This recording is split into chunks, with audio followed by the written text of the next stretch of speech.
to the spoon to get your information. To the spoon to be better.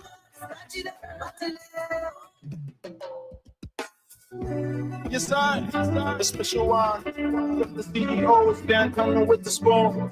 And your boy, right at the South Bend. On the beat. To the spoon to get your information. To the spoon to be better. Spoon, spoon, spoon, television. Spoon, spoon, spoon, Spoon gonna tell you what is happening in Liberia. Spoon gonna tell you what is happening in Morovia. Spoon gonna tell you what is happening in Africa. Just to spoon, you just spoon you and know. The children crying for starvation, just to spoon.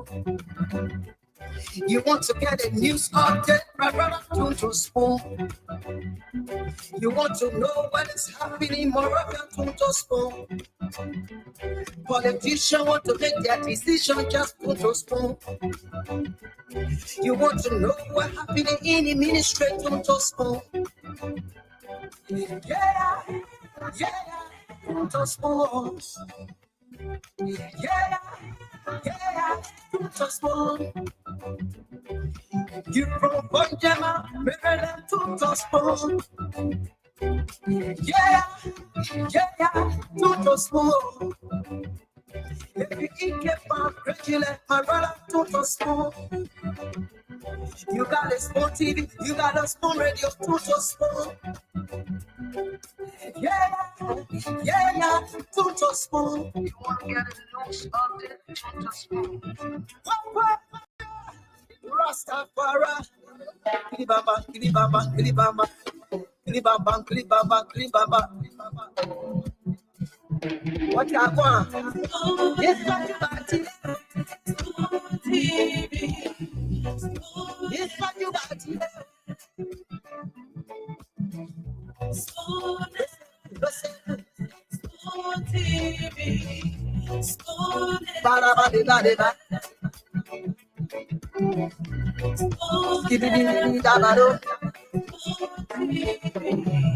spoon entertainment.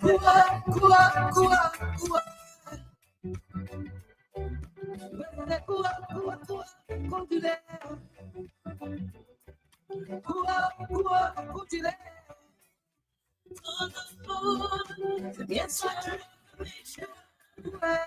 On the spoon to be better.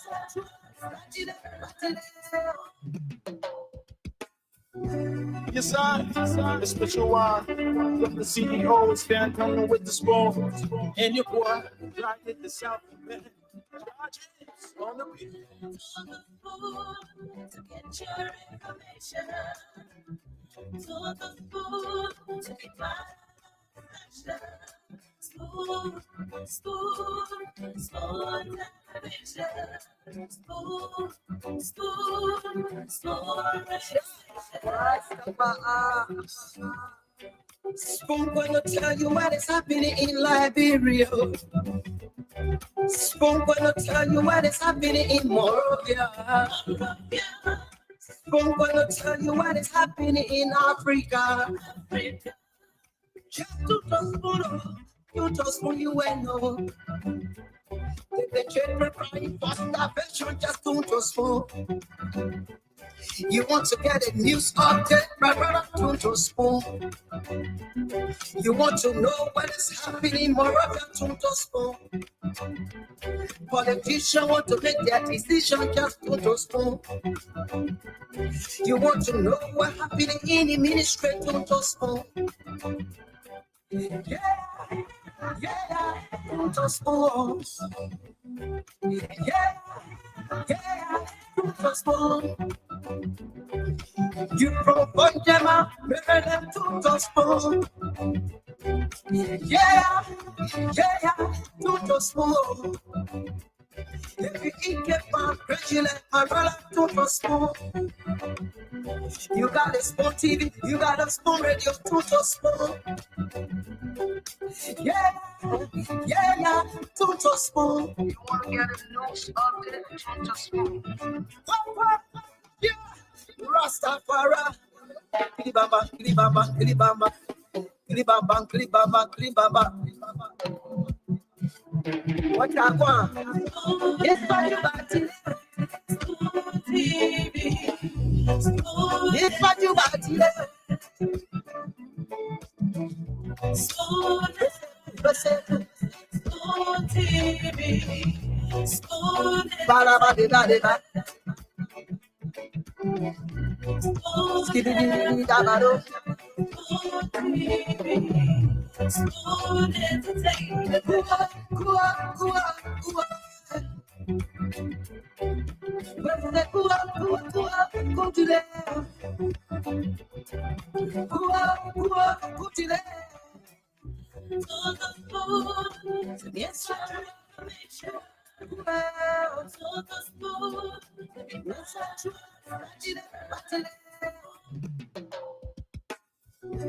Yes, sir.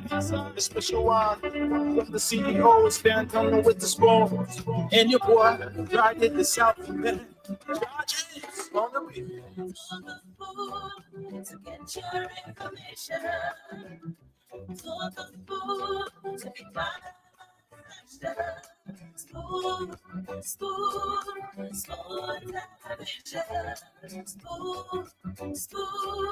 spoon, Spoon gonna tell you what is happening in Liberia. Spoon gonna tell you what is happening in Morovia. Spoon gonna tell you what is happening in Africa. Just to spoon, you to spoon, you will know. Take the children crying for starvation, just to spoon. You want to get a news update, my brother, to spoon. You want to know what is happening in Morocco, to spoon. Politicians want to make their decision, just to spoon. You want to know what happening in the ministry, to spoon. Yeah, to spoon. Yeah, to spoon. You provide them up, bring them to spoon. Yeah, to spoon. If you eat keep on crazy like my brother to spoon. You got a spoon TV, you got a spoon radio to spoon. Yeah, to spoon. You want to get a news update to spoon. Yeah, Rastafari. Kilibamba, kilibamba, kilibamba. Kilibamba, kilibamba, kilibamba. What I want? Okay, folks, it's a great way to be back. Yes, but you got it. Another edition of Spoon Talk comes your way tonight. We're live across the Spoon Network, Spoon FM 107.5. We're live on Fabric Radio 101.1. Thanks to our partner radio stations relaying the program across the country. Thanks to the Voice of Liberia 104.1 in Monrovia, Banga, Buchanan, Grand Bassa County, Margibi County, and Lofa County as well for relaying the program. And thanks to the many of you joining us online on Spoon TV on Facebook, Fabric TV on Facebook, Super TV on Facebook, and on YouTube, Spoon Talk Live. We appreciate you for coming on, for being a part of this journey tonight. So my name is Nelson Colette, and this edition of Spoon Talk is loaded. The best you can do is to share the show. Just share the show across your social media handles. on YouTube and Facebook, and let's have a great show tonight. From the CEO, stand tunnel with the spoon. The first segment of Spoon Talk is always dedicated to you, the viewers, the listeners, to call in and say what's on your mind about health, education, politics, the economy, sanitation, just anything that is of concern to you.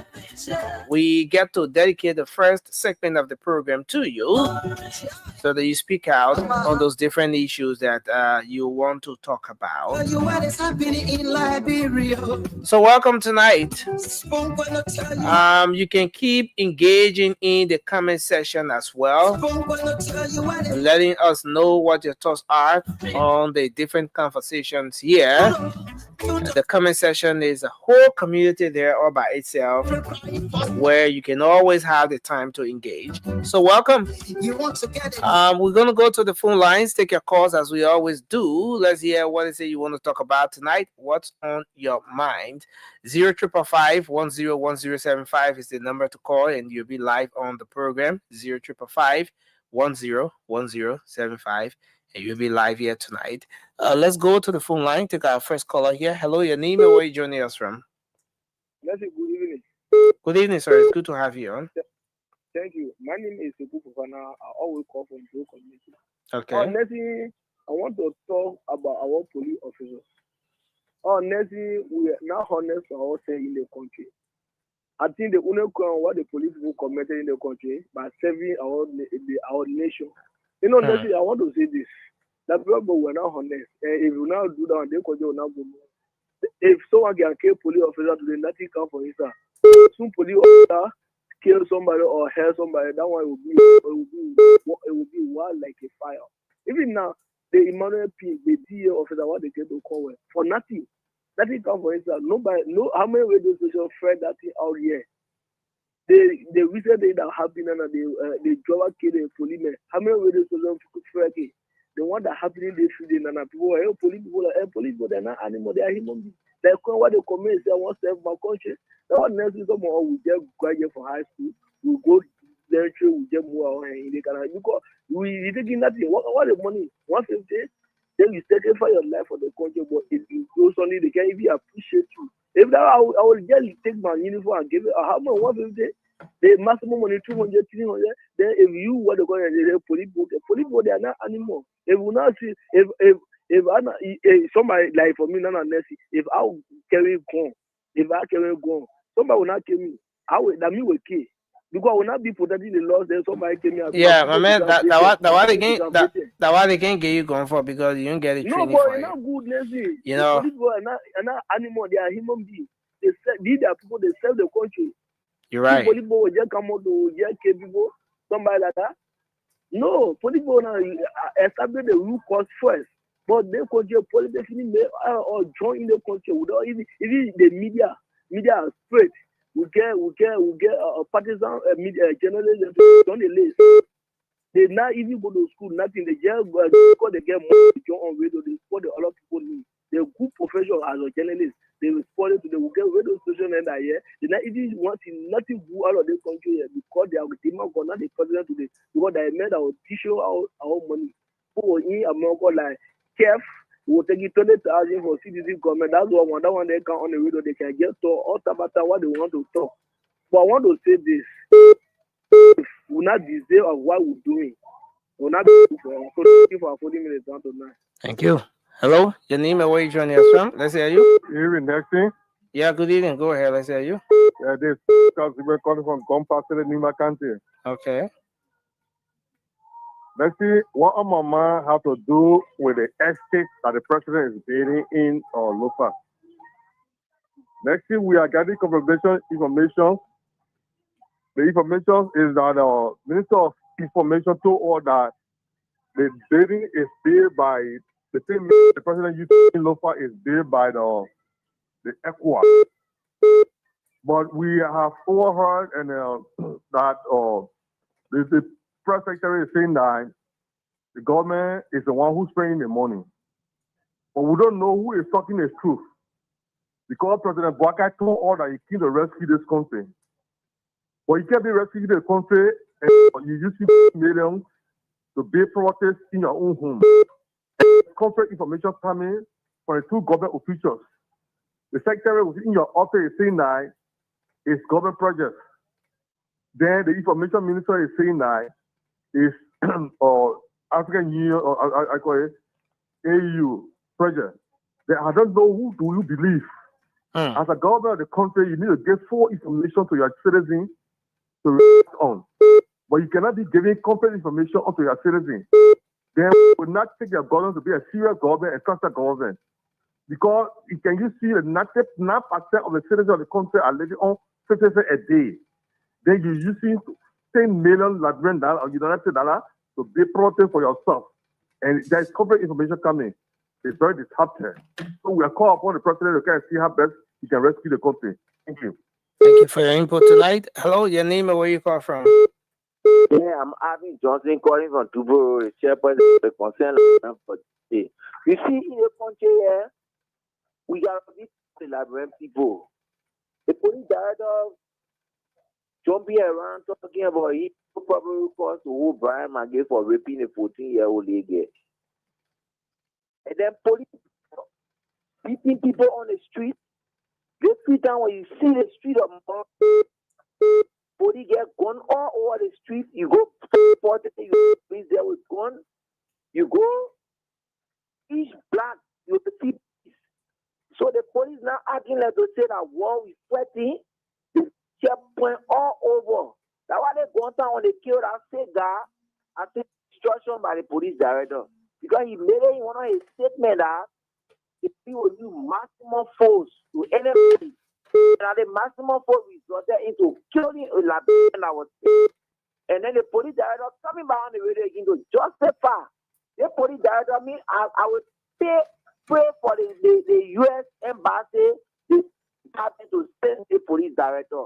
Because the police director is wanting all So, of the hello. Yeah. When you say police killing people on industrial scale, is that a reflection of the reality on ground? Don't you think you are overemphasizing this whole thing about police killing citizens and all of that? Okay. Thanks a lot. Thanks a lot. Sometimes they the person speaking now gives you an idea of what the message is. Hello, go ahead. You're live. Let's hear you. Thank you. Lawrence Spencer, a proud member of the Automated National Congress, and I call from Johnsonville. Yeah, please go ahead quickly. Look, I'm feeling very sad tonight, and the reason is the continued desecration of the sacredness of our seat, the French version. Too bad we lost him. Let's see if we can take another caller here. Mr. G Play Yinswa, welcome. Thanks for joining us. You're live on the show. Listen, thank you for this great opportunity. Again, this is G Play Yinswa. Okay. Nothing for me. I'll take the philosophy of public health aspects. Prevention is better than cure. So what is in my mind? Nothing. You saw what happened to Tututa during the continued accident. That gas tanker. And some Liberians didn't know that if such thing happened, this is the consequence. Sunday morning, take a microphone on McDonald Street. Take a microphone on the upper Ronald Street, Ronald and that of the Asmo Street intersection. Take a microphone down McDonald Street. I'm telling you this because I go to service near every Sunday morning, and the little kids play football on the street. Now, see, last Sunday, a pickup almost ran into 3 children because they were running behind the football. Our police, let me call on my brother, Gregory Cuomo, please. Hello?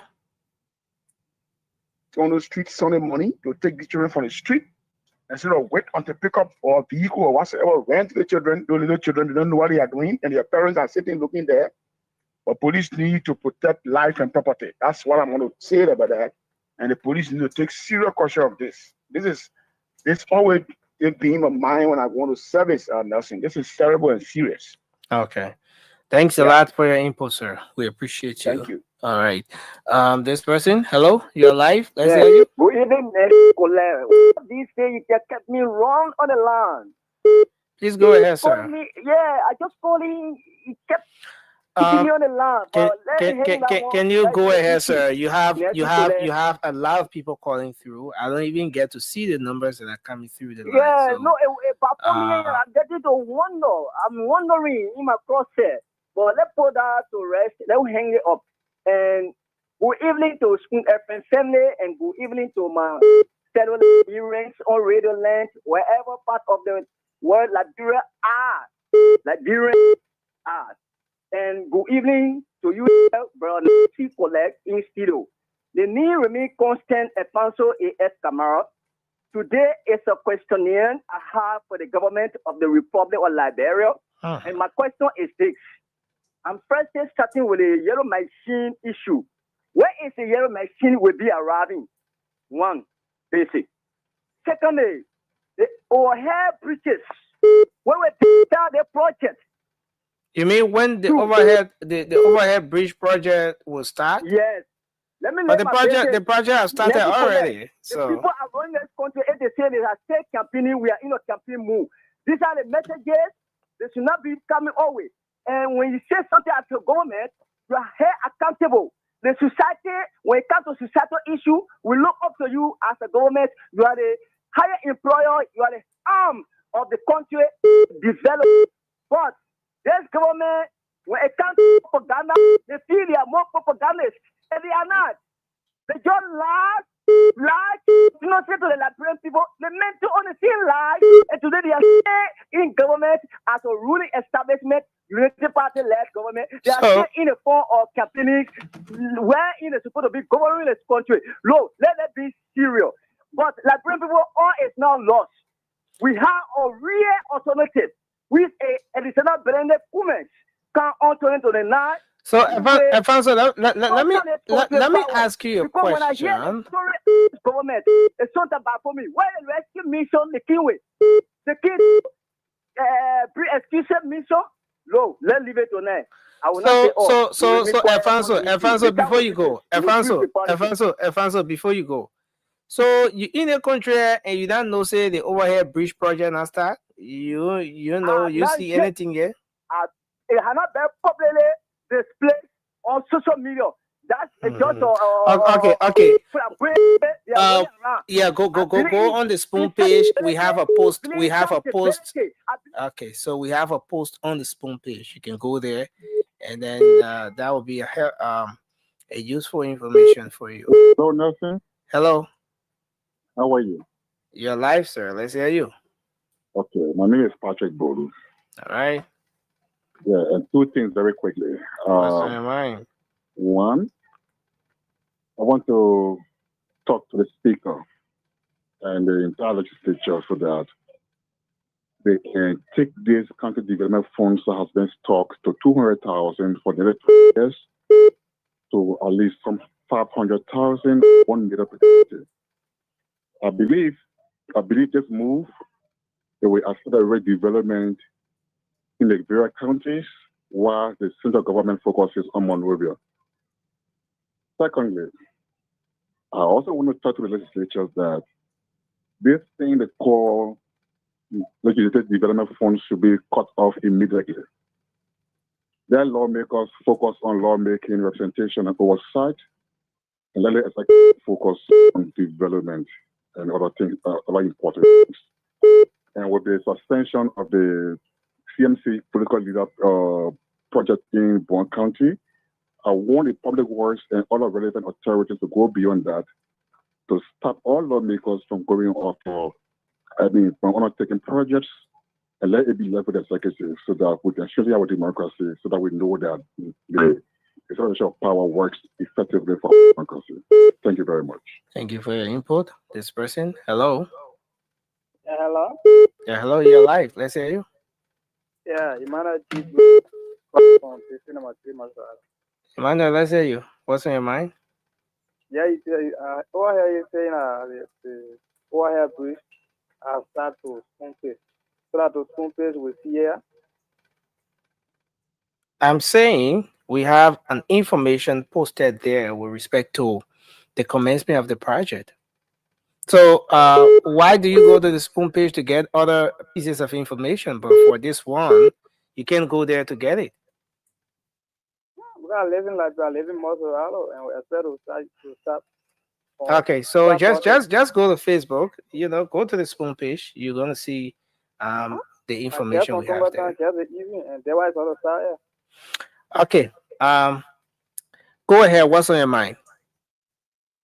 West, man, that's all I want to say. All right, thank you. Hello, your name and where you call from? Let's hear you. Yeah, actually, how are you, bro? I'm okay. It's good to have you on. What's on your mind? Yeah, this is James Snippen calling from Police Academy. Okay. Yeah, what my mind have to do with this? Those bike riders that are killing bike, killing those guys that are stealing their bike, We share a lot of blood in the country. I mean, those curses still raining on the country that was like, not stable. I mean, guys, still nobody giving them the lesson to say we encourage them to steal. No. But you can't just look at because somebody steal back, then you just look at them and bust their hair, kill them nasty will in public. That blood will flow again. I mean, that thing for nothing, and now what they do, I see the difference here. People both have to stop the thing. When they see your body, your life never end there. At least try and let that person go. Don't take them to the police. Take them to the station. I mean, a case. But you don't just blood somebody's life right in public like that. We tie with bloodshed. So the bad body, they have to caution them to stop all the kids. Funny killing. Okay. Oh, my man, bro. Thank you very much for your input, person. Hello, let's hear you. Hello? Yeah, hello, you're live. Yeah, I'm Moses. What's on your mind? Yeah, what on my mind have to do with government? If you show that you keep the power to do the right thing for the Liberian people, you don't have to wait for election time to reach before you start to do development. Okay. They will help you very by a long time, by a long time. So if you want to do development into the country or you want to bring development to the Liberian people, you need to start there soon. You don't have to wait for election to be reaching or 3 years to go for or 2 years to go for before you start bringing development. We will not be into you. Yeah, that will not give me that trust you that you will do better things. You will be facing it for the next person that is leading to power or you extend it to the presidency 2029. But we already made up our mind. We're already angry when we in the street. We a lot of people.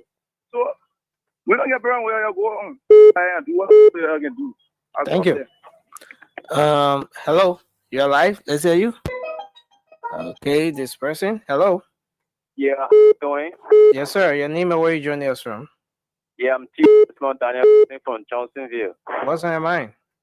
Yeah, what's on my mind is pertaining to the police IG, Gregory Comer. Okay.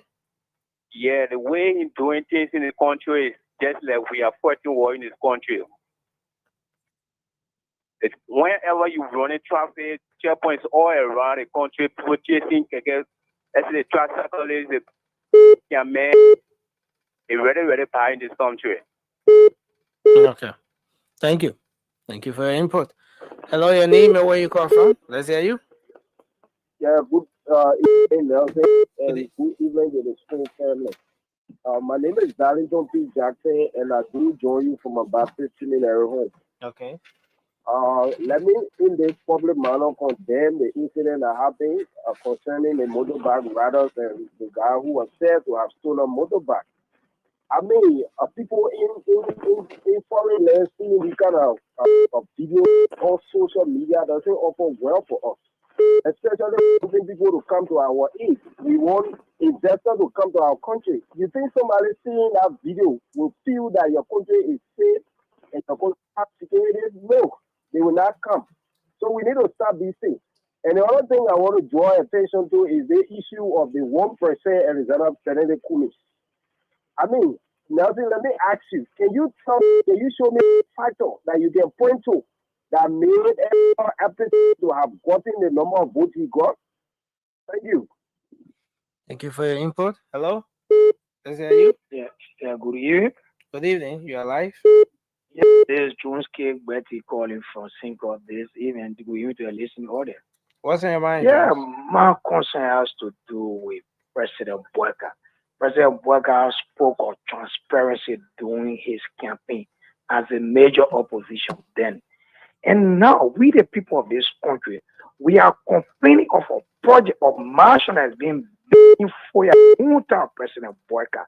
His deputy ministers made it clear it's a presidential project.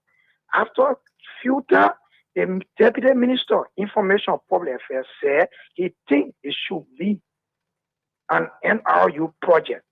Now we have a Kula Fofana, the press secretary, saying President Boyka has no knowledge of that project. President Boyka, the people of this country, are calling upon you to ensure that we want to know, because we have security officials, EPS, protecting that place.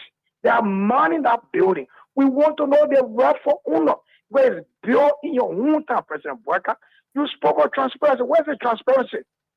When your people are in doubt and you cannot clear our doubt, where is the transparency you spoke of?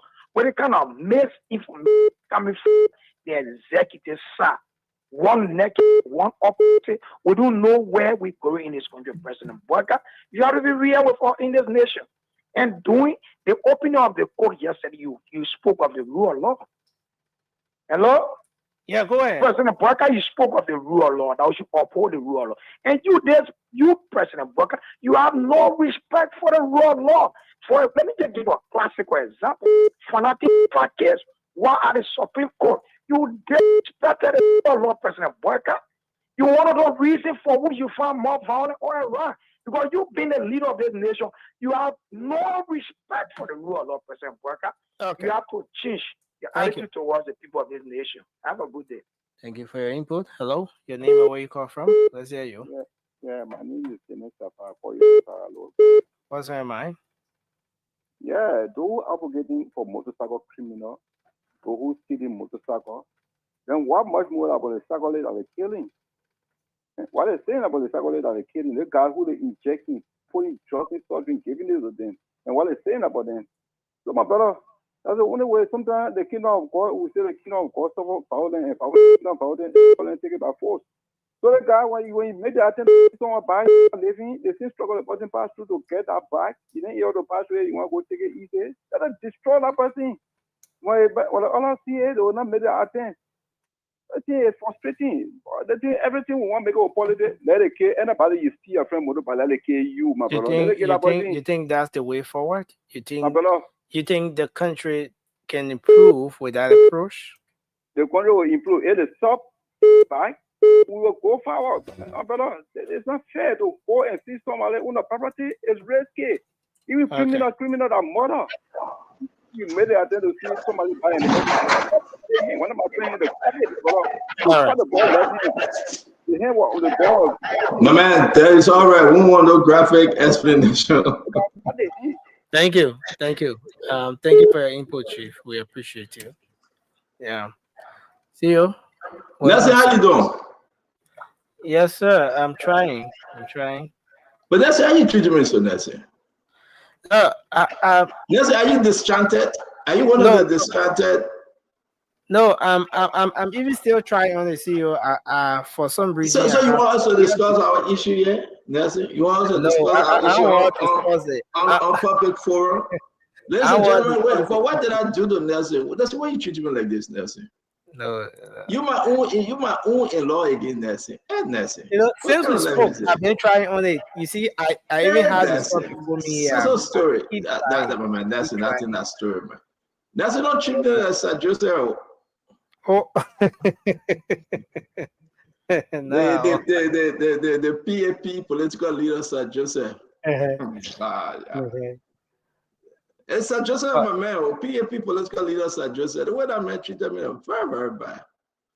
But we are with God. Enough for public consumption. Man, I am man. Y'all handle it. But you know, everybody, my man, Nancy. You know, everybody. You see, Nancy. Let me say this to you. Everybody is my friend. And, you know, I feel within myself, I get no enemy, Nancy. Because when the going get tough, the tough go shopping. I got no enemy. You know, the Liberian people are my people. You know, our people want people. Ladies and gentlemen, boys and girls. Prophet Key will say, please, please, please, welcome to the beautiful edition of Spoon Talk. A lot is happening in our country today, Nelson. The Senate, the House of Representatives, the executive, and everything else. A lot is happening today, and we will be in your living room. We are here in your kitchen, in your dining room, on the go when you are driving home, on your cell phone, on your iPad, wherever you can find us, on social media. By way of Voice of Liberia, what do you put in? Voice of Liberia 104.1. Voice of Liberia and all the people sharing. A lot of people reaching to us that want to share our message. All in Bon County, in Bomi, in Lofa, in Boklonjre, Sano County, you know, talking about Nimba Kwado. You talk about Grand Bassa, where you find Bessonga family and Yomdi Kanga Lawrence is sitting as senator, and the rest of the lawmakers call themselves representative. You're going to find us in Magini County, where you found yourself to have the Senator Nathaniel Fallow Miguel and Emmanuel Nukwe. They just can see eye to eye. We will talk about that. What about Moserado County, where you get Darius DeLong and Sir Joseph that refused to speak on the issue about the Hotel Africa that today Sir Joseph spoke on it briefly. I mean, who's going to help the people, right? DJ Blue.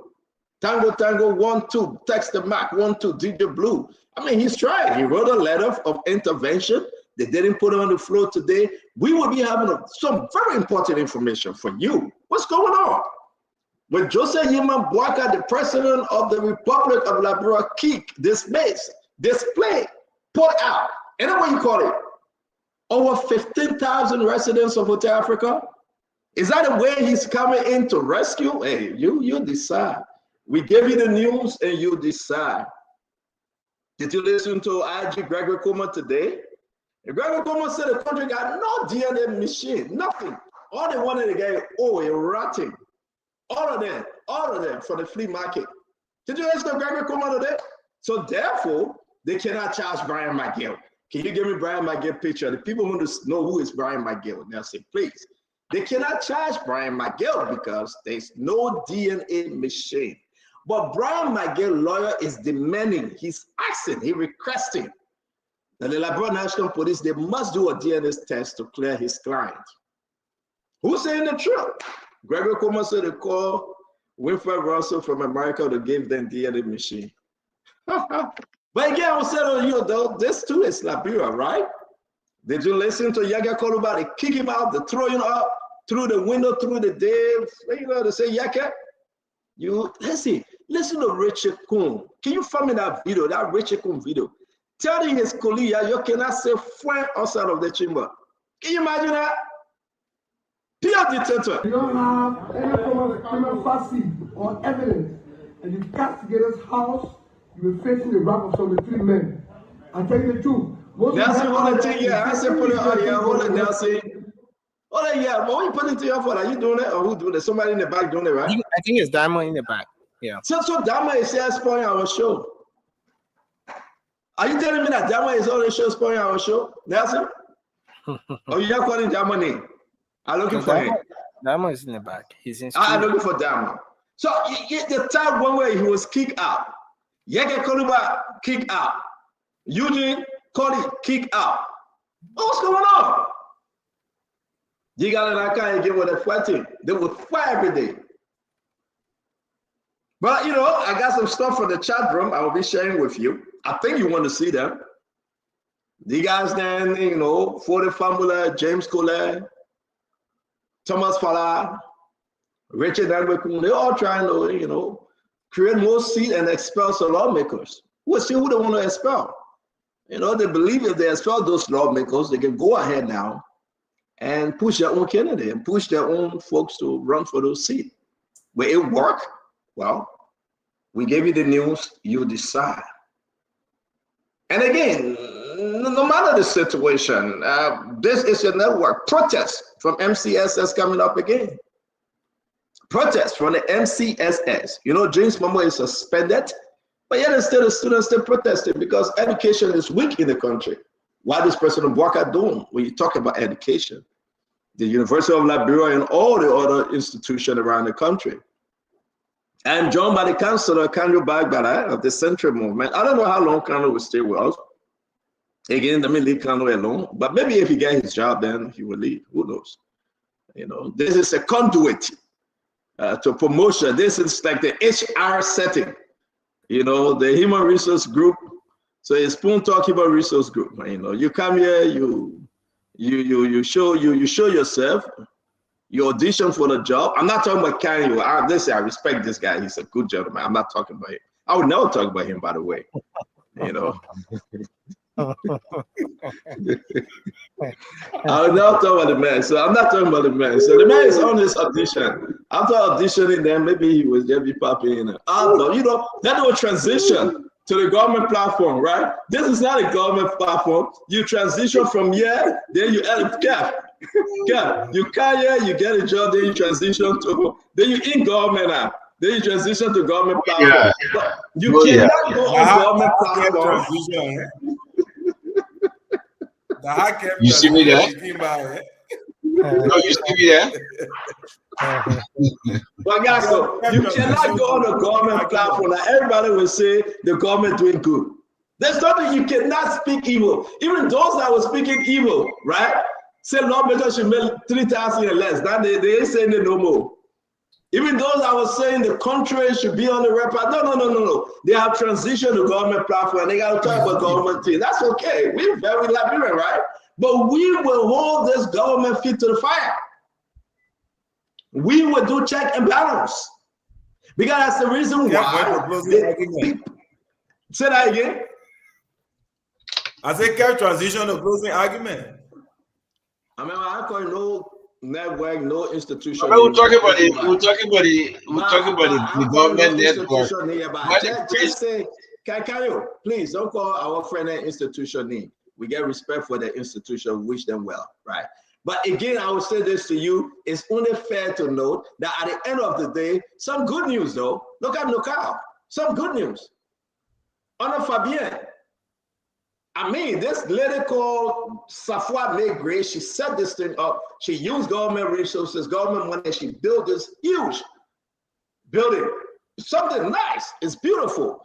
I spoke cover it today, but again, you understand that Fabien is completing this work, honor this government. So it's a great achievement. This is why you call government is continuity, right, Kanyo? This is why you call one person started, one person finished, and the Liberian people benefit. This is really.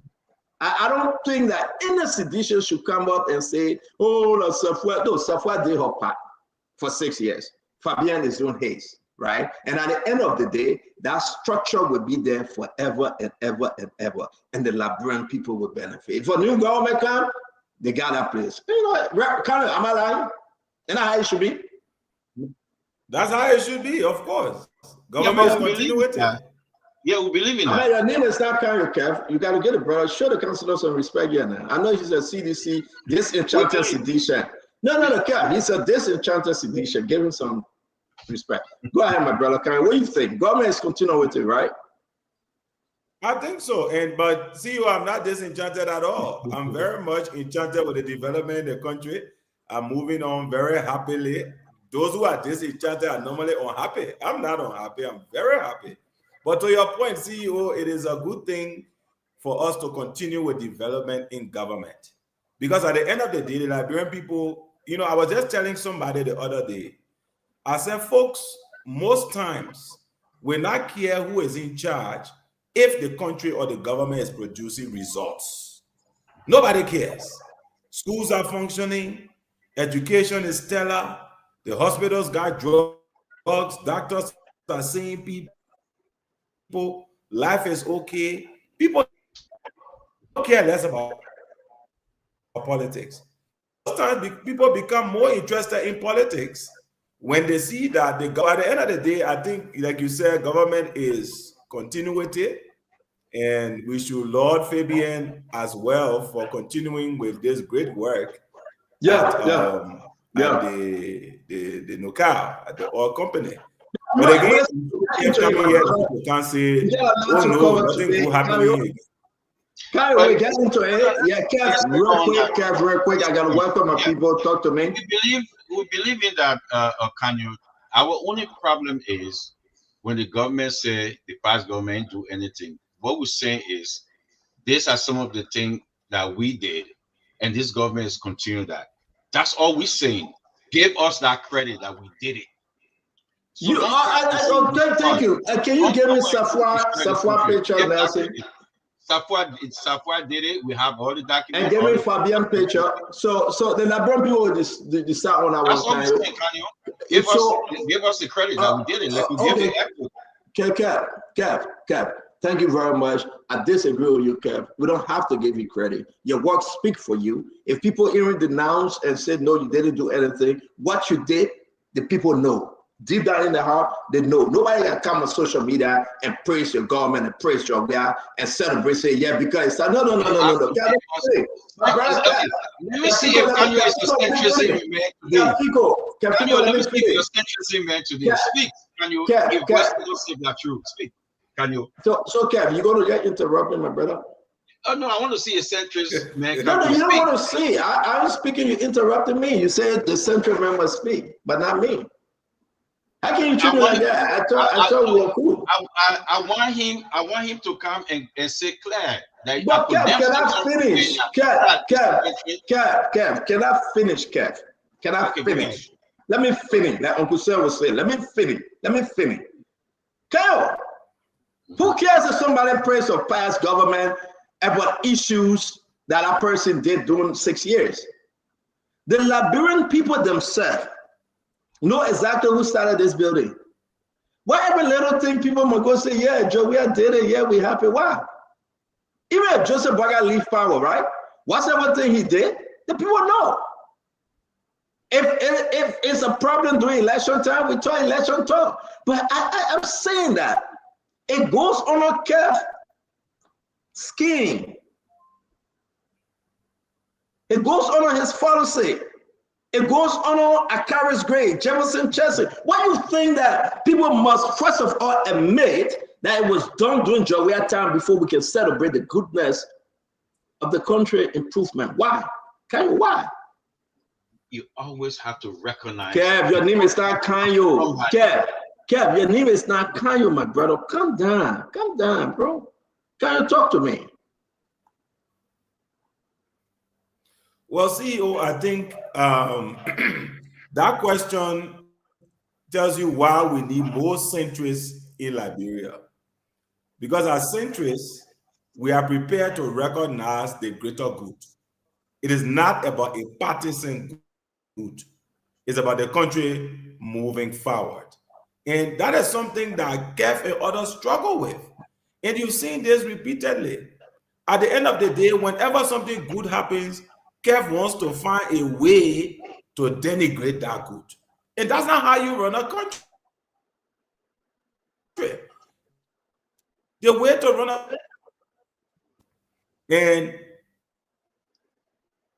if the country succeeds, like you pointed out, CEO, the Liberian people can see the effects. They can feel the effects, and they know what is good for them. And that's how we should run a country. I believe that about governance, that it should be articulating plans for it. Okay, so kind of having some internet issue. Kev, let's hear you. God bless you that they may get internet issue. So let's hear you. What we're saying, Spencer, it's not to say we want you to praise us. What we're saying is recognize that our government work. Contrary to Unity Party propaganda, contrary to the propaganda that we destroy the country. What we're saying is that this is our work. Recognize it. We did not destroy the country. Like how we did for so other things like the airport, ministerial building. We recognize that we did well.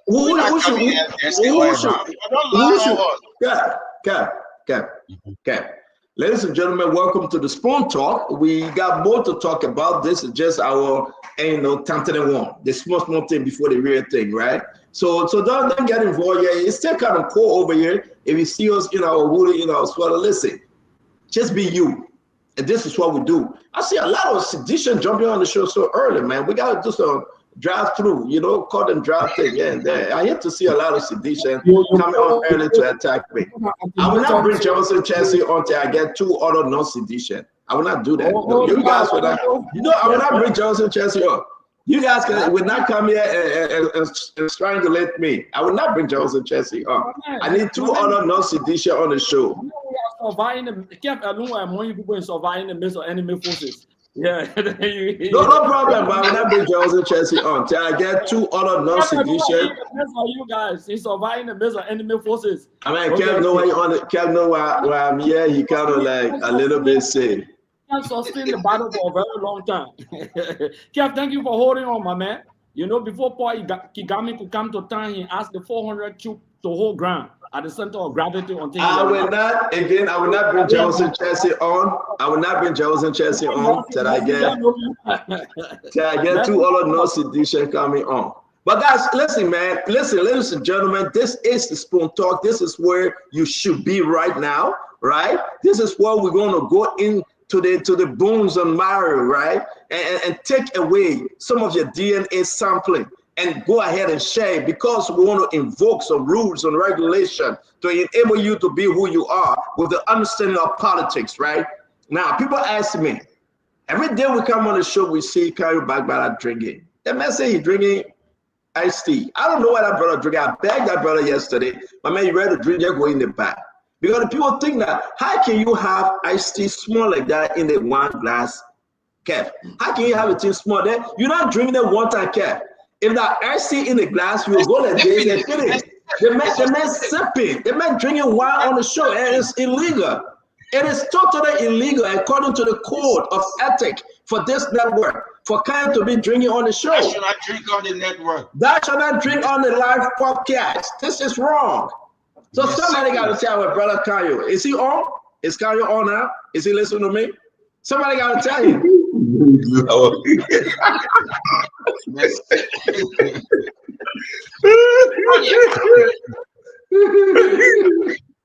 Oh, Lord have mercy. We want to welcome all of you. Clarence, it's good to see you. Natalie Weir, are you related to Joe Weir? They call the sister Natalie Weir. We'll check this out, bro. We'll take Sharif. Dwada Daniel is here with us. Regina C is in the house. We're going to bring in Vasi Fofana as always. We love having you. My sister, Vera Wallace. Vera, how you doing, sister? Fede Bala from Pennsylvania, USA. It's good to have you, Fede. Joe Manjala. Every day, Joe Manjala fell with me, but he stay calm to watch. We appreciate you, Joe Manjala. This is not a counselor. I don't think this is. But this is Joe Manjala. We're going to bring in Eddie Gibson is here. Blah, blah. The name is blah, blah. LRB Auto Salvage. As always, we appreciate Prince Dobla.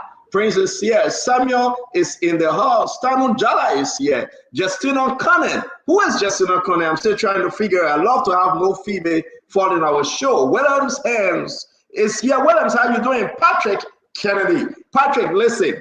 You always text me on Messenger, Patrick. Please do that on WhatsApp. I do not do Messenger. Okay? So this is my number, 609-649-4206. Text me on WhatsApp. If you text me on Messenger, it will take me weeks. Seriously, I don't like Messenger. Just do it on WhatsApp. We're fine. Let me bring in Balu. Balu is here. Anthony Teach. Anthony Teach was the one insulting me for a very long time, but now he's my constant follower. Maybe because I carry and other people on the show, so he's happy. It's good to have you, Anthony. If it costs me, I will call your name. But it is what it is.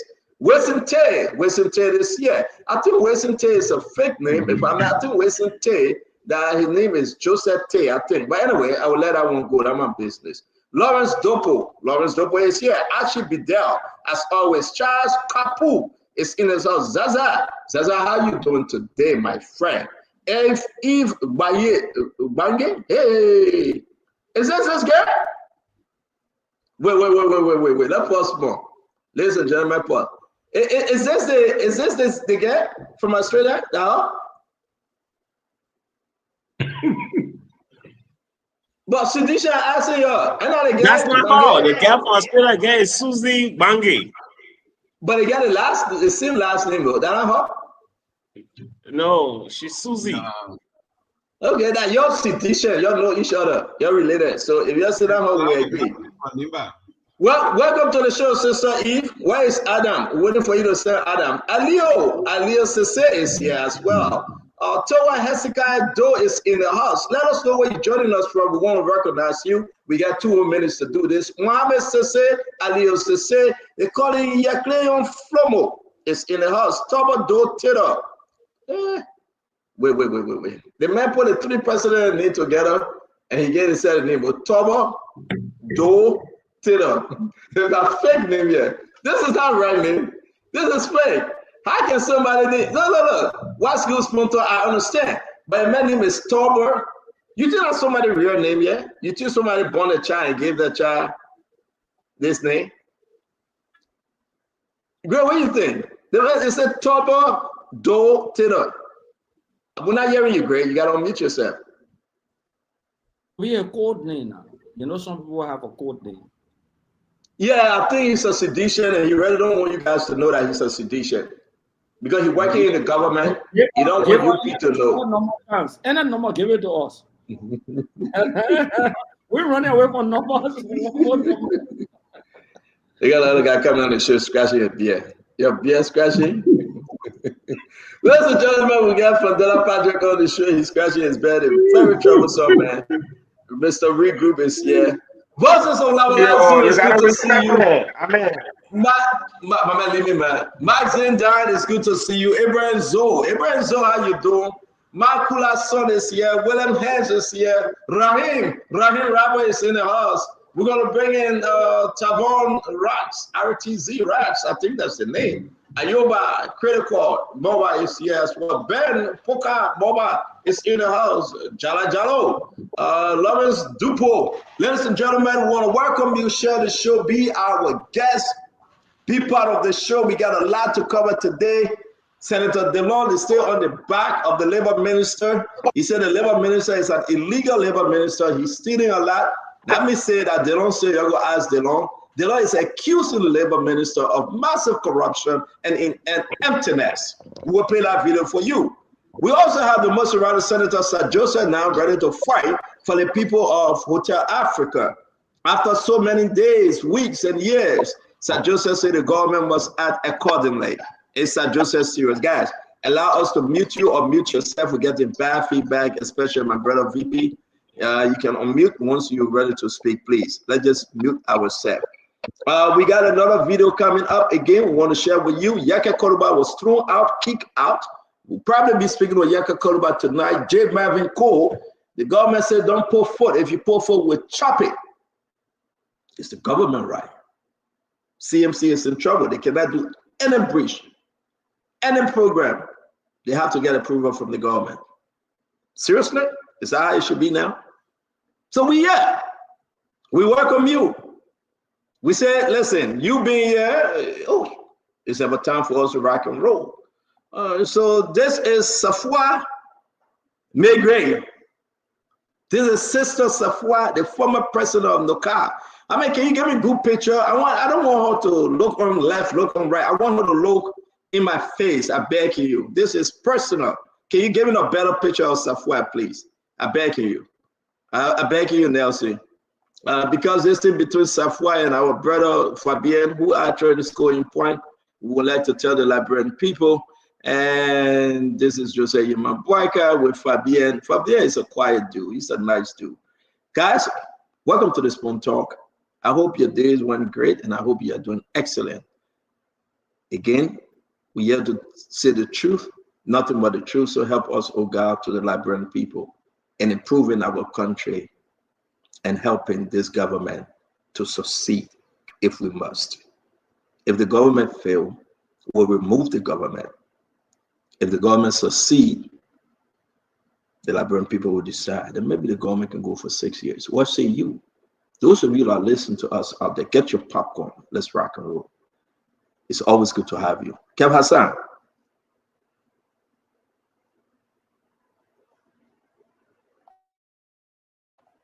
Kev, can you unmute?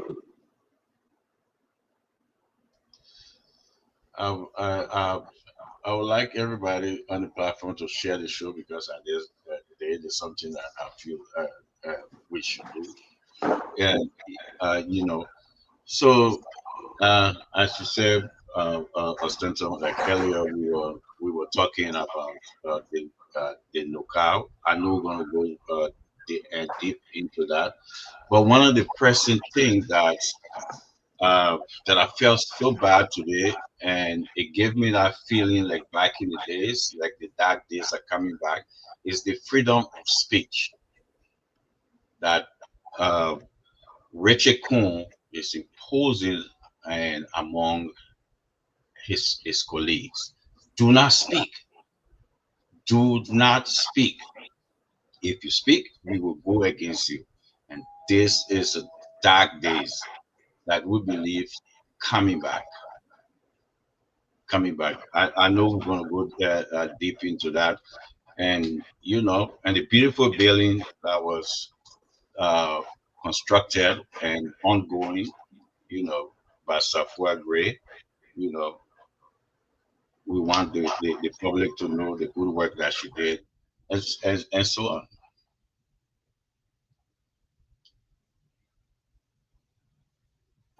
So thank you very much. Akaris, welcome to the show. Let's hear you, brother. Your 1 minute.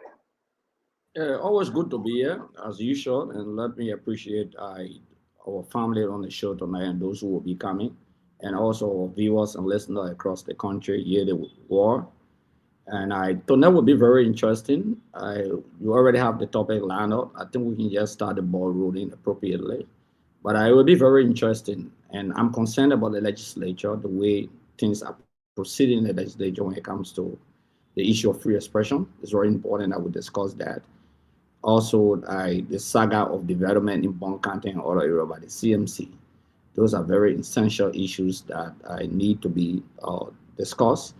And there are just many things on the table, like the issue of the DNA requests outside of Liberia is very concerning. So I think those are issues that the public will, and just get it clear, everyone get it clear. I'm a sedition. My responsibility is not to push GMB government, and I will never do that. I've been very clear, and that's my official position consistently. Well, thank you very much. Thank you. I'm going to bring in Jeff Chesson. Oh, sorry. Kanye is here. Kanye, it's good to see you, my friend. Thank you, CEO. Are you suggesting that I go before Jeff? Yeah, sure. Go ahead. Okay. Thank you, CEO. Anyway, the same thing Akara said and the same thing Jeff was saying anyway. So let me just go ahead before Jeff. Again, it's great to be back, CEO. I know you always, quite recently you approached my constancy with a degree of skepticism, but as long as you will continue to have me, I will continue to be available, especially as long as we can carve out the time outside of making sure that we earn our little daily bread. But we will be here, and because I think yours is a very, very important platform to be on, to have the opportunity to speak to the diaspora, speak to our people, and just be honest about how things are in our country, void of politics. I see the lineup for the conversation is also very interesting. I would just beg your indulgence, CEO, that when I analyze some of the lineup thing, there are very, critical aspects that involve law issues. So when I do come in at that point, I just beg you to give me some leverage to weigh in from the legal perspective, with objectivity, of course, but from the legal perspective. Not like Jeff and Akaros, what would just condemn everything, but to put it in a way that people can evaluate exactly, what is going on. So yeah, it's good to be back, and I'm here to stay, CEO. As long as this invitation is not being overstayed, I'm not the last one at the party, and the host is saying, when the guy will go, man, you stay here and say, my man, let you, the party stay on, we'll be here. So thank you. Listen, I'm not driving you though. Seriously, yeah, a lot of people appreciating you. I don't know why. I'm getting messages. People appreciating your analysis. Maybe they like your stand, and I'm not pushing anyone away. We're just all kidding. You're always welcome to be on the show once you have the time. All right. Jefferson, it's good to have you, brother. Thank you, Stanton, and good evening to the panelists.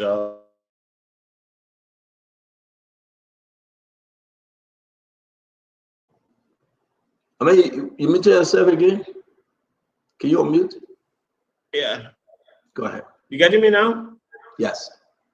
Thank you, Stanton, and good evening to our panelists. And I like my good friend and brother Kanyo, But Kanyo, you are a bad pick for our campaign spokesperson. You're very bad and poor communicator. Every time you talking or you show that you're a bad communicator, very poor communicator, and it shows every time you speak. But anyway, you're my brother, so there's no bad push to throw the bad chat. So, Stanton, thank you. I saw the lineup for the discussion today, and they are very interesting. And I think today is going to be a very good show. Having said that, I just having some concerns about some things that are going on in the government.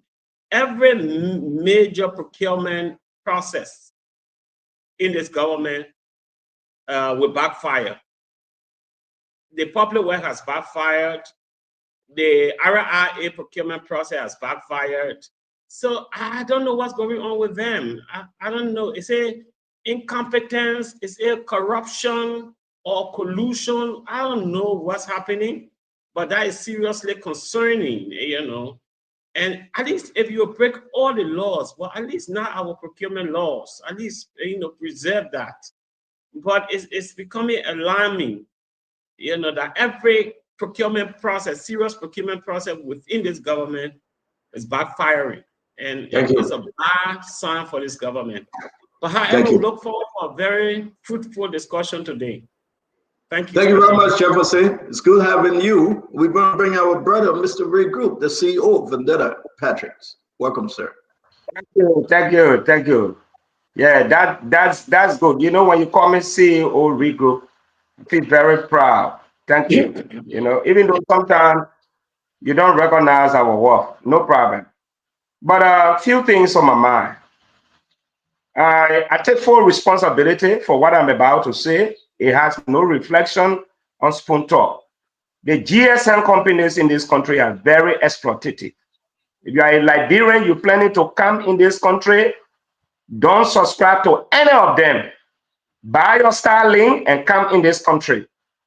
I know the LTA has made frantic effort, but this tendency of people not being responsible is bad. They come here, they collect our data, they don't provide the services.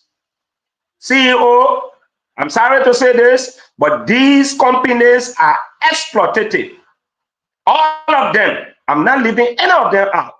Some of us work from home. Yesterday, I was very disappointed. I'm subscribing with Cellcom or Orange. I had a very big meeting. And guess what happened? I could not log on. As I was making my case, I lost that opportunity. Nobody, if you are in America, any part of the world, you come in here for break or December, buy your Starlink, don't subscribe to any of them. They are fraudulent, they are exploitative, don't subscribe to any of them. They are wicked, they got bad business policy in this country. Having said that, I want to remind the Ministry of Health, let me conclude on this now. Yeah. Are you going to protest against them? No, they said at the beginning, every time I come here, I will use the civic education method of protest to educate subscribers. When I give you another time, that's not what we do. Okay, if you don't give me the time, I will have to. Listen to me. Sell us the GSM company directly that you're dealing with. All right. Okay. So listen, I say, Orange. Listen, I think I'm hurt. No, I'm coming now. Let me learn. Take your time now. Vendetta Way. I came on the show when one of the company out there took $1,200 from us, right? And said they were giving us internet. We were on the show and we kept on going off. And I asked Madam Titi, who's this company? They call down those cellular or cell phone or something cell. And I went after them. While speaking, the owner sent his technical team to the network. We refused to allow them in and we cut them off. If you're a Liberian out there and experiencing what Vendetta is saying, just give her your company name. We'll go after that company. CEO. Yeah, you are very right. And I like your correction. I take it back. 2 companies. Lone Star, I was with them. I have to, in fact, they stole from me from mobile money. Somebody sent me $50 in less than 10 minutes. They say the money low. I had to go to their office to give it back. The internet is poor. I moved to Orange. Orange is worst. I'm saying this, they are exploitative. If you want me to bring you the one I just bought today, just give me a few seconds. I just charged today. Vendetta, we'll organize it. We'll address it. We will, because it's not only affecting you. A lot of Liberians complaining. We said it right. Let's get back on topic. We'll organize it, VP. Thank you so much. With that being said, I want to call on the Ministry of Health. You know, during the Williams regime, the only referral hospital in Margibi got up with fire, and many of our patients are being transported through private cars to come to Monrovia. It's disheartening. I had a time to meet with the Ministry of Health, and they assure us that in this coming budget year, Margibi will be prioritized. We hope that this government, you know, live up by that promise. The fact that I was welcomed at the Ministry of Health to articulate the problem faced within the healthcare sector of Margibi, that was a very good opportunity to make the case. We hope the Minister of Health will travel to Margibi and interact with the healthcare workers and see the conditions. Many of our patients are being transported to town. When they go to JFK, there are no beds. So this will help to mitigate some of the problems. You know, if the hospital is rebuilt, we want to commend him for that, but it is expected on this government to do the needful thing. We are hoping that live up with their promises. Thank you, CEO.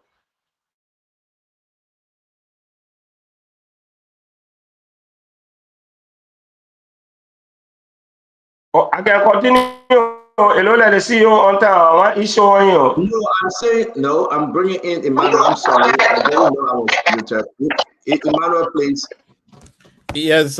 Good evening, Kev, Councillor Barbara, Jeff, Vendetta. I can see you, and our listeners who are listening to us in Liberia via Facebook, YouTube, or whatever radio station you're listening to. What is some of my CEO is, if you give me a chance. It's a paragraph in this book in the writings of George Scholar. He visited Liberia in 1933, and he has this wonderful essays. It calls Racing to the Right. And this is how he described Liberia in one of the paragraphs. And I want our listeners to read it listening to this description, because I know Kanyo Kano alluded on the negative side towards this last night. So this is what he wrote. He says, the conditions in Liberia were not always so bad. The early settlers from the United States, for all their faults, were a pretty sturdy lot. They made up in industries, strength, and ambition what they lacked in knowledge, capital, and experience. The pioneers raised large quantities of ginger, rice, cocoa, sugar, and tobacco, and reared big flocks of goats, sheep, and cattle. They prepared and shipped palm, oil, cola nuts, piassava fabric. Beginning in 1858, they held big fairs at Monrovia, exhibiting produce, cattle, and handicrafts. At the largest fair of all. I mean, you want to read our whole book? Our time out. We got to go. I'm in 1890, the yams were 200 to 300 pounds. They were sending those produce in the West on Liberian's flagship, 4 of them, into Liverpool and to the USA. What I'm sharing is that there was a time in Liberian history when we're respected by the rest of the world. And definitely that is what on my mind. We can get back to that. And that's why each evening I introduce the Liberian people to Mr. Alexander B. Cummings and the manifesto of the Alternative National Congress. Thank you. Dr. George, Mr. George, thank you very much. Again, as you introduce Mr. Alexander Benedict Cummings, we want to welcome each and every one of you. We want to say thank you for joining us. We'll be bringing on J. Mervyn Cole, Representative Bon County, to talk to us about, we shared the letter in the chat room, every one of us in the chat room. Again, guys, Jackie, you know, she's working some other shift, so probably she would join us. Glenlie is traveling, she's on vacation. We're happy to know that she's on vacation, therefore, and, you know, she will not be here tonight because it's only important to know that she got to enjoy herself. So you're going to see the men on. Most of you been asking about Dr. Richardson. Stanton, where is Dr. Richardson? Let me say this. Dr. Richardson will speak when it is appropriate. She will address you all concerning her absence from Spoon Talk. Dr. Richardson will come back on Spoon Talk to address her leave of absence. The network didn't ask Dr. Richardson to leave. The network didn't ask Dr. Richardson to leave. Dr. Richardson took on herself a leave of absence, reason best known to her and her family. So at the appropriate time, she will come back and she will address that which you need to know. Do I speak to Dr. Richardson? Yes. If you follow Dr. Richardson page, she shared this show. And yes, indeed, we are still in communication. So please, if you text me, you call me, that's the information for Dr. Richardson, the global chair for CMC. She stayed part of the network and she will be returning shortly. On that note, I want to just start a conversation with all of you. Thank you for joining us. Share the show, please. Tell somebody it's going to be a firing program tonight. I hope you get your internet ready for us to go into the conversation. I will be bringing up Representative Mervyn Cole. Mervyn Cole and CMC, under their leadership, especially the political leader, Musa Hassan Belete, decided to have a bridge built in Bon County. Today, we received this letter. This letter states unauthorized groundbreaking ceremony for the construction of a bridge in Bon County. Now, I want you to pay attention. This is from the Ministry of Public Works. Unauthorized groundbreaking ceremony. They said the ceremony you want to do is unauthorized. Don't do it. For the construction of a bridge in Bon County. Really, 30 seconds before I bring Mervyn Cole in. I don't even want to read the rest of the letter. I just say this caption is even powerful than the rest of the paragraph. They wrote Mervyn Cole, they said to Mervyn Cole, unauthorized, and it was signed by the Roland Ginnings, the minister. It was sent to Honorable Richard Nabekun, CC copy to every other person, the superintendent. We have the superintendent also on a video that we will be sharing with you when she said there will be no bridge built in Bon County without the approval of Minister Ginnings, the public work. What say you, Councilor? Let me make it first here. What say you? Guys, please, 1 minute, I got to bring Mervyn Cole on. So let's jump into it real quick. What say you, Councilor? Well, thank you, CEO. I like to preface my comments by saying that Liberia is desperately in need of development. Of course, we are quite aware of the impassable nature of roads in our country, especially in the rural parts. I believe that Bon County can benefit from such a bridge, and that if private citizens are prepared to complement the efforts of government in the areas of development, it definitely is a welcome endeavor. And it's important for us to make that point. That said, there are specific rules and regulations that govern construction, building, infrastructure in Liberia. Even though because of the years of war, we've constantly violated zoning regulations, we've constantly violated building regulations, something I'm sure my brother Jeff, who worked for a while at the Ministry of Public Works, will know. If he decides to be apolitical and objective, he knows very well that the Ministry of Public Works is the regulatory entity when it comes to infrastructure. In fact, it should be the practice that before you build, even in Monrovia, you should seek a clearance and a permit from the Ministry of Public Works. So in this particular instance, I'm sure people will want to infer political intent. Naturally, CMC is headed by Musa Belete. Marvin Cole is with the CMC, he's a representative. Musa Belete is in the opposition. Minister Giddings is the head of the Ministry of Public Works. And the point I'm trying to make is that folks will start to say the government is simply trying to deny development because. Well, I hold you there because we get a representative coming on. Yeah, but may I just conclude on this point, Stanton? The point I'm trying to make is that I do not see that letter as definitively denying the CMC and Representative Cole the opportunity to build. That letter is saying, you put it in the chat room, and I read the letter. The letter is saying there are requirements. Therefore, if you must build, submit to us what are the specs so we ensure that just get to your point. There's a full discussion. I just want to hear your own free. So let me wrap up to you. All I'm saying is this. You wrap up already. I beg you, Councillor. Let me bring Emmanuel George. Emmanuel, real quick. You got 30 seconds. In 30 seconds. In common Liberian English, they will say you torso. I think the public works is charged with the authority of ensuring that all structure in Liberia meets the best design of practice. So that's the tax. That's the letter they wrote to Representative Cole. On the other hand, we all know that in Monrovia we have all kinds of structure that public works seems not to. They are blinded when they see those structures, or something is wrong.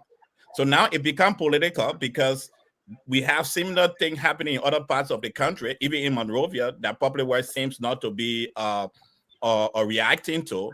But now a bridge is being built; they are reacting to that. It may be seen political, but public works do have the right to make sure that all structure are at the highest quality, and they have the right to ask questions. Thank you. Right. Thank you very much. Kev, let me bring you in. Talk to me. Stanton, this is about exposing the senator, the senior senator for Bonkante, Prince Moy. He built one of the biggest home, massive home. You can put the picture up, we want to put it. And Mervyn Cole and others trying to build one of the biggest bridges for the people. So when the people look at that, they will know that he's a senator who not doing anything. So he will put his foot down on it and try to sabotage it, kill it, so the people cannot see what Mervyn Cole and others trying to do. In order for his biggest mansion to not be exposed. It's all about Thank you. Thank you. Let me bring in Vandela. Let's hear you. Vandela Patrick. All right, let's hear you, Jefferson. Let's hear you real quick, sir. Are you hearing me? Thank you, Jeff, hold on 1 minute. Vandela, let's hear you. 30 seconds. Yeah, so CEO, I did not go. Jefferson, let's hear you. Jeff Vandela is okay with his internet. Let's hear you, Jefferson. Thank you, Stanton. Stanton, yes. Why it is true that Public Works has the authority to license or to give the go-ahead for the construction of buildings, bridges, and roads. However, the action cannot be selective. If it's selective, then it shows that it's political. Prince Toll is constructing right in near the park here. He's constructing car wash and other structures there. He does not have a permit for that. Prince Mwe is constructing around the places. Other political persons are constructing roads and buildings around the country. They are not stopped. Why is Belete being stopped from constructing this bridge? If it's selective, then it becomes political, can you? And let's call it for what it is. This is political. And the intent is to actually deny the people of Bonkante from this bridge because they feel that if it's constructed by Belete, it will earn him some political capital. And this is unfair. This is wickedness on the part of the government. We understand that you want Belete to have a permit to construct the bridge. That's fine. But let that be done across the board to other political players. Your partisans, your supporters are building roads and buildings and bridges too. Why don't stop them? Thank you very much, my brother. I'm going to bring in Fubi. Welcome to the show, guys. We're going to just pass on you guys. Then bring in Marvin Cole. Then you guys will speak on the other side. I will bring in Marvin Cole now. I say, welcome to the show, Representative J. Marvin Cole. It's good to have you, brother. Can you come closer to the to your set, Marvin Cole? I mean, you sleeping on us, or is that your chair? We're not hearing you. You are muted. You are muted. You are muted. Okay, you hearing me? Yeah. Welcome to the show. Let's go ahead. Thank you very much for this opportunity. And I want to say good morning or good afternoon to each and every one of you. As you people have tried to lay the premise of the conversation, I welcome the communication from the Minister of Public Works. And as a matter of fact, this is not the first time for Musa Hassan Belete to do construction of bridges and build roads. So I wonder, those roads that are constructed and those bridges that are built, the government not going to apply on those roads. They're not going to move on those roads because maybe they need permit before they can move on it. You cannot go to Saclay without riding on the road that Musa Belete did. You cannot go to anywhere in the southeast if you don't pass through Saclay, for an example. Then what is it?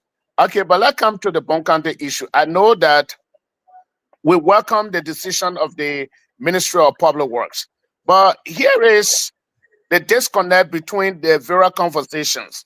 We spoke with the superintendent, and then the superintendent said to us, oh, no, I don't have issue with development. I'm not going to destroy development, but Senator Mwe, other people are concerned about the design. So I got concerned from that point when I heard that conversation, that now these individuals are not engineers. These individuals got nothing to do with the Ministry of Public Works. So how are they concerned about blueprints? In fact, she insinuated that the government has blueprint of the bridge. So I said, fine, that's good. If you already have blueprint, then that is good.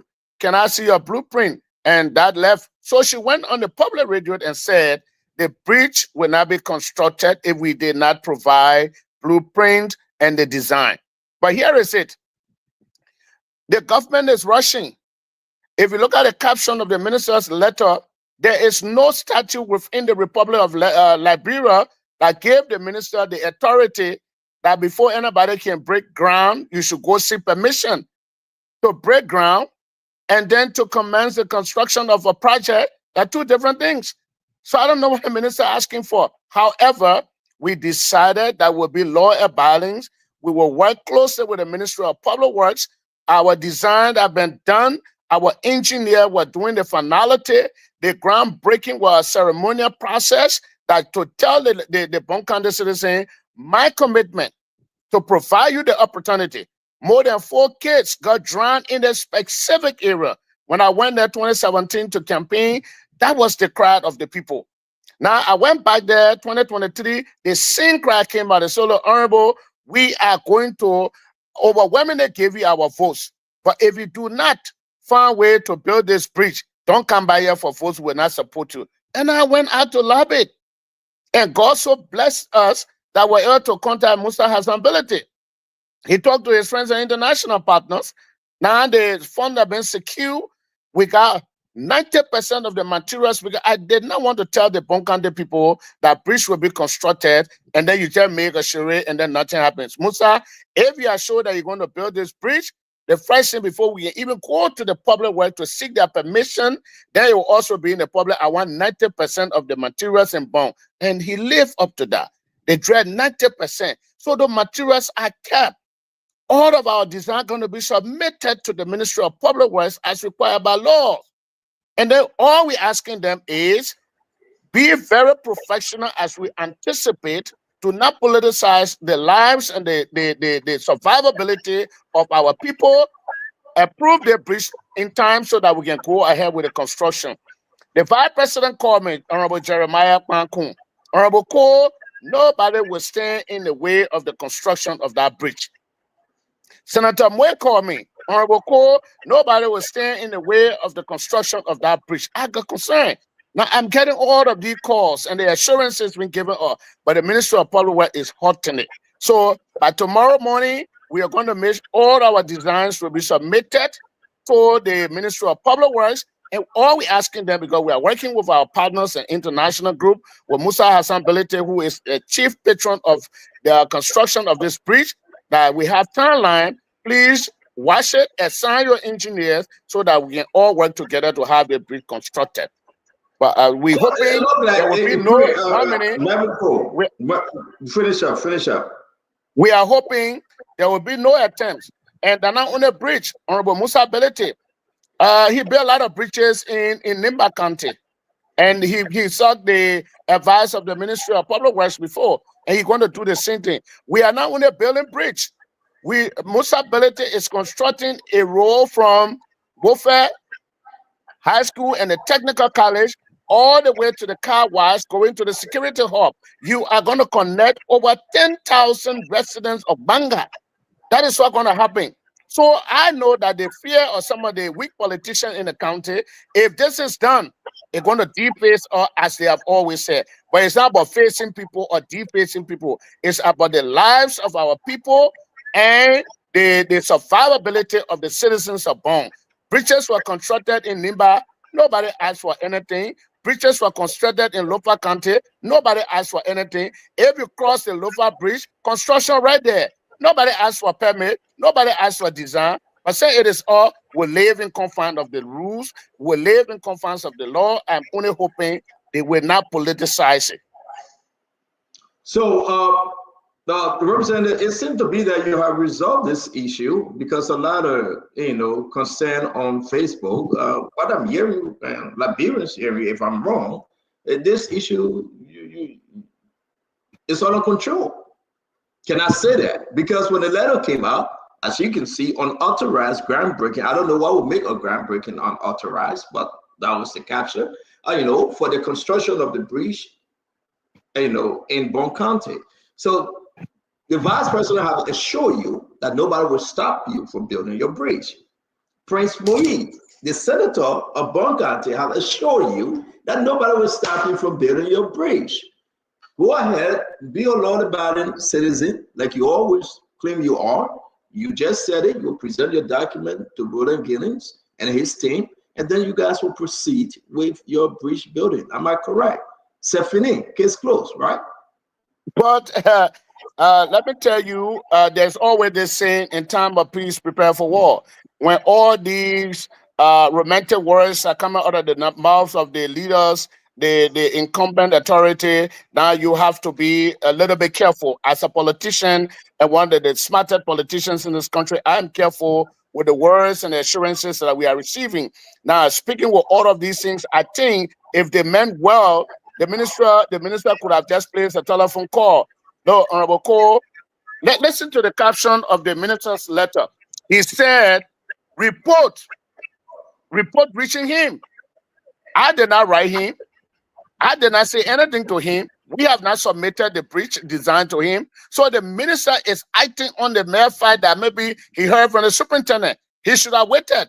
If we were going to construct the bridge without submitting design, then he can put a halt. But no construction Okay, going on. so that in the past that you have gotten. Okay, so Stanton. So let me play this real quick. Let me play this real quick. Let me and show our team in Bonn that no party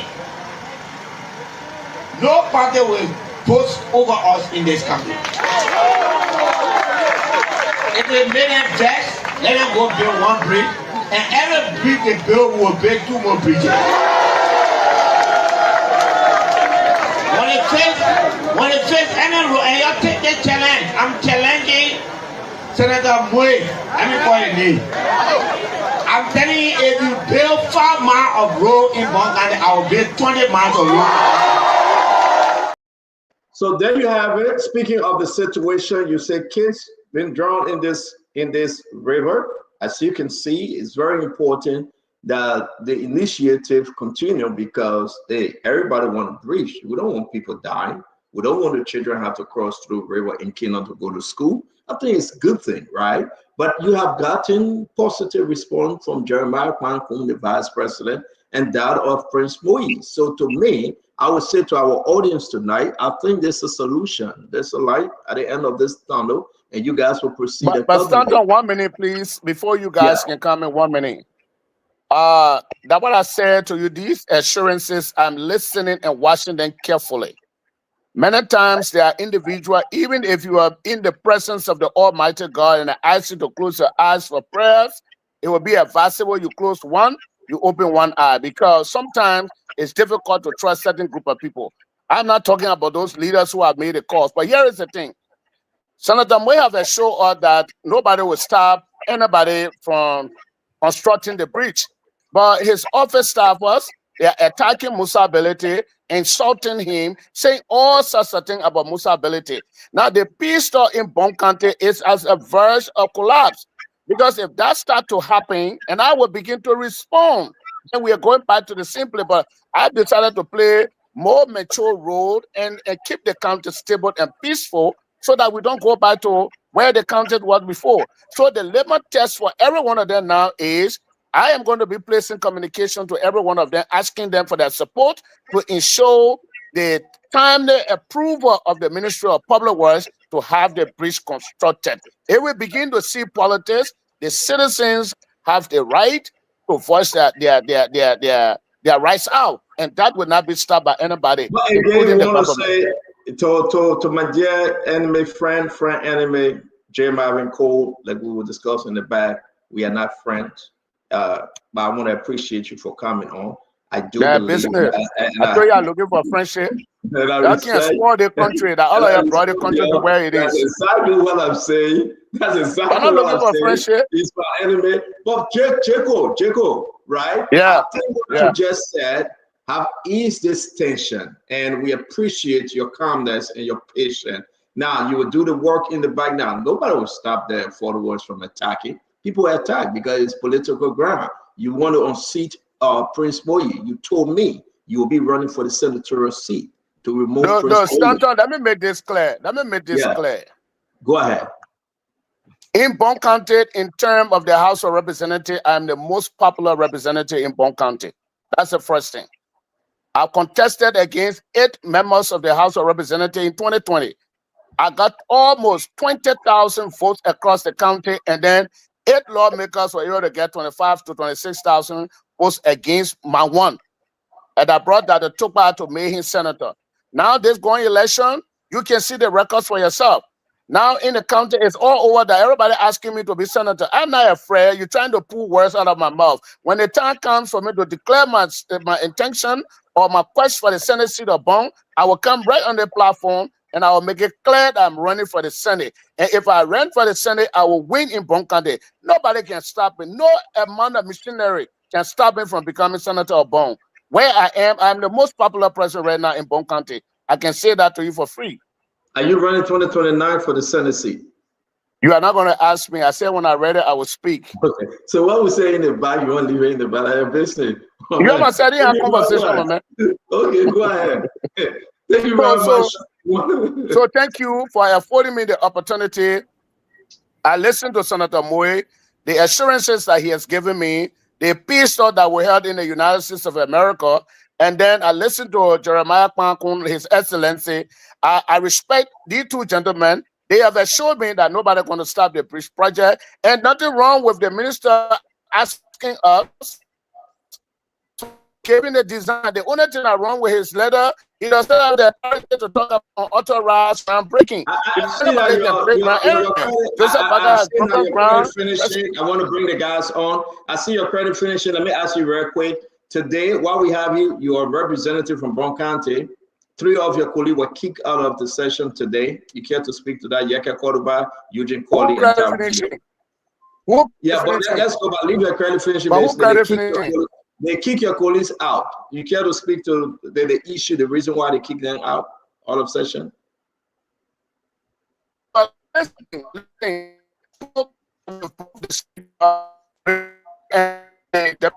The man said credit not finishing, you see. He said who credit finishing? I don't know who credit finishing.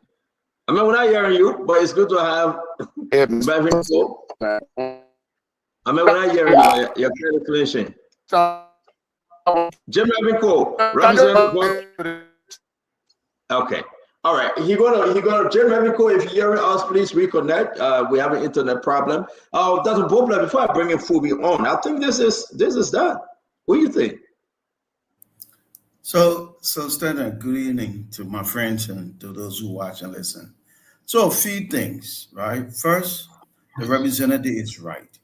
There is no such thing as unauthorized groundbreaking. You can take your shovel and dig out a small piece of ground from anywhere. There's nothing wrong with that, and it breaks absolutely no law. The thing about, it been done here, been done there, people build here, that's true. We see people building all around here don't get permits. But multiple wrongs will not make it right. And we need to pay attention to this one. This is a public good. That means people from anywhere, anytime will be riding across it. Structural integrity matters because of public safety. So they do need to get a permit. And the honorable representative and Musability should know that. It's good that Jeremiah Kung and Prince Moise gave assurances, but the truth be told, let's not run our country like we know what we're doing. This is a technical matter, and the vice president and the senator, their comment mean nothing. You need to send your drawings to public work. You need for them to look at it. Dr. Bobla, I just want to wrap this up because we got a lot to discuss. The end of this story seem to be good, right? Yeah, let's get the permit, and I think they will get it and build a bridge. Actually, it's a great thing for the county to have people who can come and say want to build a bridge. It's good for the people, but just get the permit and move forward. Now, if you apply for the permit, if you show all your drawings and all that thing, and they start to do yama, then you make big noise. Then you come back. Thank you. Then we'll be here to address it. Let me bring in Fubi. Fubi, what say you though?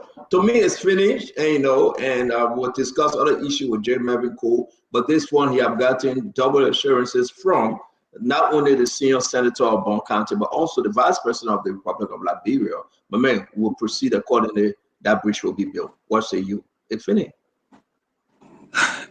So for me, I don't. Good evening, first. I don't think it's finished. I think first and first they need to submit the design to Public Works. And government can decide to hijack the project, and nothing they will do about it, and decide to even build a bridge. So this is politics. So if you listen to the different comments that they're making, they are also making it political. So if government feels threatened by that and say, look, since you guys want to make it political, government has the authority. You can go up, you come down. Nobody will fight government. I remember 12th Street. Well, let me ask you a question, Dan, and everybody free to ask questions. Do you really think that Prince Moyi want to take this trouble? Tell CMC to don't break the bridge and the children still die in our river? So well, politically, who's going to run with the blame here? Will Prince Moyi tell the people in that town, say, listen, we cannot build a bridge because it comes from Musa and Marvin Cole? No, what I'm saying, government can look at the design of the bridge and also assess the cost of the bridge. So with that in mind, government can say, look, this is something that we can do. So if the amount is reasonable and the allotment is there, government can take on the project. So the politics. I doubt it, because the government want to take on any project, the government will go ahead and start building bridge in another town right now. Now when Musa identified those place, or J. Marvin Cole, they don't say, no, we'll do it. I'm going to go sit there. I think that they will have to be building maybe over 100 bridges around the country. Uncle Sam, it's good to have you, sir. Let's hear you on this issue. I just listened to Fulby as a Machiavellian. You know, he thinks a government has unlimited power to manipulate the people, do whatever it can, without consequences. Without consequences. You think this is the oligarchy? Do you think this is 1980? Before 1980, where the government can do anything against the people without consequences? This is a liberal democracy. This is a liberal democracy. This is a Republican form of government. This is a democracy that hundreds of thousands of people die for. So you think the government can play politics by obstructing the building of a bridge, and it will just go free like that because there will be no consequences? You must be living in La La Land. You must be living in some other planet. You know, you might be living on a planet. Let me tell you something. The Public Works has the authority, the legal mandate, to require, and it has not been doing it. But that does not mean that what they're doing is wrong. So if they are starting this process, then there should be a process that should cover all future constructions, including the mansions that have been built in Foya. And I would like to see the design, and I would like to see the Public Works Authority, okay, giving authority to the builders of the project in Foya before they built it. That's a democracy, and we can, as the Public Works Committee in the House of Representatives or the Senate, can call the Minister of Public Works and ask him to display the drawings, to ask him to display the zoning regulation that was conformed to, and every other thing. I'm hold you there because we will be discussing. I like where you're going with the project in Foya, because I'm hearing that yes, indeed, the Senate will court and question Roden Gaines as to the word about who owned that building and how much is spent. And I think it's very interesting. Let's hold you there. Jefferson, you spoke on it. Vendetta, you were speaking, you went off. Let's hear you. Then from there, we'll have to move on. Jay Mavico is in the back, so I'll bring him on shortly. Go ahead, Vendetta. Thank you. Last night, I stated here that the only reason laws were made, they were to be applied against individuals and institutions. This country is governed by laws, not men. The Minister of Public Works, its statutory responsibility is to design, construct, and maintain roads network within the Republic, and also to issue permits to private and public institutions wanting to construct roads, private or public buildings. That is a fact that all of us, including Sam Jackson, cannot deny. Where I have a problem is the fact that people are saying the building, you know, when construction is taking place, you got to wait, let them ride. No, everyone all bear witness. Sometimes you pass around the city or other parts of the country, you will see Minister of Public Works, MPW, meaning you are not supposed to construct. In my mind, it means these people did not, you know, go to public work to seek permission. But I don't think any government will engage in act of making people to not carry on development. The construction of the bridge in Bon County, in my mind, is a step in the right direction. No private citizen should be discouraged from buttressing the government efforts, especially when it comes to road construction. Nobody should do that. Let me conclude on the CEO, please. But let me say this. My disappointment has been not just this government, but in the previous regimes. CEO, I'm sorry you are not visiting Liberia. From ELWA Johnson straight to RRA, from ELWA Johnson all the way into most of what we see, the front views are stores. When you go to other countries, the beauty of the streets can instantly kill the stupidity in your mind. Baby, we gotta go. We gotta go, ladies and gentlemen. Not that rushing Vendetta out, but we speaking. No, but you're rushing me. You know you're rushing me. You know you're rushing me. We have to speak. And Vendetta, thank you very much, my friend. And we want to say, let's finish up with Marvin Cole. He's back. Let's give him a few minutes to finish up, and then we'll run through. Representative, thank you for coming on again. Finish up. Stanton, yeah, out. The chambers of the House of Representatives should not be used. As I said to you, I spoke with both the Speaker and the Deputy, the ground of threats and trying to carry on oppression and suppression of views of people. Freedom of speech is a fundamental right of every human being. But right now, you cannot use the means of force to compel people to submission. I said to the both of them, all you got to do is persuasion. More especially the issues that Yeke raised today was about benefits. And we're not going to shy from that. It was so bad when the Speaker, Richard Coons, said, anybody who goes out there and use any kind of disparaging comments on the House, you will face the wrath of the 73 member. See, I did not get that. Our rules require that we should conduct ourselves properly, but the Constitution provides the freedom of speech. All you have to do when you speak, you will be liable for the comments that you made. When people say that members of the House of Representatives, they stole money, they are criminals, they should be able to prove it. But when you begin to use threats against your colleagues, I think that was brought about the outburst, and people were telling him that he did not have that authority. Being the Speaker, you are privileged to be first among equals. Nobody on your farm, nobody is a boy, but because you using it on undue influence and power, you can suspend and tell the Ministry of Finance not to pay your colleagues with all their benefits, and the government is backing you, so you think it's a culture of group, and they are conducting themselves. So it was on that basis that the guys were outside, and I think it's wrong. We have encouraged Richard Coons. We come from a very heated impasse at the Capitol. You should be more reconciliatory than you continue on the culture or think you can stamp on your people with force. It was wrong in my mind. And I spoke to them. Let me hold you. Why are you hanging with us? Let me hold you. Councilor, though, it's good to understand here that a lot of people reach out to me and say, but what's going on with Richard Coons? This thing have jumped into his head.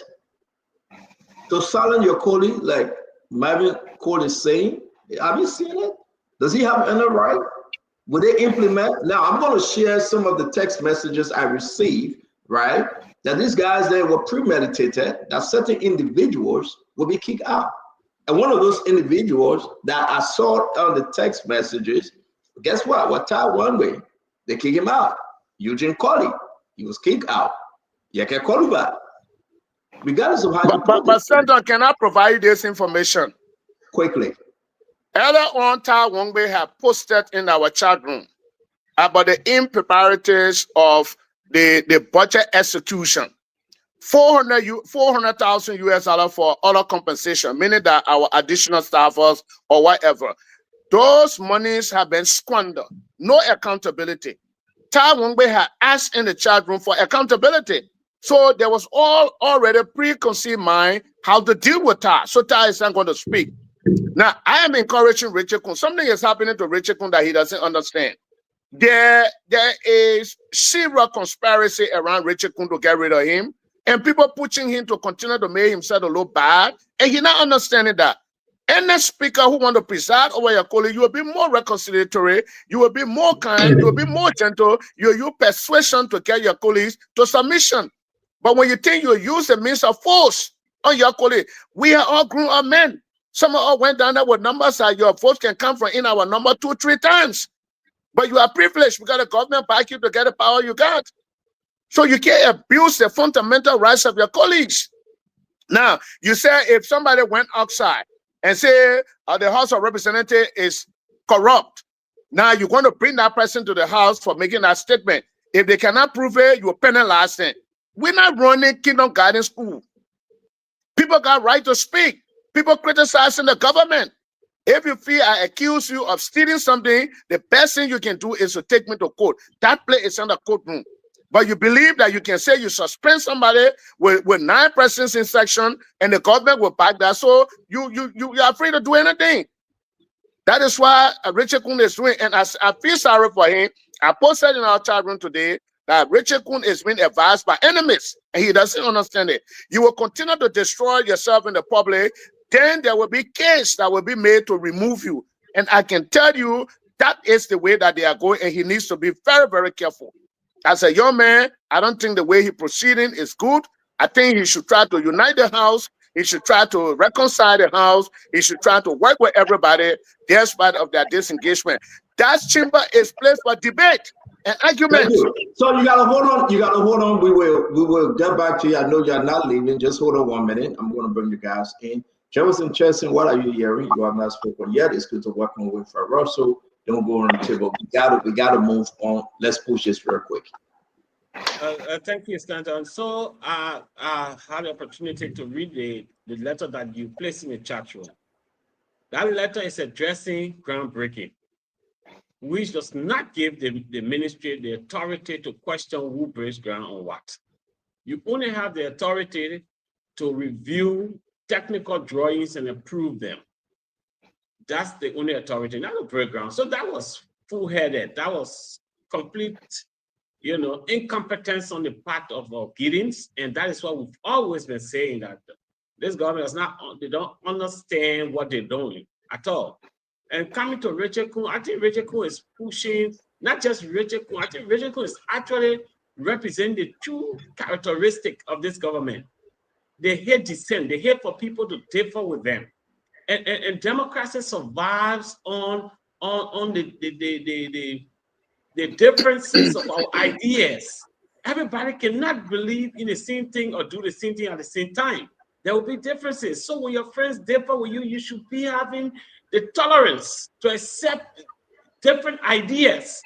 But this government is completely intolerant. That is demonstrated by Richard Kun, by the Information Ministry, by the Executive Mansion, and by every level of governance in this country. The government is so intolerant. They hate for people to differ with them. They hate dissent. They hate accountability. Once you ask them, question them, then they become angry and then they get aggressive and show dictatorship. These tendencies should stop. It does not promote democracy within our governance system. This government is doing so much. Our governance structure. They need to stop. Otherwise, they will drag the country down the drain again. Thank you very much. Before we move on, let me bring in one person real quick. Councilor, kind of talk to us on this before we hear from Marvin Cole. We got to let him go. So talk to us, and we got to do the round table. What was your take? You listen to him, Councilor. Well, I want to start by piggybacking off the conversation we had yesterday about insults and decorum. Yes, we agree that free speech is something that we should prioritize, but also we must be clear that when you are termed an honorable, you should behave honorably. For example, I'm a counselor at law called to the Supreme Court bar. As a member of that esteemed bar, I don't make foolish or disrespectful statement, or else I could be held in contempt of court because I'm an officer of the court. Similarly, when you are an honorable man, you are expected to behave honorably. You don't go to a session and behave disruptively, insult people. Yeka is on record for being very rude and disruptive. And for some reason, the Liberian people tolerate somebody like Yeke for political reasons. But in no serious environment where we have a Yeke as rude and as crude and as disrespectful as he is, in a position of authority, and continuing to do this. He did this to President. We are a people cheered. Today he is doing it again, and I'm surprised that Jeff and others are encouraging a Yeke rude behavior. No, it was right that he was ejected from Parliament, because that's not the kind of representation we should set there. Honorable Cole sits over there, makes these kinds of comments. He himself is a rabble-rouser. He himself flouts the rule. He himself behaves dishonorably. He makes disruptive statement, makes accusation, and you don't want to be held accountable. You have a body of rule. That is a branch of government with rules governing. You can be held accountable. So here's my view, CEO. On the matter of the bridge, I think we can all agree that it is moot. Submit the drawings, comply by law, and let the process play out, because that is the law. That is the rule of law. As to the conduct of representatives in parliament, a separate branch of government, your colleagues have the right to call you into question when your attitude brings them to disrepute. That is the nature of the House of Representatives. And don't come here, you can call somebody a criminal with you or you're accountable. Wait. Councillor, thank you. We're done with the bridge issue. It's done. It's over. We are now at the parliament. Let's discuss that issue. Before you speak, I know you want to respond to Marvin Cole. Let's give Uncle Sam and a few other the chance. Marvin, just hold on 1 minute, I beg you. 1 minute. Okay, before you do that, but I'm saying it's but if you say we should let it go, then fine. Yeah, let the bridge thing go. That thing is there. It was not on the bridge. It was actually on the parliament I was speaking. Go ahead. I was on the parliament because what Marvin Cole wants us to believe that there is a culture of intolerance brewing, and this culture is against free speech. I disagree with him. Marvin Cole himself speak to the staffers of the parliament. Very disruptive, very dictatorial. Until he was kicked out, he was a representation of everything that was wrong about the Liberian parliament. But it is now that because you want to have a Yeke, and let's be clear, if it were not for political reasons, we should not entertain Yeke Koluba anywhere near national discourse. Absolutely anywhere. And I can say this on any platform. I've said it before. When I was in the CDC government, I said that before when Yeke was insulted. No, Councillor, the others have to speak. Let's talk within our time frame. Yeke is coming on. Before we move to Uncle Sam, Marvin, let's hear you. We don't pray it doesn't cost everybody here when he gets there. Hold on 1 minute. Let's hear you, Marvin. It's unfortunate that people like Babala will sit here and talk about a counselor at law. This is a man who was disrespecting the Supreme Court. When you have rebels, when you have people who decided to disobey the Constitution of this republic, he was with them. When people came and undemocratically hijacked power and decided to disobey constitutional authority, but today it's in his favor. He sits on the platform and talk about rule of law. Do you have the moral grounds to speak about rules and respectability? Do you? You don't. You don't. You cannot have your cake and eat it. Just 3 hours ago, Kanye, you were all over here with majority black supporting them. All the wrong action, you were supporting it. But today you are on the platform. I did not talk about unruly behavior being acceptable. I did not say so. Let me tell you what I said. If you come from such an impasse, all you have to do as speaker, you should be reconciliatory. When people try to be disgruntled, use the means of reconciliation to bring them together. Because when you have two factions fighting, of course, people will not like each other. You who in the middle, you should play a middle ground. That's what my position is. I did not tell you what Yeke did today was good. Yeke was expressing his frustration about his $50,000 under the 2025 budget that been squandered. No accountability. Yeke was speaking about $37,000 that were meant for development of his district. That money had been squandered. So Kanye, when you're talking about people who you're backing, go and tell them he who preaches equity must come with clean hands. You want the guys to conduct themselves properly when they come to session, pay them that just benefit. Marvin Cole have been denied of over 3 to 4 months gasoline that were processed and paid. And they took that money and ate it and said they bought raw for the ground, for the flow. You expect me to go to session and sit and be clapping for them? Kanye, is that what your law profession tells you? Is that what you're saying? So look, we are not going to waste our time with these kind of people. We are not going to waste our time with these kind of people. When Kanye one time was backing rebels group, he comes here and talk about rule of law. Once you took arm against the state, undemocratically. You got no morals to stand there and talk about rule of law. Thank you very much, Thank you. We got to bring the others in. Thank you. Before I do that, we received some messages. Uncle Sam, I'm coming to you 1 minute, Uncle Sam. Let me just put this up. First message. This is the last one. Now I'm going to go. This is from the chat room, right? Top one would say, if the speaker doesn't respect his office, we will equally show him disrespect. You will not threaten anyone. It would never happen. Melvin Cole, you said your play Kuko is being illegal advised by his enemies. You said that. Now let's go to the next one. I want to play everything you're getting in your chat room today. This is 40. Now this is so interesting, right? Yeah, I can play everything you're getting in your chat room. That's what we do. I'm happy that the lawmakers are back. We'll be having an interesting show.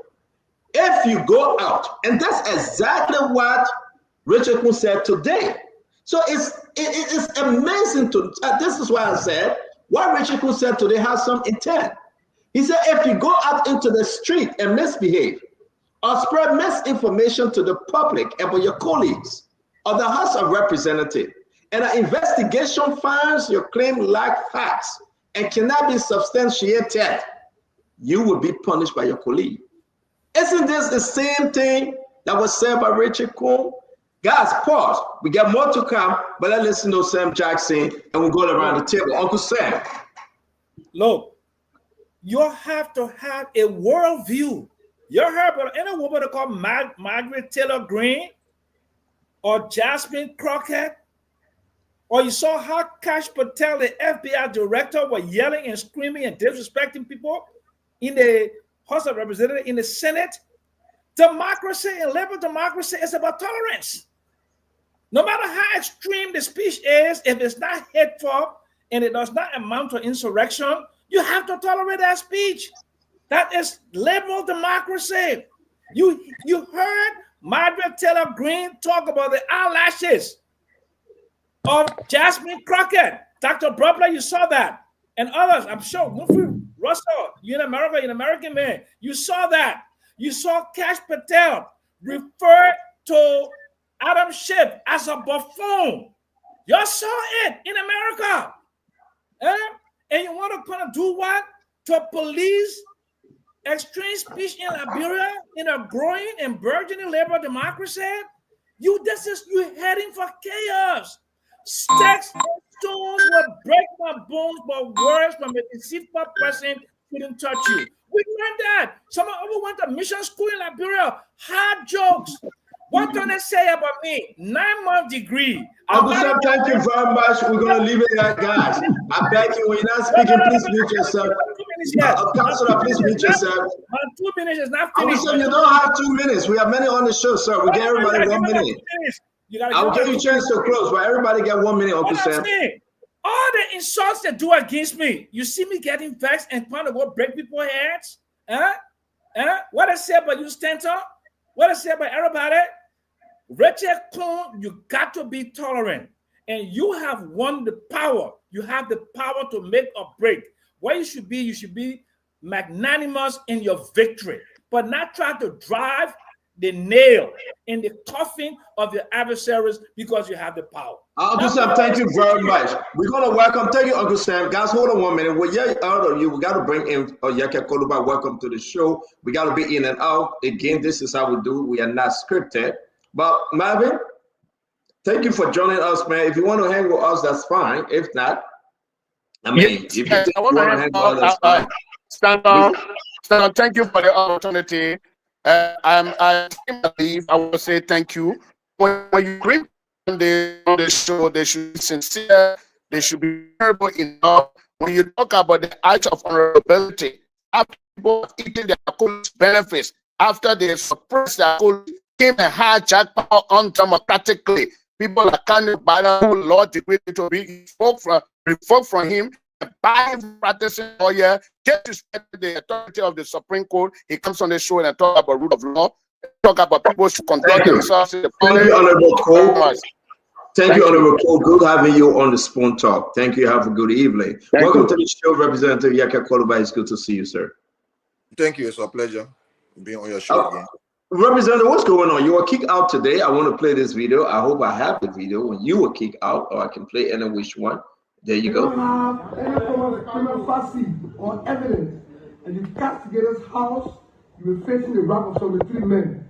I tell you the truth. Most of you get out there and say anything you feel like saying, well, you have no political favor.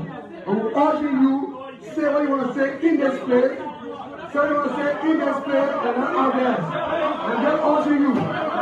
You got to please on so many of you guys, and we're trying to behave, we're trying to have some, that's what we're doing this hot.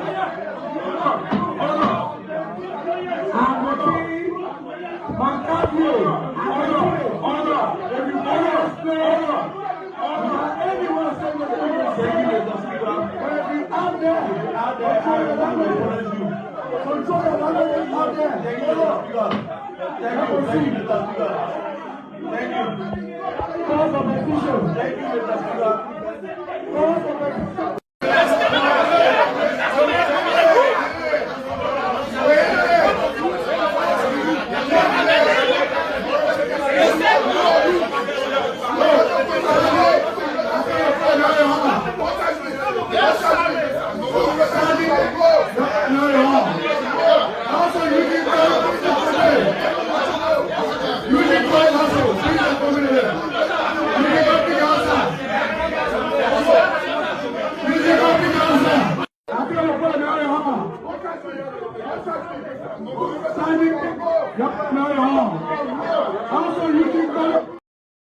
So you get guys, to all those of you that joining us, continue to share the show, but this is an embarrassment for our country though, and I hope we can get your fair view on this conversation. Yeke, welcome to the show. Thank you, Stanton. What's going on? Oh, Stanton, you see, the Constitution has our rules are very clear. The Constitution provides that whatsoever statement that is made by me in session, I can be held liable or cautioned for it. You understand what I'm saying? No, Stanton, the people have decided to put fear in us. Stanton, I will be the last person to be afraid. Watch Thursday and see. What? That's the only place I can start with Thursday issue. Watch Thursday and see. I'm going to respond to Rachel Kuhn on Thursday. He will never use a war on me like a late child again. It is today that Rachel Kuhn didn't know the rules. Our rules. I saw in my heart down somebody that I respect so hardly. Reading our rules. Stanton, our rules are clear. Our rules say to remove the Speaker of the House, he must get 49. Don't people get 49? I listened to a hustler like Bagbala. I'm very sorry that he teaches people law. It's a disgrace. The reason why Liberians go out there with a degree, with papers, and they are not respected is because of people like Bagbala, the hustler. He jumped from party to party. Because the CDC never succeeded, he's in the Unity Party today because he's a hustler. He's been paid by Jeremiah Kuhn to come and push the message of Jeremiah Kuhn and the Unity Party. But I'm not going to dignify him. To go to school to learn law, I cannot sit on a cloak or hustler like Bagbala. What law Bagbala know? What law he know? When the Constitution is clear, the Constitution said to remove a speaker, you have to get 49. Our rule says you have to get 49. Now, Rachel Kuhn is trying to respect the rules. Do we have rules? Do we have rules? Stanton, nobody on the earth can stop me from talking the way I want to talk. I challenge them. I defy them. Watch the process and see the process has started. You know, when Lepo and I run, better go can have party. And now I said to Rachel Kuhn, you are criminal in your cloak. I said my statement. You heard him saying, after our disrupted, when our record now, so to speak, our disrupted, somebody want to correct English. Who got the moral to correct my? And now I said to them, you know all the English people have gone through the LU. Why you calling Rachel Kuhn a crook and a criminal? Why? What did he do? Because he is. And I maintain my statement, I stand by it. I can never reverse that statement. And they can do nothing to me. Point to some stuff that the audience can know, because did he eat your money? Did he eat your salary? What did he do specifically? Stop. He started being represented. He went to LU as professor of LU. He will make the test hard for the student to fail. Then he charged them 2 for 25. That Rachel Kuhn. I will address Rachel Kuhn on Thursday. Rachel Kuhn would never talk to me like a labor. Rachel Kuhn is just first among equals. We are colleagues. I have more votes in the whole country. I won with 38,000 votes in district number 10. I'm very proud to say that. I've been elected for the second time. I'm not a playboy lawmaker. I see one crook, one hustler. Barbara come here to come push the message. Stanton the court always use a show to get a job. Do you know that? I have said this. It happened to Wally Manny, Abi Kroma, former woman. She used a platform to get a job. So Barbara is using a platform to get a job. What law he know? When you disrespecting the Constitution, you say you're a counselor. Is that the kind of counselor that will push this message? Stanton, I have an impeachment bill for that irresponsible drummer that calls himself Chief Justice. So that hold you, that hold you, Chief. That hold you. We want to stick up to what happened today. I'm going to bring Dr. Bopler, Winfred Russell, the rest of the guys, Kev Hassan, everybody will come in. We have Yeke Koruba. After Yeke Koruba, we'll be bringing 40 Fumbler on to respond. The reason why I think it was necessary to kick Yeke out. Guys, we have to run with this show. Please make your point very, very quick. We're backing you. These lawmakers have to respond. We got other topic. Dr. Bopler, what say you? Stan, I got to tell you, in a country like ours, where there's so many poor people, where schools don't have benches, where trash is in all of our districts, where unemployment is so high, it saddens me that the people we elect to represent us, they put so much time and energy into non-productive things. I hope they will transform the energy into productive things. We want to get up one morning and get excited that something big is happening for poor people in this country. Like affordable housing is starting across the 15 counties. Want to get up one morning and say that we have a new waste management program. So in 30 to 60 to 90 days, you will not walk into trash everywhere you go. Want to get up one morning and say the vocational technical schools in every county. So all these young people, because we have a young population, all these young people with energy can go and be trained. Want to get up one morning and that the lawmaker say, for the people's sake, we'll take a pay cut so there will be more money in education, healthcare, and we'll all be better. We don't see it. What we see is a lot of argument, a lot of misbehavior amongst the wealthiest people in the country. Something is intrinsically wrong with our arrangement. And I have a feeling it's going to stay that way until we, the people, say enough is enough. It's so unfair to us, Danta. The tenures are long and the performance is poor. Thank you. Winfred Russell, let's hear you. Yes, thanks, folks, and it's great being on here once again, and I'd like to say hi to all of the viewers and listeners out there.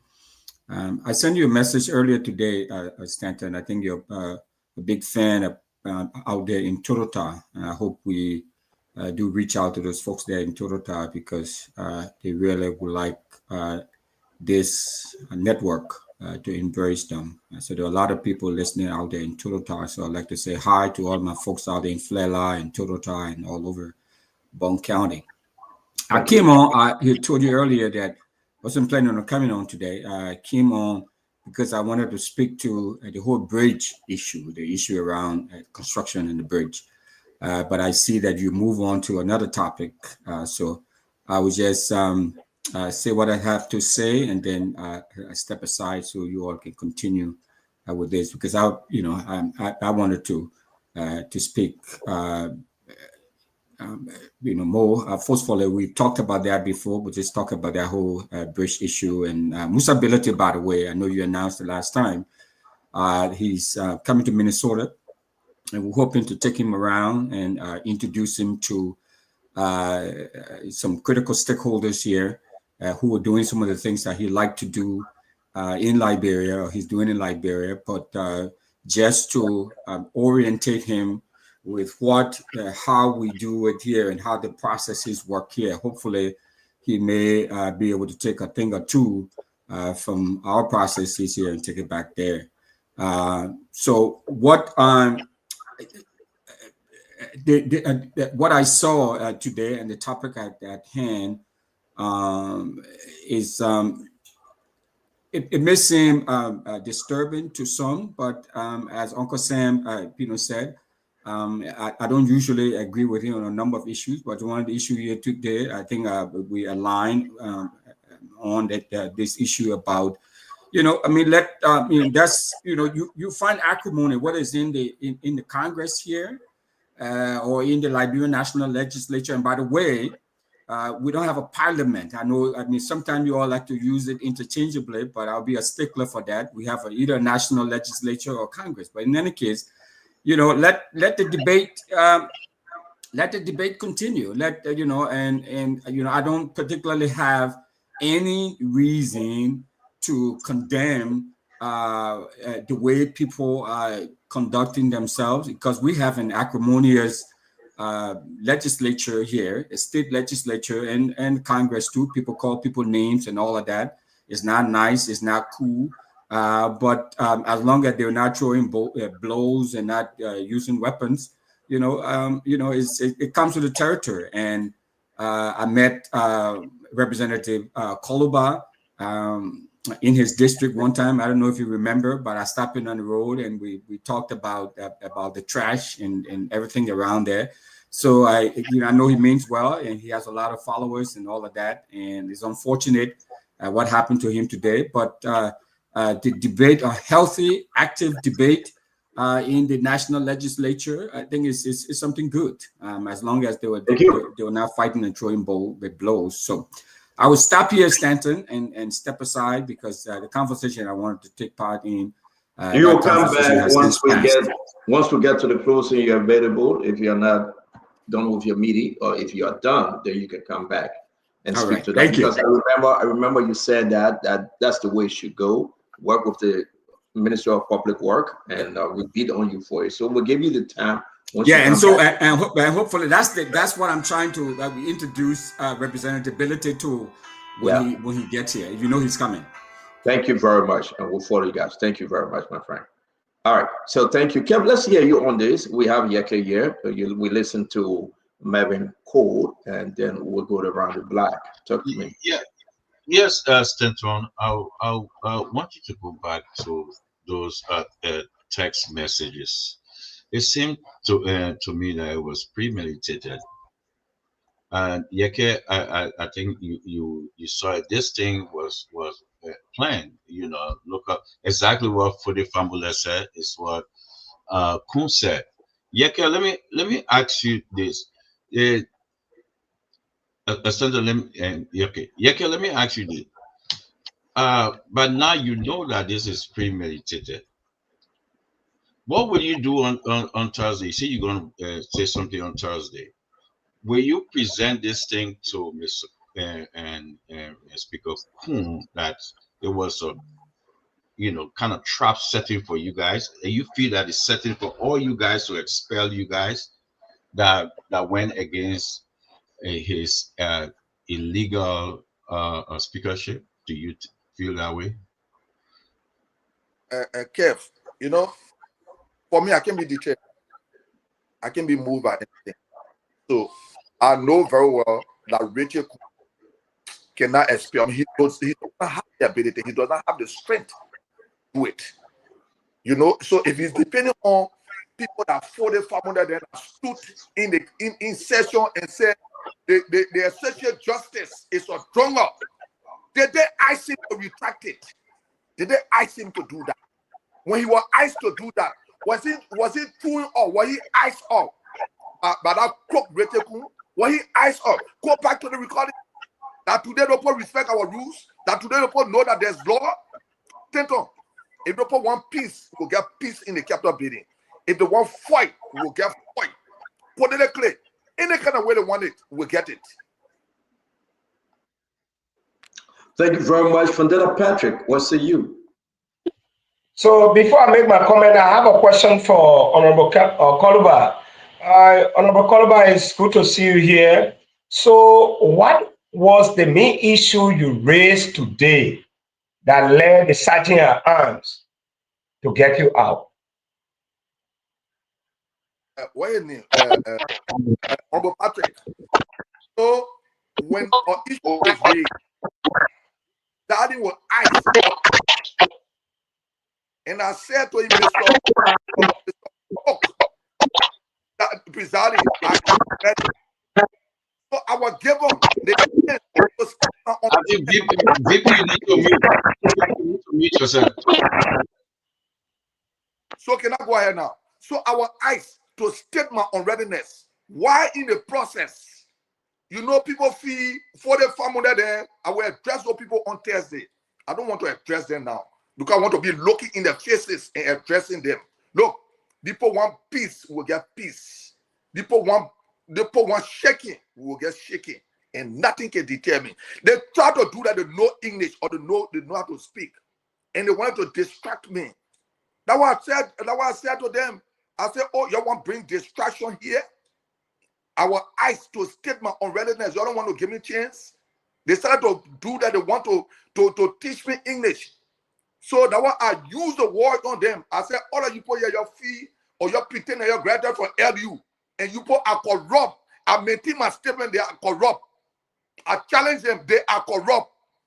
I state my statement. I can never reverse it. Under no condition. That in my grave, I will reverse it. I'll state my statement that they are corrupt. It's a group of people. If we are educated enough, I'm not popular. That are popular. You know, you also behaving like a hustler. Let me be very frank to you. Sorry for the statement. You see Joseph Boakai taking $10 million building a property. Then you talk about lawmaker will reduce the salary. Have you asked your friend Joseph Boakai where he took that money from the builder horses in Lofa? You that are popular. Have you asked your friend that you want job from? You came here a few times and refused to get you job. You say you're going to go come back. Have you asked your friend why he took the $10 million from the build your property? Yo, hustler there on the platform. So Yeke, show respect to the Yeke, show respect to the panelists here. Nobody said they're looking for a job, please. Let's stick to the conversation, sir.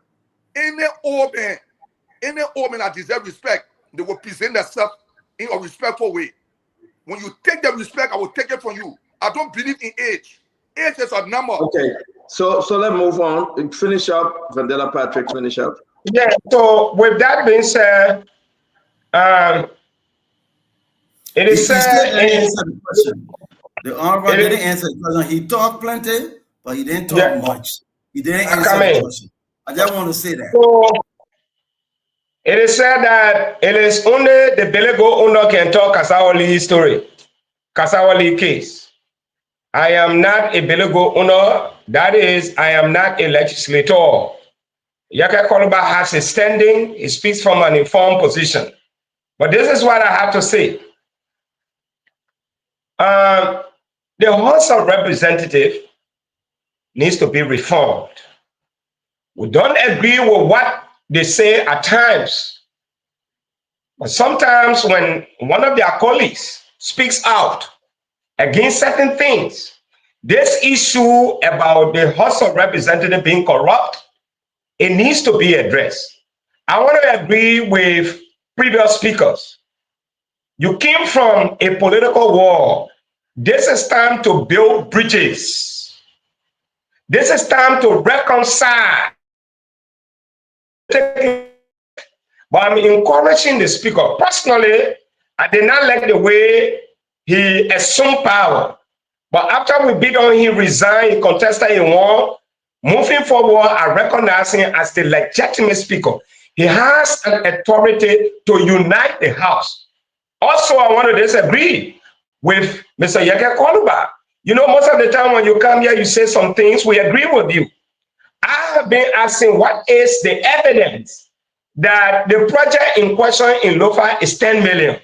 Is there a contractor with the receipt? Is there maybe a proposal that, you know, we can VP, go to the public work, go to the executive mansion and ask them. They will give you that answer. We got to move on, VP. Let me bring you in real quick, Emmanuel. Emmanuel, talk to us. Stanton, good evening, Honorable Koluba. Thank you for taking your time to be on the show. Stanton, what is unfolding is a practical lesson in how not to ascend to power. You see, when you ascend to power by exploiting and undermining others, you will always believe that people are plotting and undermining you. That's the challenge of Speaker Richard Combs. Because he plotted for that position. Now he's insecure. So therefore, he's trying to stop his peers from going out in the public and exposing what is happening in there. Speaker Combs is forgetting that the rest of the 72 legislators have a duty to their constituency. They have the duty to report to their constituency. As much as they respect him, they are not subjected to his demands. So why would he be asking them that you cannot speak out in the community when you have to report to your constituency?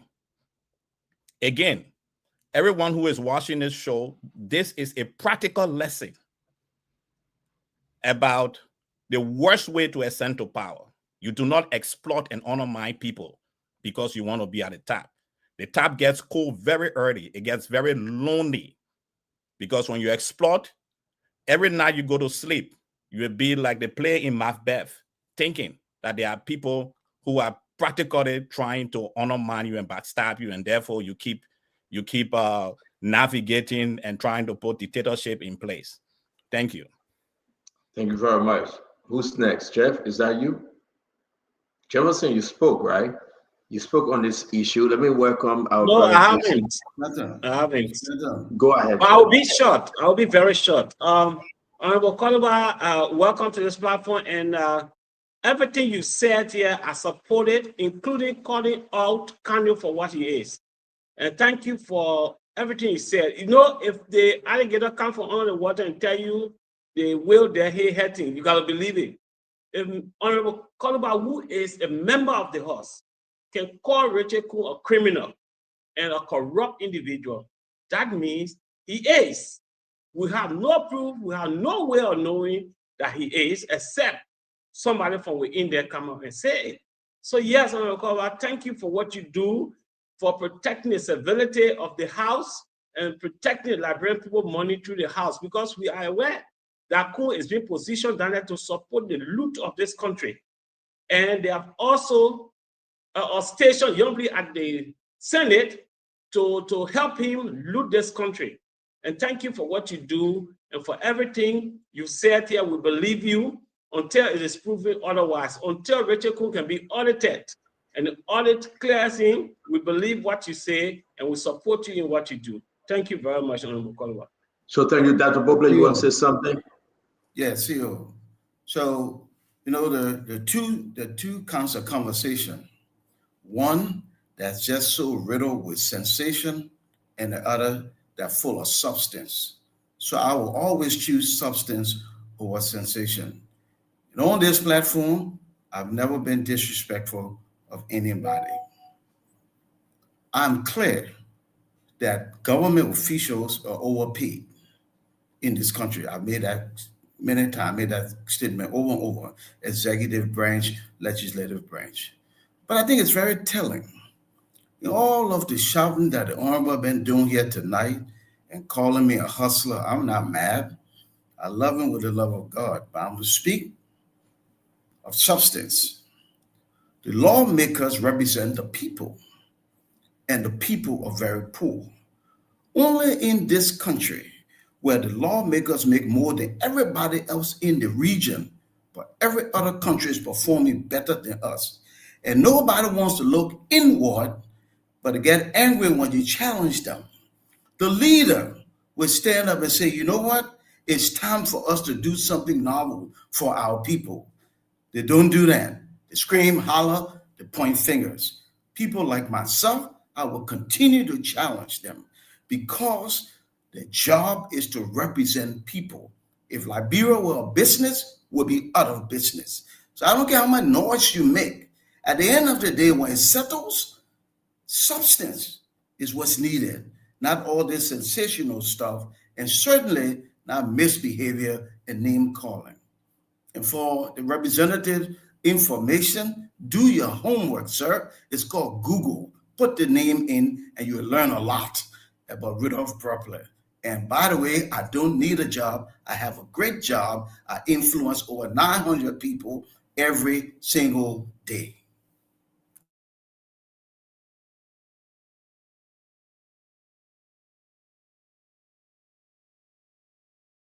Thank you very much, Dr. Pople. It's good to have all of you. I'm going to give Gibson the last word.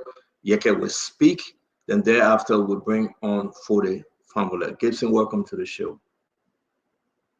Thank you very much. Before I say what I want to say, Representative Yeke, welcome and thank you for coming. But I have one question before I make my comment. The Constitution, Article 42 says, a member of the House of Representatives or Senate can be arrested for breach of peace. What is your understanding of breach of peace?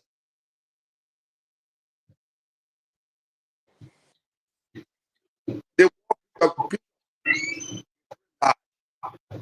are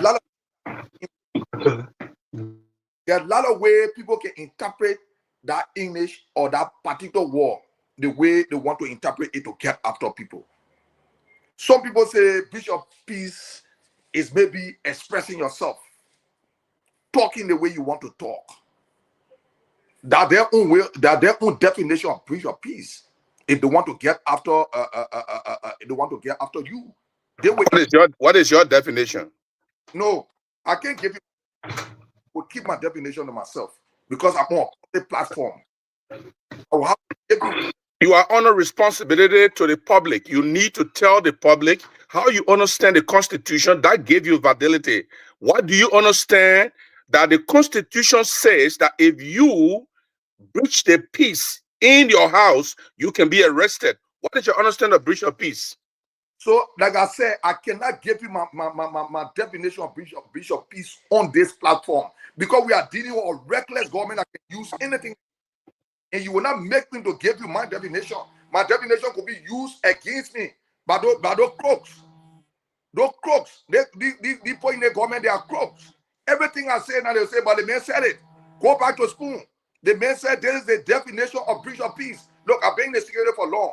I served in the Liberal National Police in this country. I'm too educated for you to push me to the public, for my statement to be used against me, for people to get at me as an opposition leader. I would not get. Okay, let me make my comment. I think I will agree with Comrade Bala for his description of exactly what needed to be done. As a journalist, and some people still don't think I'm a journalist, I'm a seditious. This is why I remain independent in my thought and my belief system. The way you guys behave at the house, if you call Richard Kun crook, rogue, you can say anything. But if your action breach the peace of your assembly, if your action cause the disruption, because breach of peace means disruption. Disruption. That's the key word for breach of peace. If your action disrupt that at assembly proceedings, the Constitution says you can be arrested. But you know the reason why I don't like you from the beginning, I got to tell you right now, I didn't like you ever say, I still don't like you. And the reason I don't like you is you are very rude. And the people who made you rude. So let me be professional. Yeah, forget about whether you like it or you don't like it. The man is a producer of these works. Why are you afraid of it? You're getting insulting other people here. They just telling you. Carry like one person. Okay, I will take it back. No problem. I will take it back. I will take it back. I will take it back. I will take it back. But here is what I want to say. You can me finish. Then you hate me. Let me finish. Then you hate me. But you can't be interrupting when they call you rude. You insult. Yeke, The reason why I don't bother you is because the people produce their own devil, and the devil is dancing in the middle of the town, and then they want to undress the devil. That is where my problem is. But you have never been saver. You don't have legislative agenda.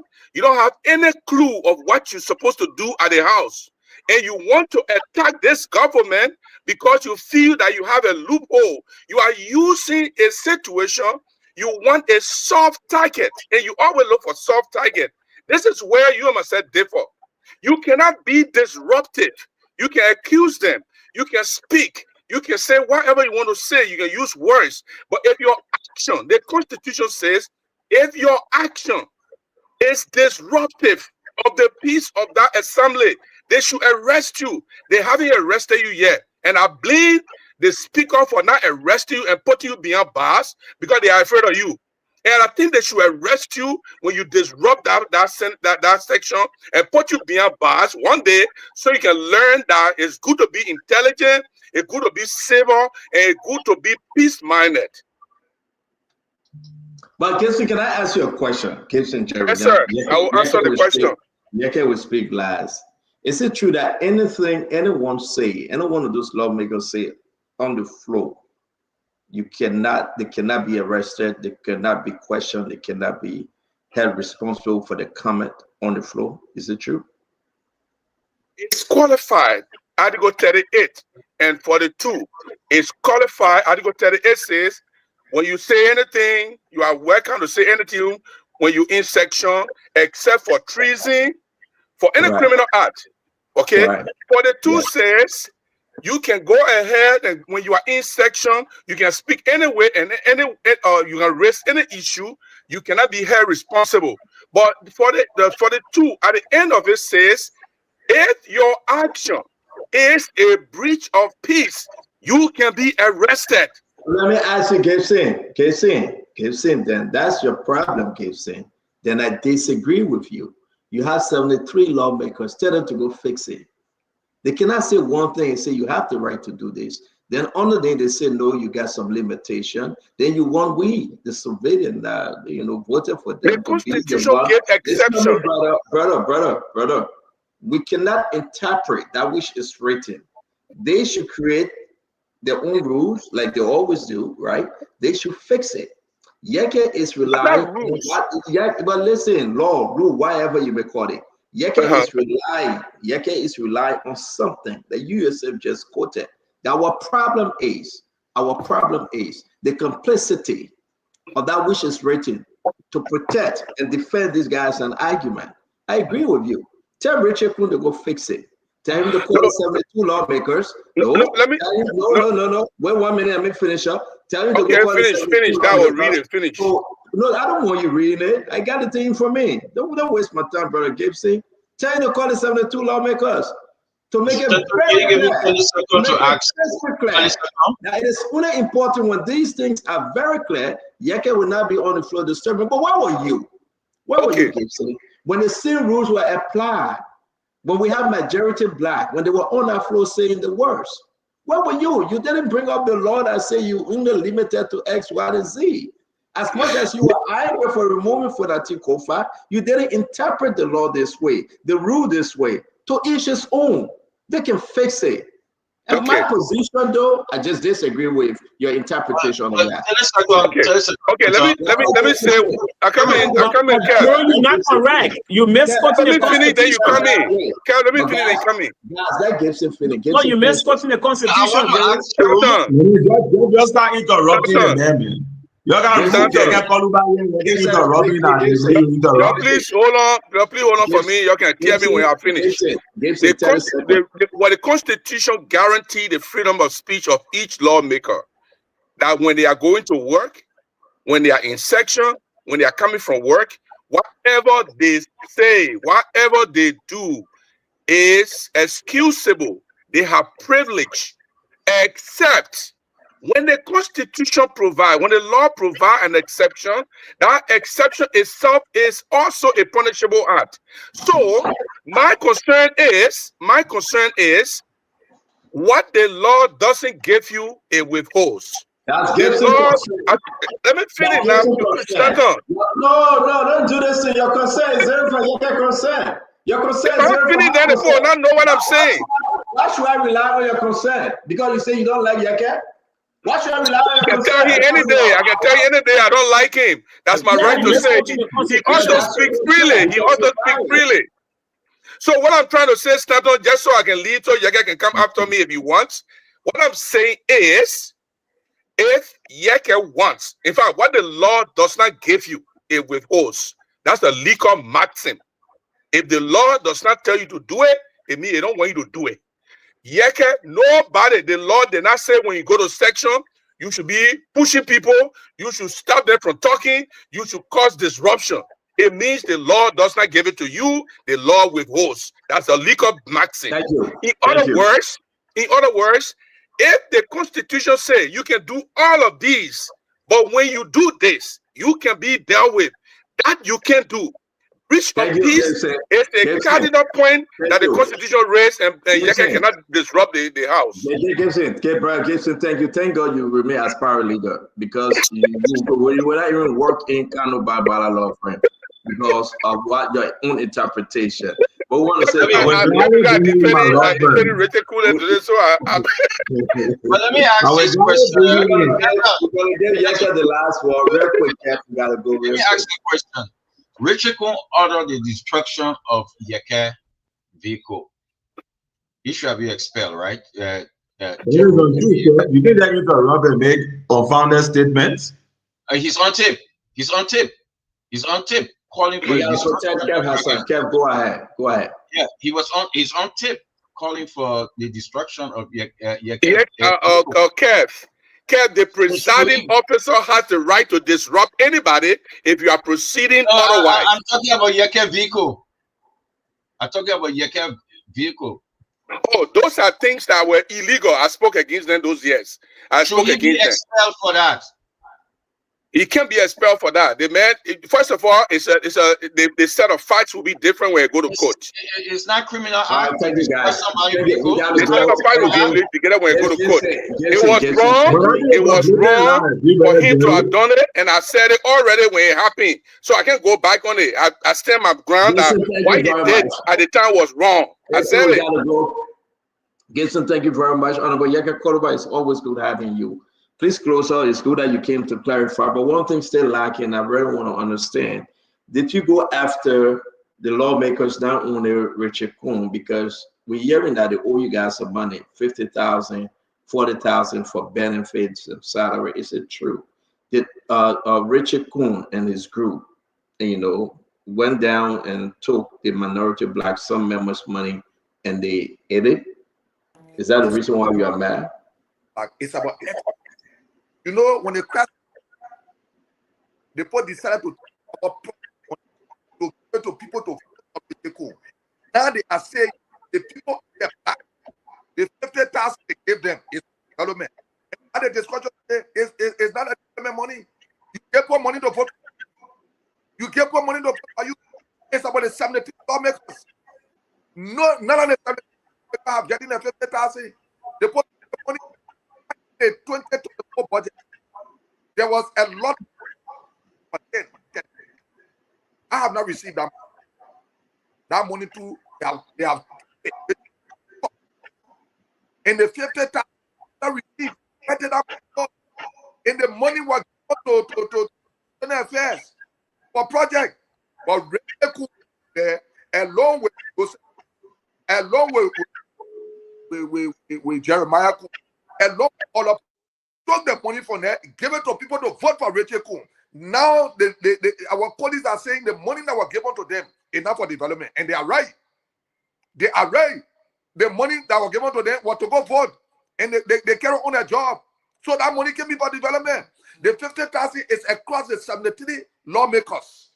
The 37,000, we have very few that are not getting our money for the 2024 budget. So we shouldn't speak about it. I was not disrupting session, Honorable Gibson. Watch your tape. I will recognize to speak by criminal Richard Kun. And I was disrupted. So those people that disrupted me, why I will recognize. They must say who disrupted session. Watch your tape, Gibson. Gibson, I beg you, watch your tape. I got too much respect for you.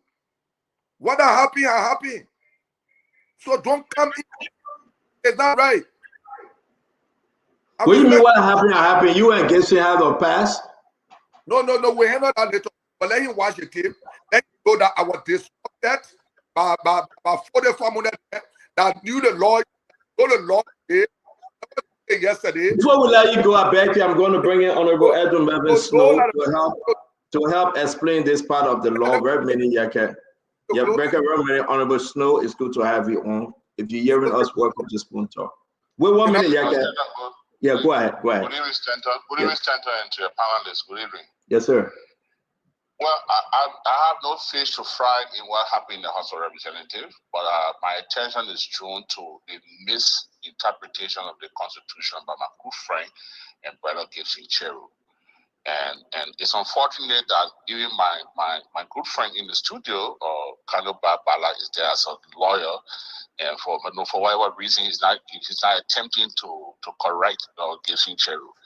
Now, what the law says, it says you can be arrested for breach of peace, felony, or on your way to session or from session. You cannot be arrested except for breach of peace, felony, and so on. Now, in the House of Representatives or on the floor of the Senate or the House, you are privileged. You cannot be held liable or arrested for anything you say on that floor. You are protected. Now, as regards your conduct, the Constitution says each house will draw up a rule, a standing rule to govern themselves. So if the House of Representatives has a rule to say if you argue with the Speaker or if you go outside the Senate, the House floor, and you say something on the radio that's not in favor of the House, you'll be punished and they vote on that rule, then that's a rule, that's a standing rule. But what Gibson is saying to the public tonight, and my friend there, Kano Bala, won't correct him, I think is unfair to the justice system, it's unfair to the Constitution, because there's nowhere in the Constitution that says the Speaker or the pro tem can arrest a lawmaker, be a representative or senator, and send you to jail for your action. No, you can pass a rule, you can have a rule. So each house has its own rule, provided, again, even the rule say provided it does not contravene the Constitution of Liberia. So it must be in line with due process and the different articles within the Constitution. So Gibson, you're my friend, but you're wrong on this one, and I hope that you can take it as a correction. Thank you very much, Honorable Snow. Thank you very much for chiming in. We appreciate you, sir. Again, our condolences to you and the family for the loss of your cousin. Thank you. Yes, sir. Thank you, Stanton. Thank you. All right, so there you have it. Yaka, thank you for coming on. Now we'll focus. But Stanton, I think if there's a particular allegation made about law that requires clarification that implicates me, it's only proper that I respond to it. Yes, but let me excuse Yaka. Because I'm the only lawyer on this platform. These are lay people attempting to interpret law and claiming that the opinion is superior to mine. Counselor, we have to excuse Yeke, and then we'll come back in chamber, in this our chamber, to further discuss. You are not the only lawyer. You have people that make the law. So give them some respect too. They are not lawyers. These people that make these people that make the law, they got great experience too on the issue. You got Yeke. They got great experience, but they are not lawyers. So again, to issue spoon, we got to excuse Yeke. Yeke, finish up, my friend. Okay. Yeke, but thank God for Stanton. That rudeness, I would have responded to it. Yeke, go ahead. Your co-book counselor, you are correct co-book counselor. Anywhere the money you can hang your law friend co-suit. So you now counselor who made your counselor law. Now what go where? Well, if I'm 4-1 now, you can come back to it, dude. Your partner statement. You can come back to it. As soon as you talking, he will go. Then can you be winning Insta? Let me say So that's Stanton protecting Yeke. So today he locked your ass. I responded to him.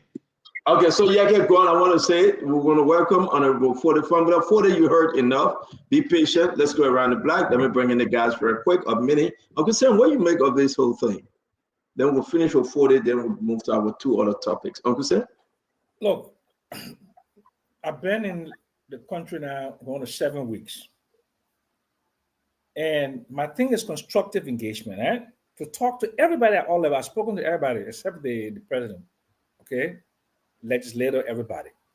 I'm trying to find out what is it that is obstructing civility, number one. What is it that is obstructing us from making some of the moves to improve the lives of the people?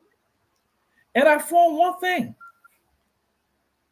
You know, small children trying to do big people stuff. And I don't mean that literally.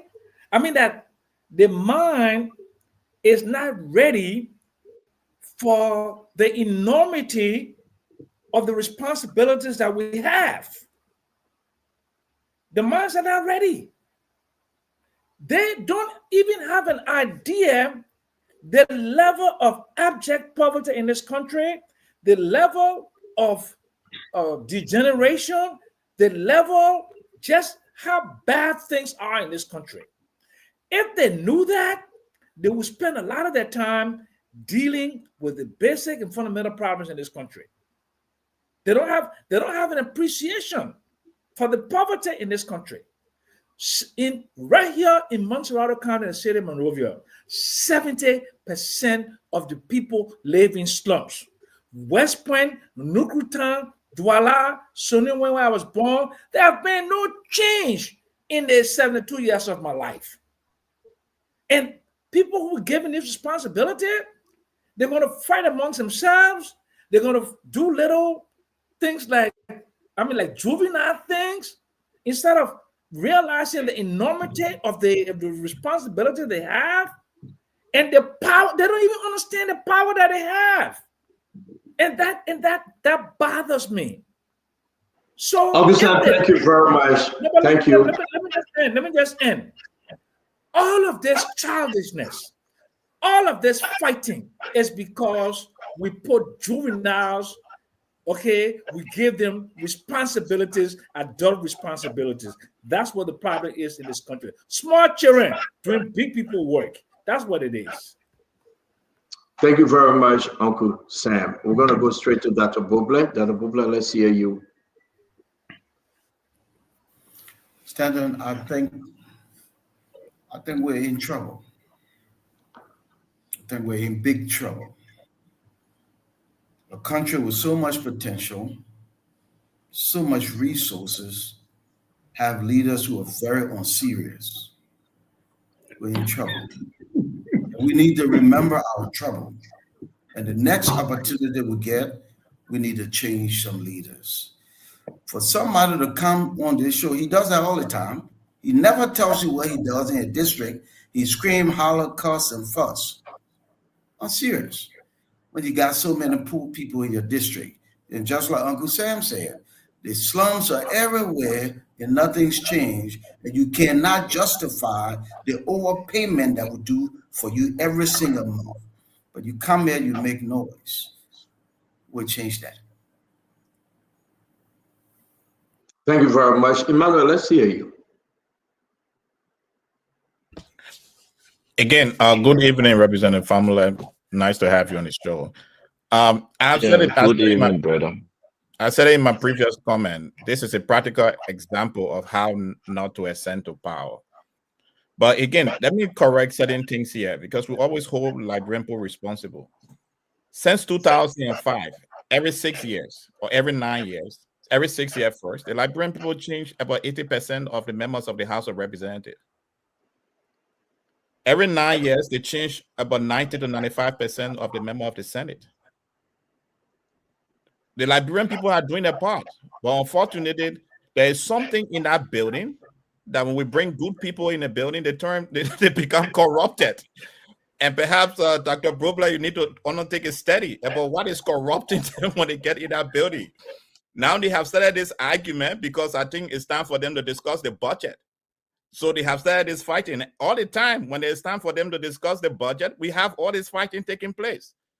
So perhaps we need to understand, why is there so much greed when good people that you believe will be the change agent enter in that building. And it cut across every party, because if you take a breakdown or the member of the legislature, those of us who are in opposition, we are in the majority. So we really need to understand that and see what we do, and we are changing them again. Hopefully we get a right breed of people in the next election in 2029. But the Liberian people have been doing their part. Every 6 years, Dr. Broblett, we change about 70 to 80% of the members of the House of Representatives. But yet them still, we continue to have the same attitude being exhibited by new people. Some of the people who are leading this charge, it's their first year in the House of Representatives. They are freshman representatives. You expect that they would learn and develop, but instead of learning, they are seeking power. They are seeking greed. And that's the reason why they could spend so much time and energy trying to remove a former speaker who, in my opinion, I believe, was trying to get the House together to get on a proper path. But unfortunately, they undermined him. They exploited his weaknesses, and with the help of the government, funding to squander our money, and therefore put us in the situation we are in right now. Now they are struggling to govern. On the day they were to open the House of Representatives, they did not even have a quorum. On the first day of the sitting, they did not even have a quorum. So that's what we have in our country, and hopefully we will change this. In 2029, the Liberian people should be angry enough. I agree with you on that point, Dr. Broblett. Should be angry enough to change this. And during that time, we have an Alexander B. Cummings, who the Liberian people will elect as president of Liberia in 2029. And this thing is going to change. There will be no bribe. Thank you very much. Councillor Bala. Thank you, CEO, for finally bringing me in. A few things to say. The first thing to say is that if Honorable Koluba wants to be a Zogo or a Yana boy, let him abandon the capital and go sit down to Oro Market. But we cannot have people like Yeke claiming to be representative and behaving like Zogos. He insulted President Weah consistently. Jeff and others who are on this platform were angry at him, insulting him back. Today they clap. I am not that hypocritical. Yeke is not bigger than anybody here and can't cost by anybody here. We must shame characters like Yeke to realize that it is misplacement of judgment that have people like him at the capital. And he has achieved nothing. Except by rabble rousing and running around in Funatikofa Party and disrupting session. No, we cannot condone that. Now let's come to the substantive. When the law produces a rule, it gives exceptions. The exception also form the rule. Elementary statutory interpretation that we teach at law school. When the law says you are protected, however, if there is a breach, that protection is eroded immediately. What constitutes breach of the peace? Inciting insurrection, being disruptive, being unruly, all of the things that Yeke is known for, that Liberians clap for, when in their minds they know it is twisted and irresponsible. I'll give you some practical examples. Early this year in 2025 in the US, Al Green was ejected from parliament when he heckled President Trump, knocking his cane and shouting in the background. He was escorted out of parliament for that unruly conduct. That's not only there. In the UK, 2022, Ian Blackford was also escorted out of parliament for accusing the prime minister of lying. And they said, no, qualify it. He couldn't qualify. He said the man was lying. They escorted him out of parliament. And there are many instances. Margaret Ferrier, 2023, also escorted out of parliament. Why must we condone this kind of rude, crass, crude, irresponsible behavior from a half-baked illiterate? Simply because we say, the democracy must grow in this space. No, this is why I agree with Papa Sam Jackson, that the enormity of the responsibility that have been imposed on people like Yeke is lost. He doesn't know why he's there. And because he goes around, encourages Yana boys, encourages Zogos, and I'm surprised that Emmanuel George cannot even condemn Yeke because he is afraid that Yeke will start to insult Cummings, and he's insulted Cummings variously before on many occasions. And these people are afraid of Yeke. I don't come from a place where I'm afraid of people like Yeke. I'm a teach law, I'm a lawyer, but if you want us to go into the gutters, I will follow you there. Yeke has his behavior has no place in our democracy. And if I was Speaker Kun, I will escort it out 10,000 times and incrementally we begin to mete out the legitimate punishment by law that are responsible for that kind of irresponsible behavior. We must be clear to people like Yeke. We'll not celebrate that behavior. Lastly, before I go CEO, Yeke referred to the Chief Justice of the Republic of Liberia as an irresponsible drunkard. As an officer of the court, called to the Supreme Court bar, and the only lawyer on this platform, I will not sit here and allow, I don't know whether it's a 4th grade or 6th grade ex-combatant to refer to the Chief Justice in that language, simply because a miscarriage of electoral records has landed him at Parliament. We must rebuke fools like Yeke. And on this platform, CEO, I think we should call people like Yeke to question when they insult serious people who have worked for reputation in our society, simply because he has some little platform in Oro. But I can assure you, I don't think the people of Oro and Desretin are that stupid going forward to elect somebody like Yeke going forward. I don't think so. And it will be a gross mistake for Kofa and the CDC.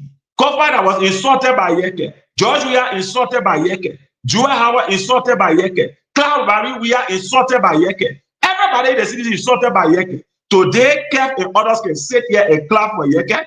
No, I don't descend to that level of hypocrisy. We must put people like Yeke in that place. I don't speak that language. People like Lege, like Dr. Buble, you know, you polishing, you giving him flowery English. No, that boy is a Zogo. He's an ex-combatant. He's rude and irresponsible. You must deal with him in the currency that he deals with. And that's what I do to people like Yeke. Can't talk about my 419 law. You know what it takes to go to law school and graduate and go to the US and specialize in law and practice across the continent? You know what it takes? You know how we earn income? You know what it takes to be a professor of law? To manage a committee on the Liberian National Bar Association? You know what it takes? All you know is drugs and insult, Yeke. So don't bring that to me. You and co, you are the chief hustlers. Are serving government only 3 years since I was born. The rest of them are better professional. You, on the other hand, what is your record? Human rights abuse, beating people, children, running around with SOD, with criminal and human rights record against you. You want to compare yourself with me? On no level. Just take your little egg-gotten work for the legislature and continue to lie to Fonati Kofa. But if you come on this platform here, I will checkmate you. If Jeff and Kev are afraid of you because they won't win election, Kanu Bagbala is not afraid of you. So let the record reflect that. On that note, I submit CEO. Okay. CEO, let me. Guys, everybody will talk. I'm begging you, please, for the sake of everybody will have the time to talk because we got to just give each other the chance. Then we'll finish up with our brother who is just joining us. Let me ask Kanyo a question. You said, what did Yeke say about the Chief Justice, Kanyo? He referred to the Chief Justice as an irresponsible drunkard. That's what he said on this platform when he spoke. Bad. It was bad, right? Well, I've expressed my view about it. I think it was not just I was on the phone talking and I mixed it. I'm just asking you. I mean, it was horrible because I think in the context, condemn it though. I'm seriously going to condemn it because that's the Chief Justice. I don't think Yeke was right. But since you pointed out to Yeke and say it was so bad, can you? I mean, have you forgotten what this Honorable Fode said about the very Chief Justice when you were Distinguished colleagues, because statement of readiness, we will not give any relevant or any legal statement from the Associate Justice. But so I'm going to keep you short and make a statement. We're not giving any relevant.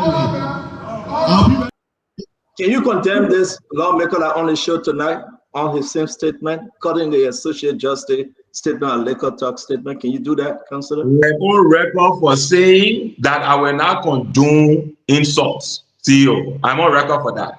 And that is why I was saying on the matter. Can you condemn the Honorable Representative here tonight that his conduct was wrong? Why would you want me to condemn me? I say I'm on record for saying I don't condone insults. You just condemned Yeke for what he said. Be the same councillor. There's no equivalency. No. Wait now. Wait, brother. You cannot have it now. You cannot have it both ways. And I agree with you. Nobody should touch Chief Justice Bese. I do agree with you because it's wrong. But you condemn Yeke, a representative from District 10. But thank God that Fode Family is on the show. Tell Fode Family he was wrong too and condemn his statement. But calling the very same Chief Justice today, when he was Associate Justice, that his statement was liquor talk and he would not condemn anybody from a Kenju shop. You listen to the clip. Can you condemn him then? Stanton, unless you want me to use your words, which I cannot use your words, I've been very clear. I do not tolerate insults in public discourse. Yeke was categorical. He referred to the Chief Justice as an irresponsible drunkard. I think a Zobo and a human rights abuser like Yeke has no moral rectitude to be referring to people in high standing in insulting manner. I'm very clear in that regard. So there's no contradiction here. Was the formula wrong also for doing the same thing that Yeke did? Like I said before, insults in the public discourse should not be welcome. I'm very clear on the matter. Man, you been I'm not playing around. Let's move on, man. Let's move on. Wait, I'm begging you. Wait, I'm begging you. Stop playing around. I like the fact that you condemn Yeke, and that's what we need to do. But you cannot have it both ways. You don't want to call for the name for something that he said. And for they have apologized though. But you tell us, say, generally you condemn it. But you call it Yeke or Zoko. You call it Yeke or street boy. You denouncing his statement. And you're right to do so. But on the other hand, no matter you agree that I read that Yeke is a Zoko. You are yet saying that you cannot call for the name and condemn his statement that I just played? Wow. See, you don't know what you want me to say. When you on the show, you will speak the truth equally. You will not be partial. But I've done that. Yeah, no, you I've are done not. that. And I'm not going to say for the house to apologize. No, you are not. No, you are not. Yes, the I have done that. I'm happy that Fode has apologized. Which means that Fode is a better man than Yeke. Do that for our audience. Yeke is a recidivist. Call for the name. Fubi, let's hear you, my friend. Welcome to the show. Let's hear you. We're making our way to 40 anyway. He will speak for himself. Why you are open also? That's why if you get somebody in the bike, I can leave and the person can come. So let me know. I'm not dealing with the issue of tonight. You can't open also that already closed and the data finished showing. So you can't open that. So but on a serious note, look, we have our own problem in the country. I don't agree with Gibson most of the time, but tonight he said something. You know, the Unity Party people voted for Yeke based on insults, and he also using the same. So he playing the same stuff to them, and that's why you get when you vote wrongly, when you vote people for the wrong reasons. And you know, like I told Yeke before, I will expect you, when you get in session, offer some bills on the floor in the interest of the people of Liberia, your district.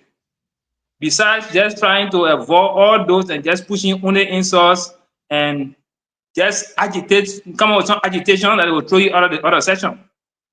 Go in session, you can have all your legitimate reasons for disagreeing with your colleagues. It's fair. When you don't have your benefit, you have the right to raise it. But let's see something different. You can't go to a session every time they throw you outside. That's not the reason why you were elected.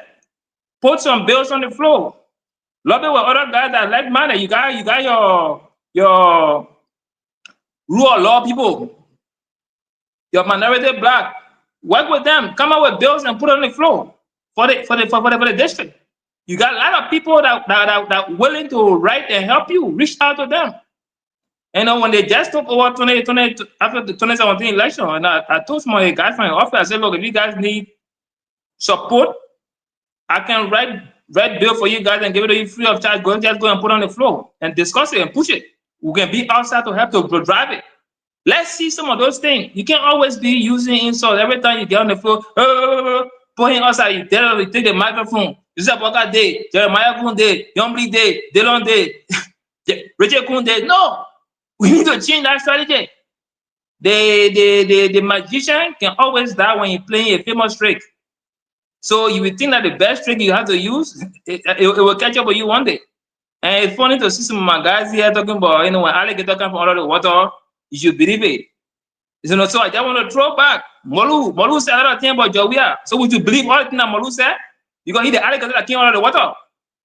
So you can't just say because today you agree with the guy for pushing your opposition line. So everything that he says in your line, you cheer him. Yesterday you were all there fighting, throwing people, sending people to go even kill the man. At some point you have people surrounding Yega to protect him from CDC.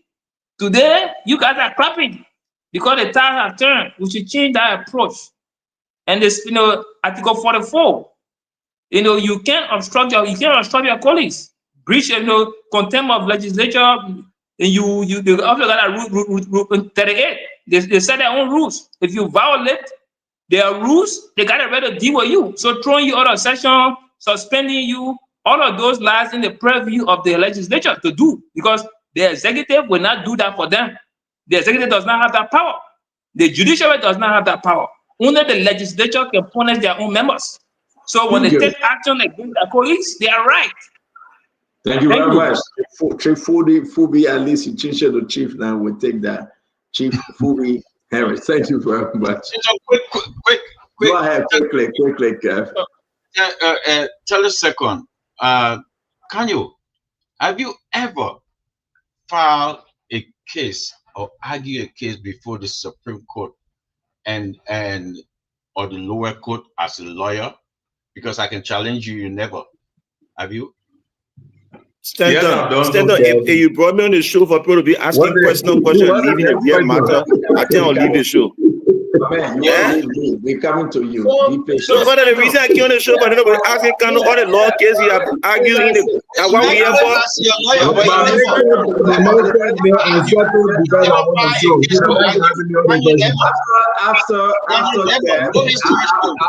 After Kev, we'll come to you for the family. Be patient. But if you want to go, you are engaged, you can go come back the next day. While we're walking our way down to you, the honorable man. That is the impatient thing we're talking about here. You're too impatient in the House of Representatives. Yeah, man. You calm down. I want to calm down. But go ahead. You want to answer a question quick for us to bring in 40? No, my time. Stand on. No, your turn at next month. You want to answer a question quick, Kano? I've already answered the question. No, I didn't hear you. I'm sorry. Can you answer? I said yes. Hey, can you go face live? What do you want me to say? You asked me a question. Let's bring in the honorable man for the formula. I wanted to speak before Pode. I wanted to speak before Pode. So, you know what it takes to become a professor alone? You want to give me this question? Let's bring in for the family back in here.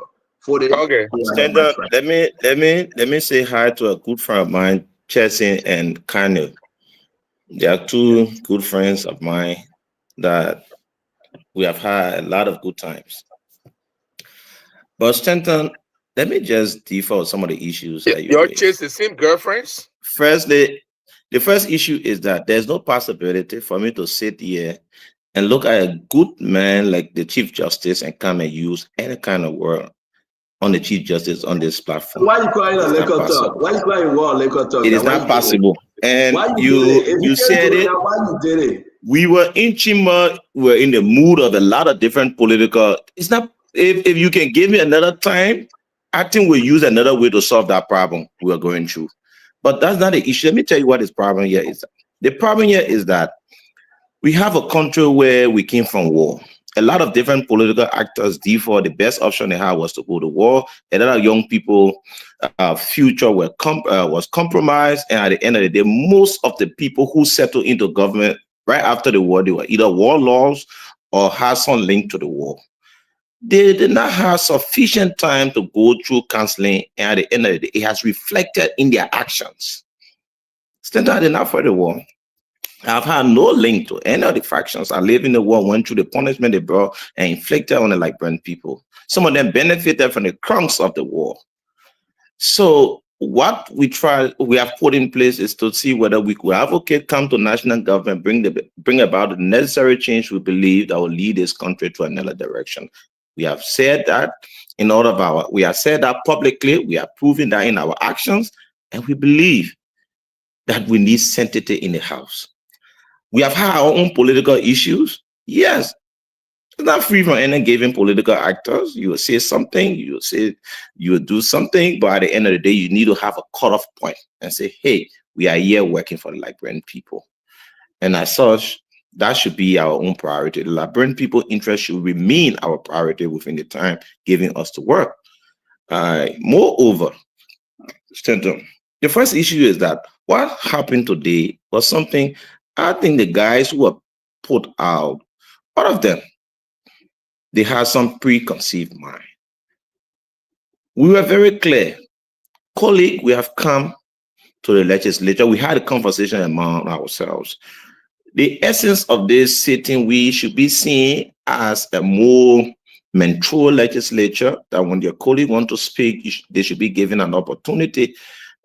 But when we are presenting issues to the public, when we are outside, we should not provide misinformation about colleague in the legislature.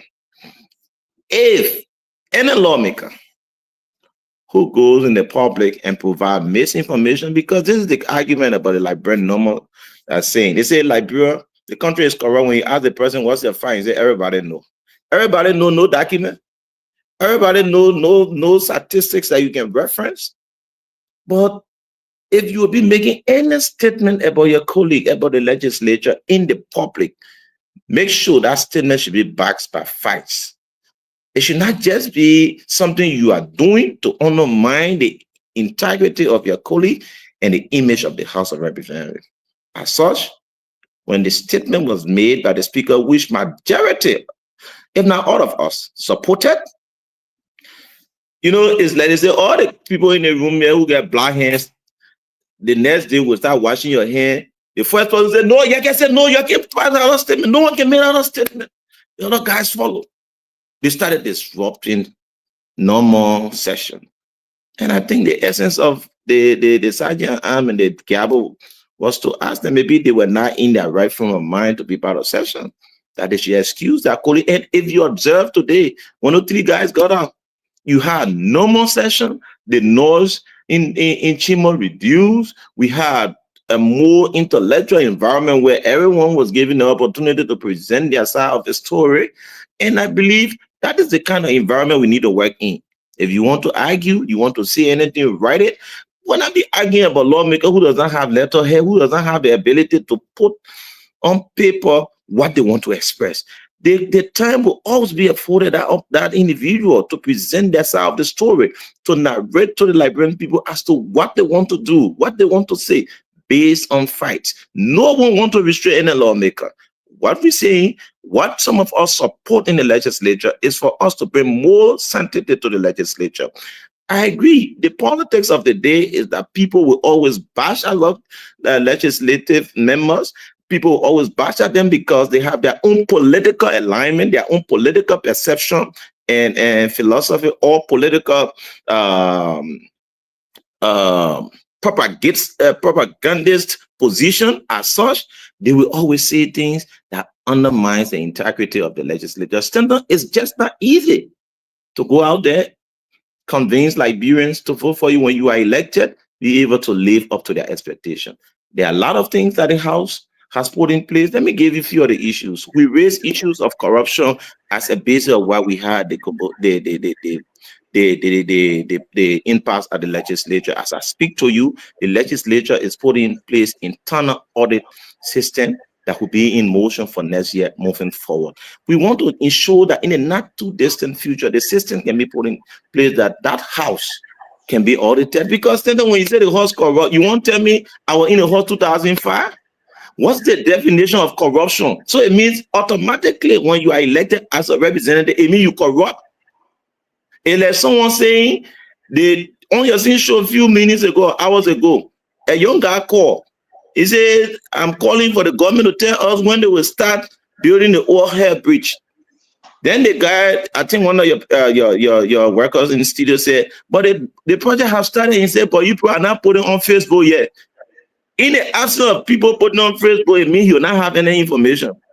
Everything people see on Facebook meaning a factual thing. Sometimes people provide misinformation. But Stanton, I believe that majority of the members of the House of Representatives believe that we need to act as honorable members, even at our homes, even in our community, to ensure that the public can build that confidence in the legislature. Not for a lawmaker to block traffic, not for a lawmaker to be insulting police on the street. Stanton, if a policeman stopped me, I would back off the road.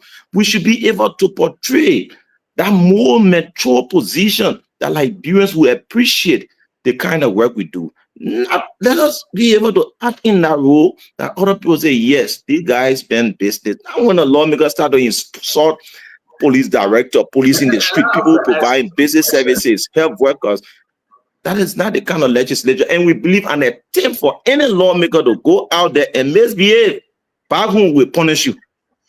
Okay, so clear with that. We want to say thank you very much. We use our rules and act in keeping of the law. And Stanton. For it. Let's move on.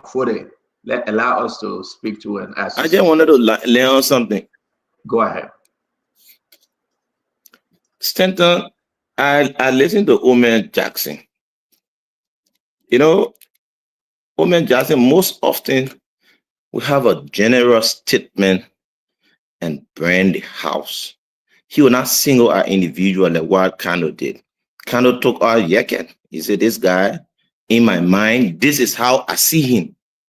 In my mind, this is the kind of behavior he's putting out.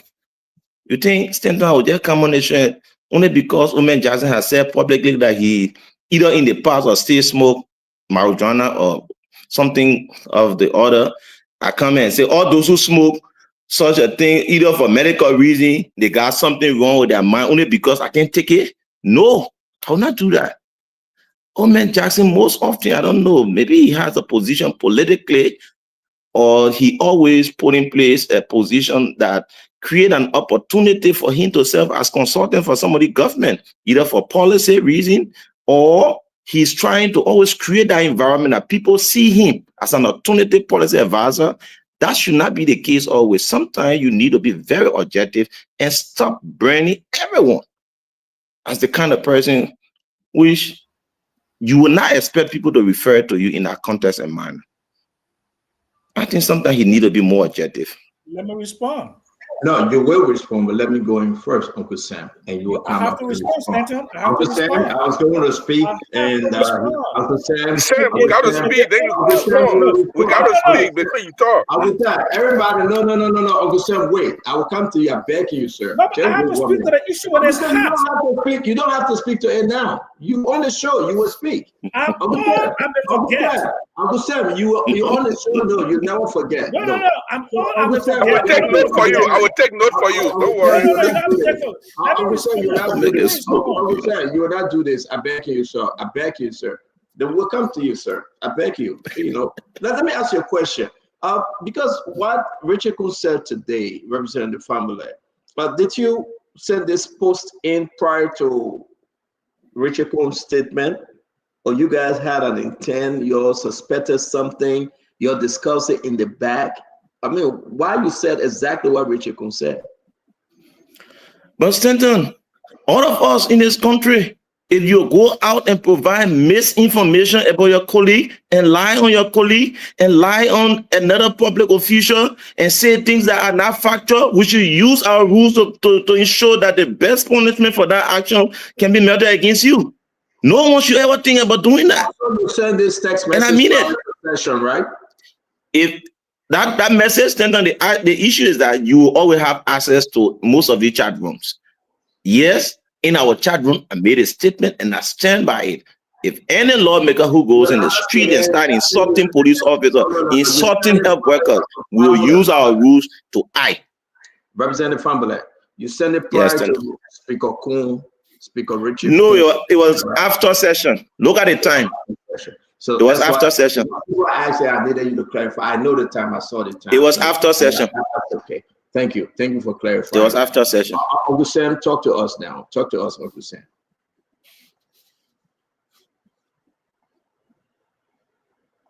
Okay. Let me finish. Okay. I can stay right here and work remote, but let me just deal with you. I want my wife to understand the origin of the issue. Why Fanatic Kofa was kissing the ring of Pope at the Vatican. Father Famulem and others were conniving and using taxpayers' monies to stay for more than 140, 150, 180 days at a Ghanaian man's hotel where they were giving him millions in direct payment, and directly they gave him 8 million to obstruct the democracy. Then he come here and wants to talk about me smoking. No, sir, I take Marinol. Marinol is medical marijuana because of the cancer, and my cancer is gone. You came here and you said I got cancer brain. A representative, that's immature. You don't know what cancer is. Cancer is not a communicable disease. It is genetic and it's congenital, and it has nothing to do with that. You started that. You started that. What you should be thinking about, Mr. Father Famulem, is the school in the Fioma district where the children are sitting on the ground, where there are no toilet, where there are no running water, where you have not articulated a single legislative agenda since you were inaugurated in 2024. That's what you should be thinking about. You should be thinking about the decrepit conditions in your district, not about an old man who has lived his life, who's worked in Fortune 500 companies and worked for the largest investment bank in Southern Africa. Okay, that's what you should be talking about. Okay, not a man who has a CV and who some of his oldest children older than you, and they are all millionaires, and you will never reach that. So forget about me and concentrate on your job. So help you God. Thank you very much. Okay, thank you very much. So, Senator, I can respond. Nah, we're not back and forth. We come to you. No, sir. I just want to ask you a question. No, Just a few questions. I beg you. I just want to ask you a question, Senator. Just a single question. We will come to you after. Let me just ask 2 questions, Senator. Just 2 questions. The honorable to Omen Sam. Honorable Fully To Omen Sam, 2 questions, Senator. After Jeff will say, I beg you, Jeff. Let's move the conversation. It's nothing personal. Yeah, then move ahead. Jeff, go ahead. Thank you, Senator. Thank you very much, and welcome on Famulem. Thank you for articulating well. Since I just want to address a few things, right? I want to ask one question to the honorable, and you spoke about a lot of things, honorable Famulem, but one thing you said that Speaker Kuhn, Richard Kuhn, had decided to set up his own internal auditing within the House. Am I correct? No, I said the legislature. Richard Kuhn is not. Oh, sorry. Okay. Yeah, the legislature. So the legislature, the lower house, to be precise. They do their own internal auditing, right? What? I didn't get what you said. Internal auditing, they are not using the GSC to audit them. No.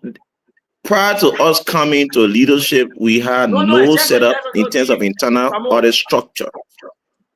Just one question. Is their own internal audit arrangement? It's not the GSC that will be auditing them, right? No. That arrangement is in consonant with a relationship with the internal audit agency of the Republic of Liberia and the GSC. They are the one trying to set that up. Okay, but I just want to be clear. Even the internal audit agency of the Republic will be seconding a director to that internal structure that has been set up. I just want to be clear now, because the internal audit agency, the IAA, its constitutional limit is to conduct pre-audit, is to ensure that the entity fulfills its financial obligation before the GSC comes in. So if the legislature is serious about auditing, they should call in the GSC to conduct a comprehensive audit. But thank you for that information. Thank you very much, Mr. Famulem. I just want to speak to a few things, right? And I just want to correct Kanye, because what Kanye did is unfair to the Honorable Koluba. What you did, Kanye, is what we call straw manning. You take somebody's argument, twist it to a weaker version, and attack that weak version.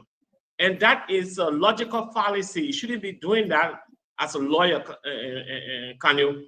When Jeru spoke, he spoke about arrest.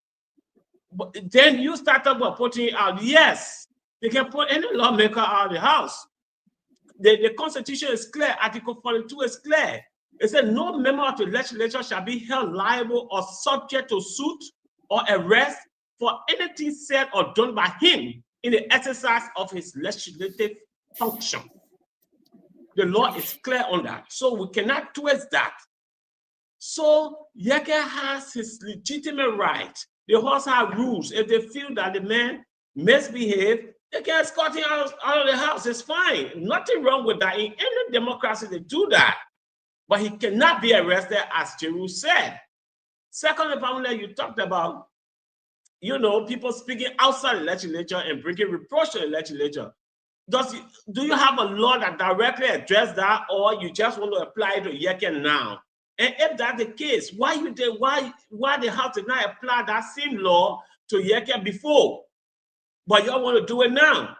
When Yeke was out there, spring on all kind of allegations on the president, on every woman, on every other person that is now part of the Unity Party, nobody had issue with it. But today, because Yeke is not now praising or praise-singing the Unity Party, now you want to, bring in rules that are not applicable. So we need to be, very succinct on what we want to do. If you want to use your law, use the law, but you can't use it when it's only being used against somebody that you favor. I mean, that is wrong, and that is why I support Yeke and whatever he does. It's because when you are doing it before, under the past regime, nobody put Yeke into check. At least can you say that I attack Yeke? Yes, I personally attack Yeke because I felt what he was doing was wrong. But the Unity Party praised them. They cost me. Thank you very much, Jefferson. Let's move on. Jeff, thank you very much. Gibson, we support him. Jeff, thank you very much. Gibson, let's bring you in. Do you have questions or statement for Fode? I got both. Fode, I'm going to ask a question. It's not a trick question. I really want to say something and I really want to know. You can decide not to answer the question. In your office, your chief of staff, what's the level of education of your chief of staff? Okay, for me, my chief of staff have a BSc. He has BSc. Great, thank you very much. Yeah, my chief of staff has BSc. Here is what I want to say, Stanton. And I come back. Let me just say this to you. Yes. No, Jeru, 90% of the people in my office has first degree or second degree. Thank you very much. I appreciate that. Yeah, the reason I asked that, I have a lot of professional people in my office. Fode, I wasn't targeting you. I disagree with you when you made that statement about somebody being drunk. That was a long time ago. I already made that statement. I disagree with you, and I'm done with that. But here is what I want to say. First thing,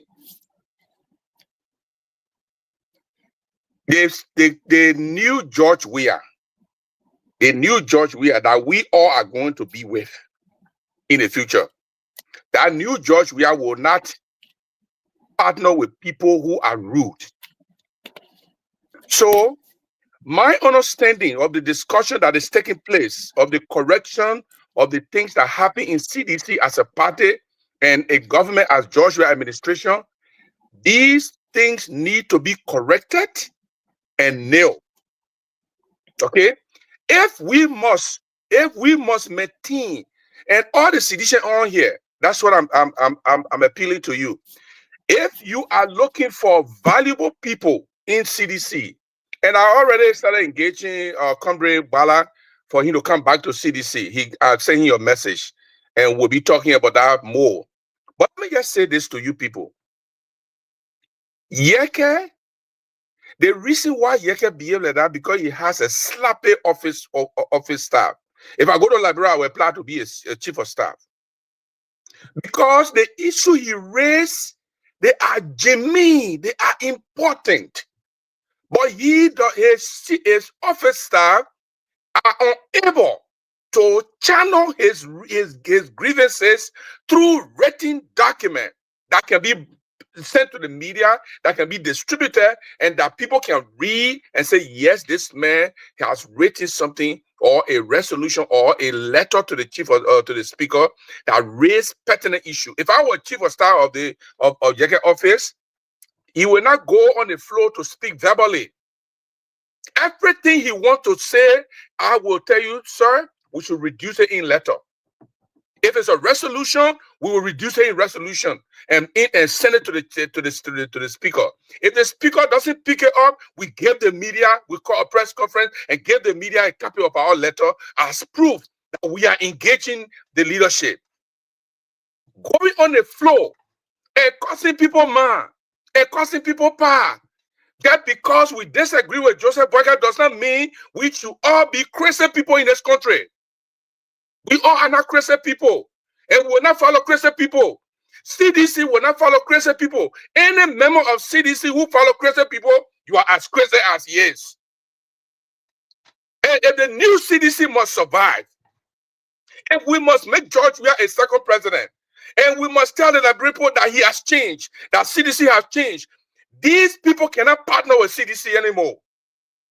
If they come, they must come with clean hands. They must engage logically. They must engage intelligently. They must discuss the issue. We can't call Joseph Boyka man and say, I will CDC, I want partner with CDC.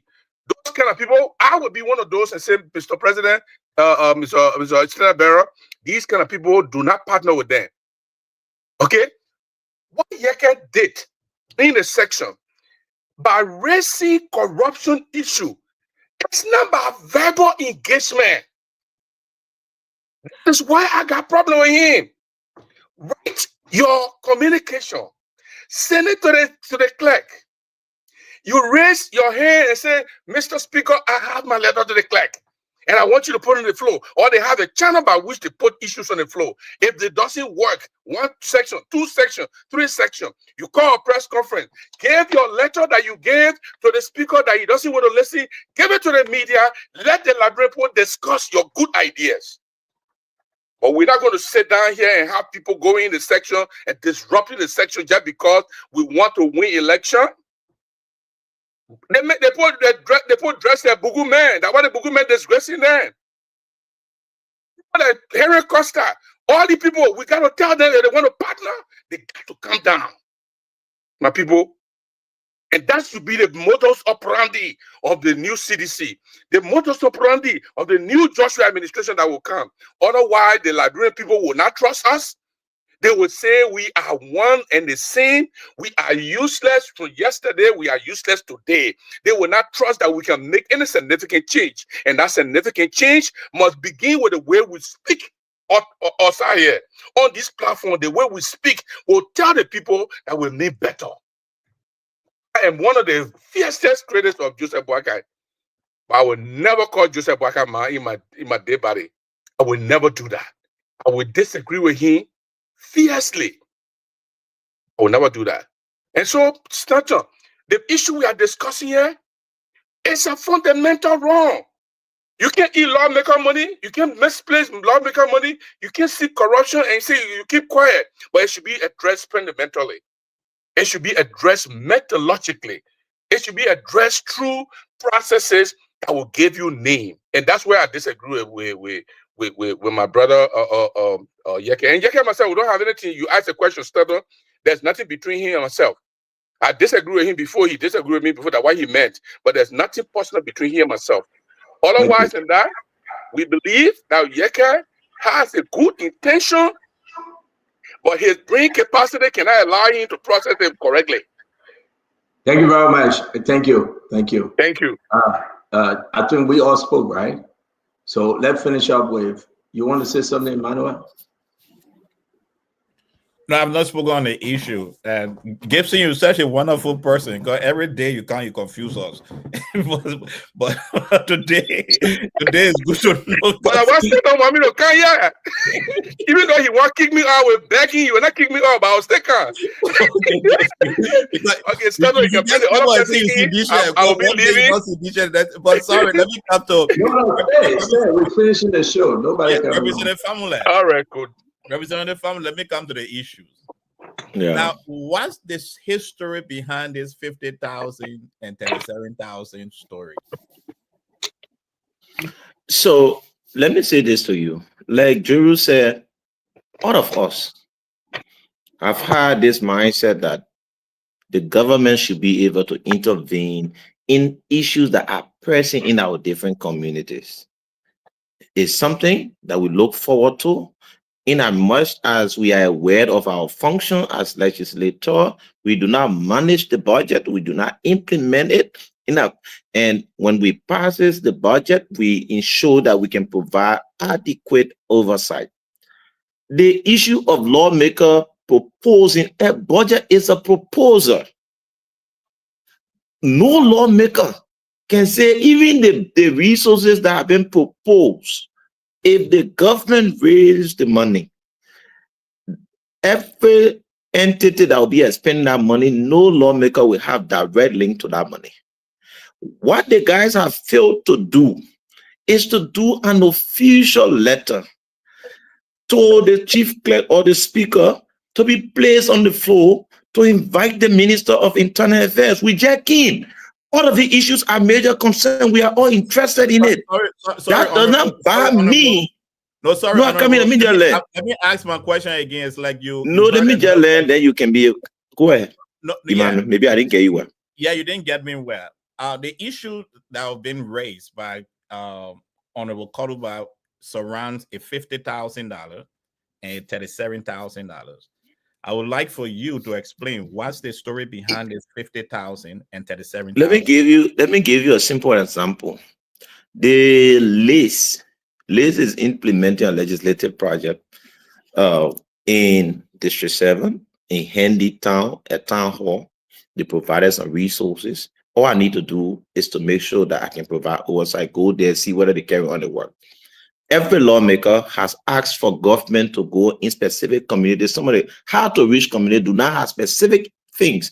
Like the old man said here and said, you run your community, there's no water. Yes, so when we identify there's no water in our district, and the ministry, the entity that has to do with water and sewer, we talk to them and see whether when the budget is before us, we recommend some of the projects that government should prioritize in the next budget year. That has been the concern. So lawmaker has proposed in the budget that government should have direct impact of at least 50,000 in their different districts to affect community priorities projects. That amount should be administered by the Ministry of Internal Affairs. No lawmaker, since we came on Friday, today was the first session. All of us wanted to discuss the issue, to invite the Minister of Finance, to invite the Minister of Internal Affairs to understand whether the finance have been able, whether finance has been able to raise the money, whether Internal Affairs has put in place the mechanism to implement these projects. That does not fall within the purview of the legislature in terms of implementation. Our limit is when we pass the budget. So you cannot come on the floor because people are listening to you on the floor and say, or out on the radio and say, those guys are corrupt. I have any knowledge. I'm not the Minister of Internal Affairs. So what we are saying is that let all of us technically and professionally invite those stakeholders to be able to address this matter that is of our concern. So, what you are saying that you allocated $50,000 per district. We proposed in the past, we allocated that amount to be able to affect different communities. In the budget, in the current budget, you allocated $50,000. Not from the legislator, proposed that under the Ministry of Internal Affairs.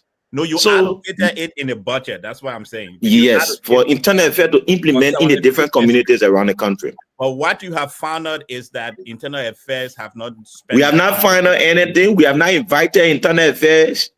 We came on Friday. Today was the first section we had.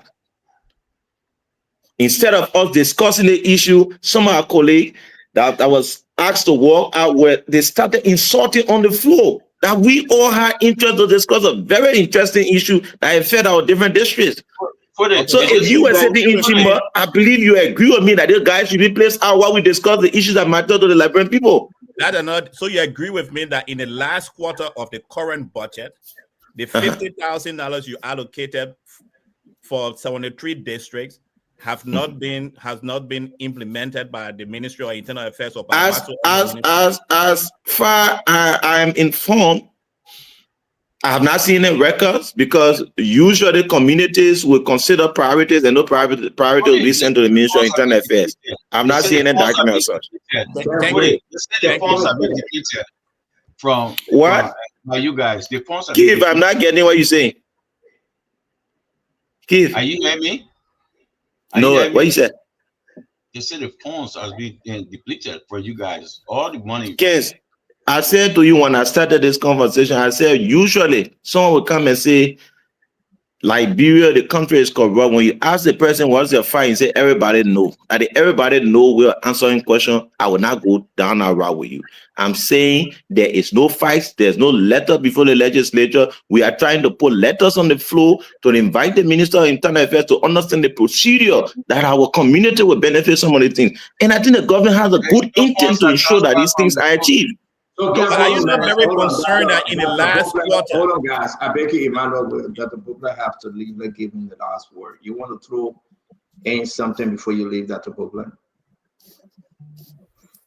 Yeah. So I just want to say, Stanton, that leadership comes with a lot of responsibility, and those who are privileged to lead are to celebrate that privilege and produce something so that it was to their credit and legacy. And it's the improvement of the people. The time is passing when leaders will just talk, but they can't point to results. This country is in dire need of results. We need clean drinking water, we need jobs, we need clean cities, we need low-income housing, and we need leaders who can move us in that direction. When leaders take the stage, they ought to point to something. I've done this, I've done this, I've done this, and I'm doing this. And then people rally around you and help you do more. But all the time, we hear a lot of conversation, but we can't point to appreciable, recognizable improvement in the lives of people as field leadership. And I think we ought to be more consistent to reject that kind of leadership and be very impatient with it, that this country can't afford more of that. For all those who are leading well and trying to make some progress, I applaud you. For those who are not, you better get your stuff together, because you don't deserve to lead people if you're not going to do anything but make a lot of noise. Tonight, I thank you, CEO, and all my friends, for all you do to help move our country forward, one conversation at a time. Thank you, CEO. Very much. Thank you, guys. So Stanton, 1 minute. Let me just Dr. Bopler. That when we come on the show, sometimes it's not about ourselves. Let me just say this to you. For me, as an individual, I'm the chairman. I'm the joint committee chairman on compliance review of concessions and investment in our country.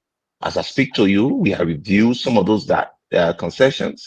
We have had public hearing, and we are on records of concessionaires paying the amount in the tune of millions of dollars in the Liberian cover. We've been able to establish facts that concessionaires are in default. They are not in compliance. We have presented those documents. We have communicated with the president, and we are proposing that Liberia should be the regime of our mining law should be changed instead of a royalty to production sharing. We are also proposing a law in the investment sector. So when it is about fully coming to discuss personal legislative issues, we will go directly to issues that are directly affecting thousands of lives in the southeast, in the west of the country, in the center region of the country, and issues that border on the everyday bread and butter. So if you are aware, the issue of Hammerbird was brought forward before the legislature. We have a full-scale compliance review of Hammerbird. We established that they were owing the government in the tune of 3.4 million. They have made payment in government cover. We need to discuss some of these issues. But when we can't get people discussing how the cost should be run, the procedure, your rules, that's not where they should start out to issues, objective of why we were elected. Ask us some of the basic issues we are trying to implement, the reforms, how we see the sector in terms of our oversight. For me, one of the things I'm pushing for in this city, one, we should change the money laws. I believe the money law we have on books are archaic. They do not meet the current reality. The next thing I'm talking about is that how do we attract investors into this country to create jobs? Every day someone come and tell you, say, the Liberians are suffering, but they are not creating opportunity for jobs that will help alleviate poverty. If you want for us to dive into investment and opportunity that we're trying to create, that is another day conversation. We will give you clear projected analysis of how we believe we can help change this country. We have ideas about those issues. But when I come here, someone gonna ask me, say, because I small opinion, so my objective, my analysis will be linked this way. No, that's not an issue. We leave the substantial issue. We dive into someone asking Kano whether he has filed a lawsuit before the Supreme Court. That is in will consider here. Before you made our conversation, oh my man, you can just come into our conversation. Well, thank you for sharing that. So Robert, thank you for sharing that. And in all of those laws that you're trying to push, please remember Liberianization must be at the center of it. That is the essence of why we need to review the money law. Independent. If it's let me say this to you. Let me say this to you, Dr. Boplet. For the way. That one we can get no here, no take in that. There are not level of people to provide certain information. The way you want to get the show, go ahead, sit down. Dr. Boplet is speaking. Let him finish. That has no problem with me presenting what I'm saying to him. I think it's an added information to him. No, allow us to flow through. Sit down. But for the way he's speaking to you, allow him to complete, then you can proceed. Richard, I will kick you from the show. I will pull you outside. I will call you. My network will be having problem again. so that what I'm trying to say to you, I will share with you the investment reform that we have that we'll be proposing in the next few days. We'll propose that on the floor. Let me say what I want to do. We believe in our country when investors bring their resources and invest, every time they leave our country, we ask them for re-entry visa.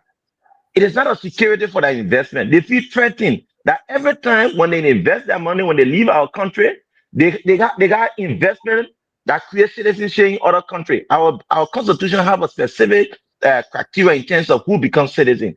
As a professional person in the legislature, I believe we are going to craft a law that says anyone who invest at least 1 million should be given at least 10 years residency, that create an opportunity for additional investors to come back and see Liberia as a safe haven to invest, and we are willing to do business. There are a lot of different reforms we're trying to put in place. We're going after the mining laws. We want to reform the mining law. We believe we should move from royalty to production sharing. Royalty of 3% when we own the gold, no. That are discussed because if you observe the Lanco, the Burmese company, Liberia has share in almost all of those companies. These are the real issues that will help shape the paradigm and create jobs and reduce poverty. These are the issues we're trying to attack. But every day we come into the normal propagandist position, they will not help us. So we're not providing price to you. I will share this document with you that, and you can read them and provide your opinion as we present them to plenary to shape the positions of our country. These are the issues we want to do. Thank you for that, and I will gladly read and respond. I will say thank you, Doc. that with the mining industry, with LTM outsourced to non-Liberian, with Springs fee, L fee now on the verge of being outsourced. Go and meet for Liberianization will be at the center. Liberianization. That is in a test spot. They say don't appreciate anything for the leg, they don't proceed. I want to say thanks to Dr. Boplet. Have a good night, my friend. We'll see you tomorrow by God's grace. All right. So, Fode, it's good having you every day on our show, Fode. Seriously, I do appreciate when you guys join us, the Marvin Cole, the Yeke Koruba, the Honorable Fode family, and every one of you. But I just got a quick question, Fode, on a serious note, though. If you can, what's going on with the House of Representatives and money issue? Last Wednesday, you guys held a meeting at Sekou Cannon House, and I received the meeting notes. There's a lot of argument. You're trying to regroup and readjust. People are complaining about James Colette. Your name wasn't mentioned, to be frank. People are complaining about James Colette. They are complaining about the mismanagement of funds from Richard Coon. Did you guys use all of your money prior to the year ending? Because we are still investigating, though. If yes, how so? So, Senator, the first thing is that we cannot use all of our money and still be receiving 2 more gas few days ago. It's not possible. It's not possible. All of the lawmakers in recent time received 2 months of their gasoline. I believe they are not saying that to you because most of them will not be open and will not be. All of the lawmakers. All of the lawmakers, yeah, they receive gasoline. Not all of the lawmakers. All of the lawmakers. So are you saying that those that attended the meeting about the argument and if you say the meeting was go ahead for that. Go ahead. If you say the meeting was held on Wednesday, we open on Friday. We open on Friday. What I'm saying to you, all of the lawmakers receive their gasoline, and they will receive their gasoline up to the end of the year. You cannot say there's no money and you're receiving gasoline. So that's one thing. So let me hold you there. Right? Yeah. Let me hold you there. So what happened is that what's his name? Anthony from River G, because they got 2 Anthony, right? The one from River G, the lawmakers, he was in a serious argument with Thomas, representative, the councilor, right? Johnson Williams. Johnson Williams. Johnson Williams. And that from River G, and that of Thomas, Councilor Thomas, what's his last name, from Moserado County? You know him. They got in a serious commotion. And you guys intervened though. Why do you think lawmakers, even outside of the Capitol building, complaining about money and the fight? Talk to me real quick. How serious was that?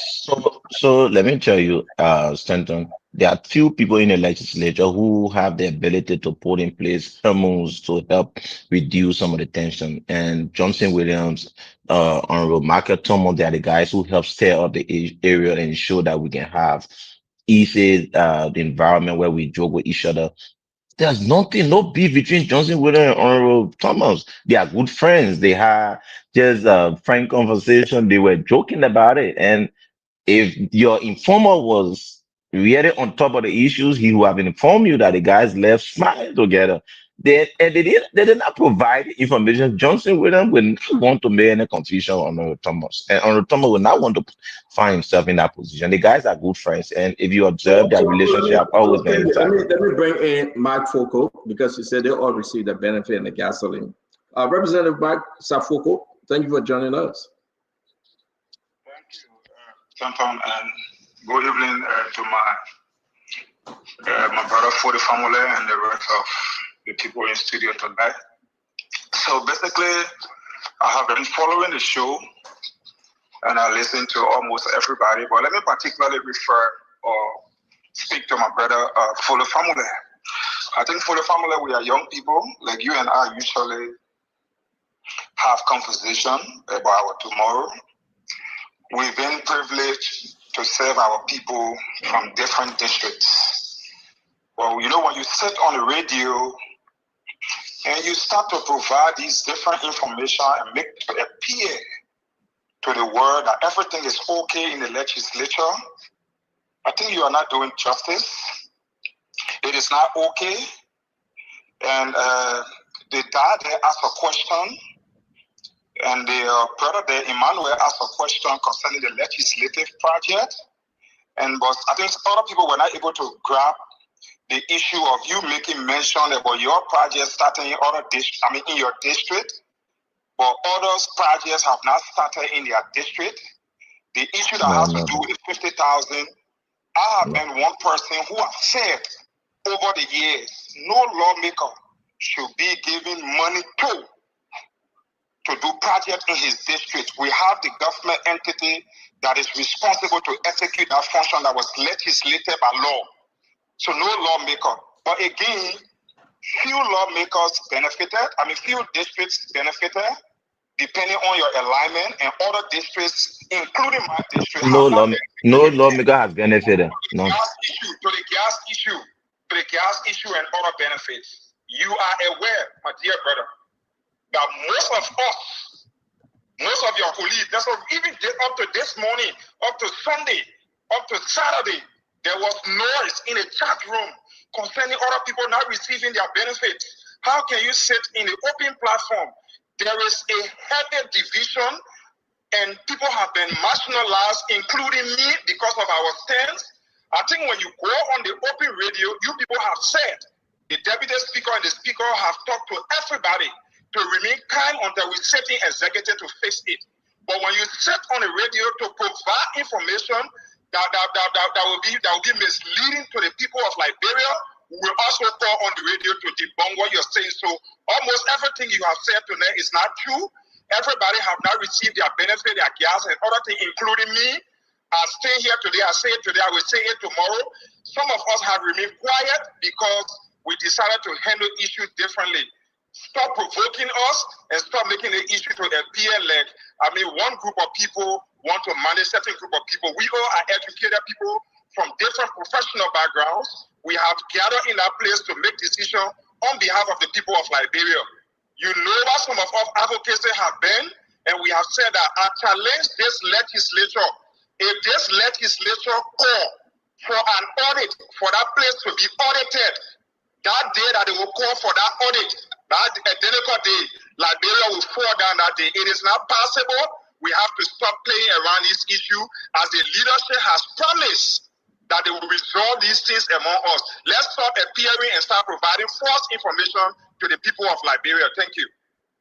Thank you very much. Representative Mike Safoko, District Number 9, Musarado County. Thank you, my dear friend. Fode, you want to close up for us to leave? Fode, my man, you So, can laugh too much, No, man. Senator, I'm not closing up. I will only respond to my brother. Go ahead, Senator, Fode. no lawmaker receive benefit on his colleague behalf. No. As I speak to you, it is But you a said surprise. all lawmakers No, 1 receive minute. the benefit. You said all That lawmakers is, receive the benefit. That's but what none you of them has raised any issue, Senator. The man is addressing the issue. You're saying None of them. you always solve it. Senator, I'm confused. listen, Senator. No, get me, Senator. No, Senator, get me now. Let me learn. Let me buttress further, right? Please. You just said when I asked you from your meeting, there was a serious people on my phone right now saying you're not telling the truth. From your meeting, there was a serious argument. That's why my sources reached out to me. There was a meeting on Wednesday. You said all lawmakers receive the benefits. They are hurt. You said, guys, we shouldn't fight on this. We'll fix it. We'll solve it. But then you coming up on national radio and TV saying everybody received the benefits, so you put your guy in trouble, and you're not saying the truth. So let me say this to you, Stanton. Take for an example, Honorable Briggs is out of the country. She might either send her officer or wait when she returns to the country and receive her legitimate gasoline. I will not do follow-up. I was in a meeting. I have been in meetings with over 60 lawmakers. All of those I've sat in meeting with have said they have received their gasoline. All of them. So if you ask Honorable Foko, I have not seen Honorable Foko for the past 3 months. He's a very close friend of mine. Say most. All of those I was in meeting with. You gave reference of a meeting. You talk about a meeting, and I referenced the meeting. Then you say that one for me to end up on a meeting. You said all of those who are in the meeting, I said everyone who are there, they received their gasoline. They are aware that they have received. Foko not in that meeting. That's not what you said. You Foko not in that meeting. Everyone, any other all meeting that you are lawmakers, aware that was in, all all of the lawmakers. lawmakers there has received. But no, You see, you are gasoline, and that means no one can claim, no one can sign for their colleague. No lawmaker can sign for that colleague when it comes to gasoline. It's directed at your office and your staff or you receive it. It's not something that someone can come and sign. No one can take a pay. About the money issue, you say all the Jeff, lawmakers. You are countering Satan. You say all the lawmakers. Jeff, all the lawmakers. If 1 out of 73 comes and say I've not seen my colleague or Foko, you are not in. Now you say 1 Hey, out of listen now, 73. Jeff, listen. Let me No, talk no, to I'm you. not Jeff. Yeah, Jeff. No, Kev. Kev. Yeah, you see, you are But stable, Kev, you're one of the most unstable political propagandists that I'm aware of. What I'm saying to you is that I've not seen Foko. Foko is only bringing this issue on the platform, and it needs to be verified. So the fact that he has said it, it means that he went to James Colette. And Stanton, James Colette is managing the committee in a way that a lot of us, all of us, have good perception about him. You call it another crook because James Colette. Yeah. Let him mention it. You the injure on the show. Please, for it. I will come Yeah. see you on Thursday. I will come see you on Thursday. I'm coming to see somebody hard to that place there, so I'll come to your office. But I want to say this to you. There you go. Go there. I want to say, no, listen to me. And I will come see you for it. Look. Listen to me. Okay. My water. For it, they're not fighting about changing the lives that the propaganda position that you're going to put in. So Uncle say you coming for us to talk, you starting involved, I will pick up again. They'll leave everything and me. No, stop. No, stop. I'm telling you to stop. Let's focus on our meeting. That's a choose. Your mouth can't do nothing to me. Just listen to me. Uncle say that's a choose and that's a way for our meeting. Listen to me. To increase the negotiation. Formula as an individual. I'm saying so use another person's name. The fact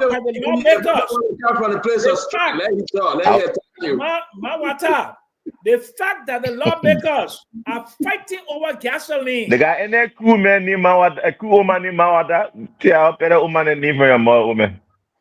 There's no crew woman named Mawada. Alola crewman to you. Oh, so you're coming to disrespect the crew people now? So how crew go looking? So how crew go looking? Guys, we want to say thank you very much. It's been a great show. Let's close. Footy, we'll see you on Thursday. It's been a great show, man. We said thank you. We got to leave it there. As always, come back, join us again whenever you can. I will see you Thursday, Footy. I can see you. All right, I'll be expecting you. Do the needful, sit down with him and share these great ideas with him. What about women who talk? Yeah, Footy, thank you, man. So, and I got my daughter from Palala. My daughter from Palala. I born in Palala. Okay, I born daughter in Palala. Okay. Okay, that's good. Mawata, the fact that we are talking about gasoline for legislators, we're not talking about the problem that your roof leaking in West Point, in former district, that you don't have water. Hey, the being elementary school in Zangmiama. That's what you want for to talk about. The being, you want for the name people doing the interior. Uncle Sam, thank you very much. Thank you for it. The public will see you. Thank you very much, Representative Fambele. We got to go. It's always good seeing you, sir. Uncle Sam, you're going to see the man. Don't talk no more now. You're going to see the man. I'm talking about national problem. Issue on Thursday. Yeah, but relax, man. That's okay. That's okay. Also, you want to leave it alone? Okay, I'll leave it alone. Thank you, Uncle Sam. Thank you, man. Good seeing you. Have a good night. Uncle Sam, let me tell you this today. I'm from Bon, but I grew up more cool people. Crew and Basel people. I can't bury my own. I'm not crew. When I come on the show, when you fire, I will fire. When you take your bullet, I'll take it out. We'll reconcile, we'll move ahead, and it will be as if nothing has happened. Let us forget about the past, move ahead. Let us look at the country as the country that we want to develop and leave. We should not add them. Let me tell you, all the things Mele kept on, he believed that like bro, when your job and you be running a propagandist position. That's his right.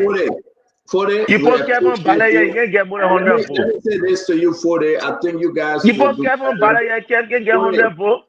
I challenge Kev to get on any balance. Kev on the show. I challenge Kev to get on any balance 2029. I will go in my business money in my cover and give 10,000 to that campaign. To Kev to get on any ballot to contest. He lacks the moral. He cannot step foot in any district. I challenge him. These are guys who say are you saying that if Kev running ceremony, are you saying that if Kev run in ceremony, he can get 100 votes? Your votes. Wait. Are you saying that if Kev run in ceremony, he can get 100 votes for it? He pretend to be a Liberian. Thank you, so I'm not telling you, he lacks moral to get votes. Thank you for it. Thank you, my brother, for it. It's good to have you guys back in the capital. Seriously, it's a good thing. We're going to get more. I'm here with you. we will hold your feet to the fire. Thank you very much. Representative 45. It's good seeing you, sir. Thank you. Okay, thank you again, Senator. Yes, sir. Bye-bye. All right, guys. It was a great show. We couldn't get to the IG, his statement on Brian McGill. We couldn't get to all the other information, but it was a good show. We have 4 lawmakers calling in or showing up to discuss the issues. Something serious happening. Let's just end the show in good faith. I do appreciate you, Emmanuel George, and thank you, guys. We can announce that ANC have given to this platform 2 very important invite ticket. We appreciate you, Emmanuel. Thank you for pushing that. We will be represented fully at the convention. 2 beautiful tickets, and I'm hearing that you guys have hotel, plane ticket, everything ready for us. That's a good thing. We do appreciate the invite. I want to say, the Honorable Kano Babada, let's close. 1 minute, sir. You got anything you like to say? Well, thank you, CEO. I agree with you that it's been a good show. I just hope that Emmanuel and Atike is not intended to in any way try to sway this platform towards your agenda. Because I have sweet talk you can be talking, and the end of everything you talk, you say, that's why Mr. Comey coming back. That's why Mr. Comey coming back. You even know how Jeff and Kev can be looking at you. The only thing I said is I knew you were going to run with me. So I said, let me say. But yeah, I think CEO has been a good show. This is what we need to do. Talk more positive things about the country. Disagree to agree. But at the end of the day, Liberia is supreme, and we all pray for the success of the country. And that's why as centrists, we support President Boyka. We support the government, because at the end of the day, let the country move forward. And we thank you for giving us this opportunity. Last thing within my 1 minute, I'm still thinking about the Putumani concession. CEO, whatever resources you have, information-wise or others, please help us to understand where Putumani is.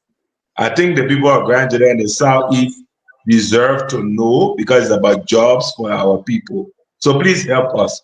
On that note, I say good night to Jeff and Kev. Both of them, they will say the same thing, so only one person is supposed to speak. And to Emmanuel, thank you for the time. But I know that you even had the one of them will speak. I'm very tired. Emmanuel, Thank you, Senator. Emmanuel. After Emmanuel, one of you guys will decide who will speak. Let me thank our listener for being with us for No, 4 hours. Listening to us in your homes. We appreciate it. But I'm concerned, deeply concerned, from the revelation we got from the representative for the family, that they allocated in the budget $50,000 per district, and in the last quarter of the year, of the budget year, there is no indication as to what happened to that $50,000. Hopefully, Representative Formula will come back, or he will have the guts to invite the finance ministry to explain. Can I interrupt you, though? Can I interrupt you? Yeah. I think where you're going is very important. We'll continue on this tomorrow. Okay. Why those lawmakers who are taking the bullet, let Foko came up and said, you're not telling the truth. Why are those lawmakers quiet? If the minority group, right, Kayo, know very well that the majority group eat the money, why aren't they speaking? Why are they so quiet? Why they didn't push a fire? And that's how Liberia work. But to be quiet and think that you can just slide all there like easy, it will not work. If they took the money of the minority black can stand up and argue and make sure that it's very clear that these people stole their money. But listen to what Foko said. You guys told us to be quiet and we'll fix it. But now you're going on TV to saying that we receive our benefit. So it means that these guys are okay. So who are we to talk now if they themselves not talking? You get my point, Emmanuel? Yeah, that's a great point. But my concern actually, Stanton, is that it was allocated in the budget, and we are in the last quarter of the budget. That could have meant better roles in Grand Cess. That would have meant tuition, payment of tuition fees in Ganta. And unfortunately, that's the revelation we have. And hopefully he will stand by his word. I will invite the Ministry of Finance to explain what happened. That is about $3.6 million. There's a need to account for that. And that's the reason when Mr. Cummings came on his platform, his interview, he was very, very consistent about fiscal policy and fiscal discipline. And that's why tonight, as I close, I will continuously present to the Liberian people Mr. Alexander B. Cummings, and invite all our friends from the ANC to join us in Atlanta, Georgia. On the evening of the 24th, it's free. You don't have to pay for anything. There will be free food, free drinks, and an opportunity to have a conversation with Mr. Cummings in Atlanta, Georgia on the 24th. Thank you and have a wonderful evening. Thank you very much. So guys, which one of you guys closing? Kev or Jeff? Jeff, which one of you? Thank you, Stanton. Careful close. Give the opportunity, man. You don't treat us unfairly on this. So Nelson, can you come on? Nelson. Okay, Jeff, I'll later. Jeff will close. Let me say one thing. So if you say one thing, if you say one thing, I mean I will close. If you say that, if you say Saturday, we'll be doing our groundbreaking. And we'll discuss this tomorrow, right? Kev. I beg you, Kyle, you want to whisper, Emmanuel, I beg you your way, right? It is important though. There's a problem with the new land that CDC say they have secured for groundbreaking. I was in the back, and I want all my fellow Liberians, listen, I don't know how true is this, but I want to play the recording that I just received, right? I don't know how true it is. The owner of that land, 2 years in question. One person said they bought it in 1972. And another family said they bought it in 1962. Now, the court have issued a writ, Kyle, and the writ will be served tomorrow to put at a junction on that land that there will be no groundbreaking till after the legal aspects are done. I doubt, and I want Liberians to listen, that there will be any groundbreaking except CDC do that which they need to do. Kyle, Emmanuel, we need to investigate. The owner that took them to court for the current property recently, my guy just spoke to him and he allowed us. He told my reporter, say, record me and I will appear on Spoon tomorrow. So let's play exactly what he said. Thank you for reminding me, Kev. This is another issue, and I think CDC can resolve it. I'm not beating on them, but it's scary whether there will be a groundbreaking on the 18th. Your lawyer, listen to what this guy is saying. Go then they'll be doing some work on the ground though. When nobody comes to humble them, they need it for you. I said yes. I said granted. Okay. So you said that I accepted. What they are doing to me, I go with them. I accepted. The same people on the ground. As we speak, physicians are there. But the unfortunate part of the situation is this. When you go on the ground, you see misery. What do I mean by that? People that are not organized. It's pathetic. So what led to this issuance of the rate on today? The men coming with some kind of discussion. They want to give me 5,000. They finish doing a groundbreaking ceremony. Then we sit down and discuss. Can that work? I don't know how. This is serious. Okay, let me say this. No, let you finish. The tips are going. Let you finish. Okay. It can work. So this interesting. No, but Scott, what do you want to interrupt? The thing is interesting. He will be on the show tomorrow. I'll tell you finish. So allow our audience to listen. I don't know how true is this. Please, you have to keep me out of it, Emmanuel. But Councilor, I want you to put your legal hat on right now, right? He's saying they're offering 5,000 just to do groundbreaking, and they will negotiate thereafter. So let me pull it back again. He agreed. He watching the show right now. He agreed to come on Spoon tomorrow. He went to court. The court issued the writ. The writ will be served tomorrow. I want all Liberians to listen only on Spoon. Let's hear you as you. Let's play it back, Smumbo. As we speak, these things are there. But the unfortunate part of the situation is this. When you go on the ground, you see misery. What do I mean by that? People that are not organized. It's pathetic. So what led to this issuance of the writ on today? The men coming with some kind of discussion. They want to give me 5,000. They finish doing a groundbreaking ceremony. Then we sit down and discuss. Can that work? Is it possible? It can't work. So this is interesting. I don't know. I would really love to work in line with you on this, and I would appreciate if you can just share me a screenshot of the writ that was issued today. So I there will know what happened in the court. How to issue the writ, because it's like they protecting the writ. Even I will issue the writ. I wanted to have a screenshot today. Okay. So yeah, but the judge said that until the writ can be issued. Okay. Yeah, and they can't give me copy because those involved have to receive their writ. Okay.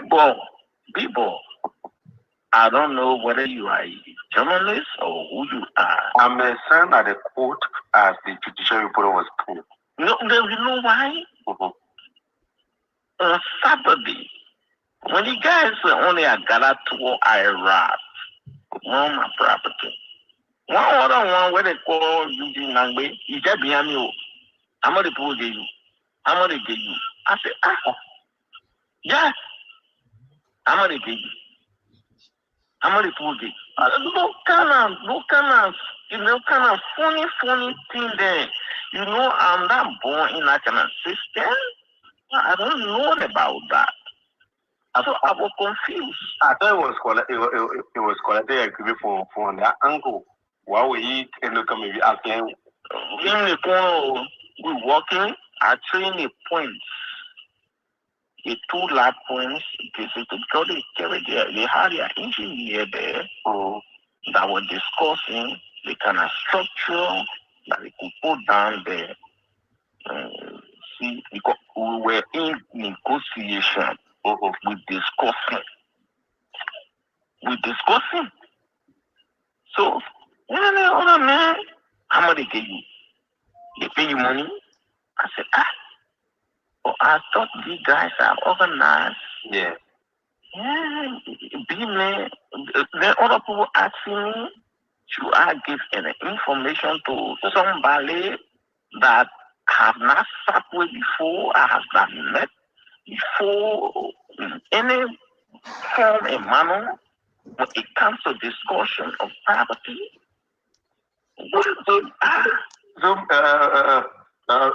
Savi, yeah. My project testament chair, Mr. Waterspoon.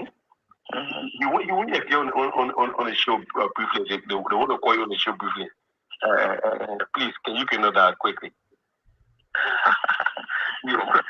That day, I call the show there. Yeah, he's put on chairs now. He just texted me, thanking to tell you that, just maybe stay 15-20 minutes quick so you can, I call it, because this other eye-catching, currently the whole country, the internet kind of getting interesting, is boosting up, this news. That do that tomorrow. Yeah. So that do that tomorrow. They actually on the show right now. So that's 10-15 minutes. You will appreciate that. I need to borrow like that. No, that can you tell your boss that tomorrow I'll be prepared for us to talk, because the guys giving me a lot of calls, all of those things. But they have said, the way civilized proceeding. It's not professional. So you got to go tomorrow, right? I issue my rate tomorrow. I issue my rate today. They will be serving them tomorrow on a serious note. But can I call you and come there tomorrow? Huh? Can I call you back? So, guys, it's very long, but I'm going to end it here. Come on, listen. Yeah. What we do, right? It's not me. I can't wait. I come to you, my brother. This guy explained a lot. The negotiation, the money, but I'm going to end it here. Let me end it here. You know why? Because it's the best thing we can do. He allowed us to play. He said, no problem, you'll play and I'll be on the show tomorrow, right? But I want to preserve certain other things he said. So I want to end it here because I don't want to go into deep. But I am concerned. Maybe CDC will negotiate and they will have the party headquarters. But isn't this concerning, Kanye? Well, I feel sorry if this is true, I feel sorry for Jeff. I feel sorry for Kev. I feel sorry for the thousands of Sujitans who continue to believe in leadership. Let it brother finish, Jeff. I said the thousands of Sujitans. Jeff, you and I have had this conversation over and over. I keep telling you the best you can do, Jeff, do attack me. Because when you attack me, when I come for you, it'll be kind of struggling. Forget about attacking me. I said the same thing when we lost the party headquarters before. I said it was a monumental failure of leadership. And Jeff then attacked me again because of that. And the reason I said it, he knows, Kev knows, it was a leadership failure that has now been painted like somebody took property for you, the government fought you. No, you knew what led you there. Now, if this thing is true, CEO, it is like a replaying of the losing of the HQ again. When will leadership learn? Is this something that should be happening? Then when you say this, people say, oh no, you're just trying to bam up. Oh no, the party remains supreme. You can't say this, you can say that. Right? And no, Kyle, right? Let me go to Emmanuel. Seriously, Kev and Jeff will have to speak. Emmanuel, I really want us to keep the rest of this thing for tomorrow because you see, I think Kev and Jeff, they are very heartbroken. I think at the end of the day, we heard that CDC have secured the party headquarters. We heard that it was all done. It was a done deal. But again, you got two players saying they learn for me, they learn for me, they learn for me. So maybe CDC bought it from the other family. But for him to say Eugene is behind him, asking him, how much did they give you? Then it proved that they have recognized him to be the owner. Am I correct, Emmanuel? Because Eugene is the chief of staff to the former president, George Manuel Weah.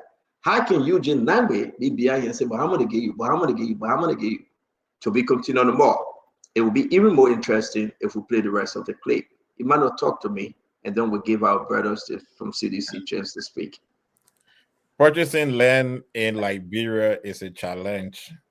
And I think the CDC found themselves in that situation, even though they are a bigger party and they should have bigger understanding with Jeff them being the party, working in the Ministry of Public Works, he should have a greater understanding of the land issue. I look forward to listening to the rest of the clip. I think it's a serious challenge. You have two landlords claiming the same land. It seems like it will be difficult for them to have the launch on the 18th. But the CDC have strong partisans that may be able to convince and try to make sure that things work out. But I will wait for tomorrow to listen to the rest of the clip to know what is going on. And I like that. And I like that. I think Emmanuel, CDC will probably close. I think they will negotiate even harder now that this guy is speaking. And I do believe that they will break ground. I do believe it, right? Because they have been bitten before. But let's wait and see. Let's hear you, Kev, and then Jefferson, let's hear you then, Kev. Kev, which one you want first? Yeah, it doesn't matter that I will go first, Stanton. So let me say this. Unless what we are saying here that Liberia is a gangster paradise that you will just go and take somebody's land without documentation and break ground. You're talking about political party. You're talking about serious people here. You're talking about a party. God, why you looking at the man speaker? Why you looking at it? Stanton. Let me finish. We're talking about a party who had an issue with the former party headquarters. The party never grabbed it, even though they were there for 6 years. They went through all the legal procedure. You want to tell me this party will buy land and pay for land and get a government document? Because you can't just go buy land for the owner. You have to go register it before you do your groundbreaking. You have to go through all the procedure. Emmanuel, you got land in Liberia. I believe everybody, all you guys get land in Liberia. You will not just go and just take somebody. This person said 1972. We're talking about over 50 years ago. Over 50 years ago. The other one, 1962. We're talking about almost 60-something years ago, 60 years ago. For goodness sake. For goodness sake. But let me say this. We are going to break ground on the 18th, and we will break ground on the 18th. And I'm calling all sedition, all sedition out there. Get out on the 18th. We will break ground. This political game by this government looking for somebody to go to court and do that by this government. Let me say this. Let me say this to you. We are going back to the dark days. This is not fun. This is not fun. It could be you, Emmanuel, tomorrow. It could be anybody. This is not fun. We are going back to the dark days because they are planning to diminish the CDC. This is not fun. This is serious business. So take that message or that phone call. Let me bring in Jeff. Take that phone call. Let me bring in Jeff. Jeff, go ahead. So,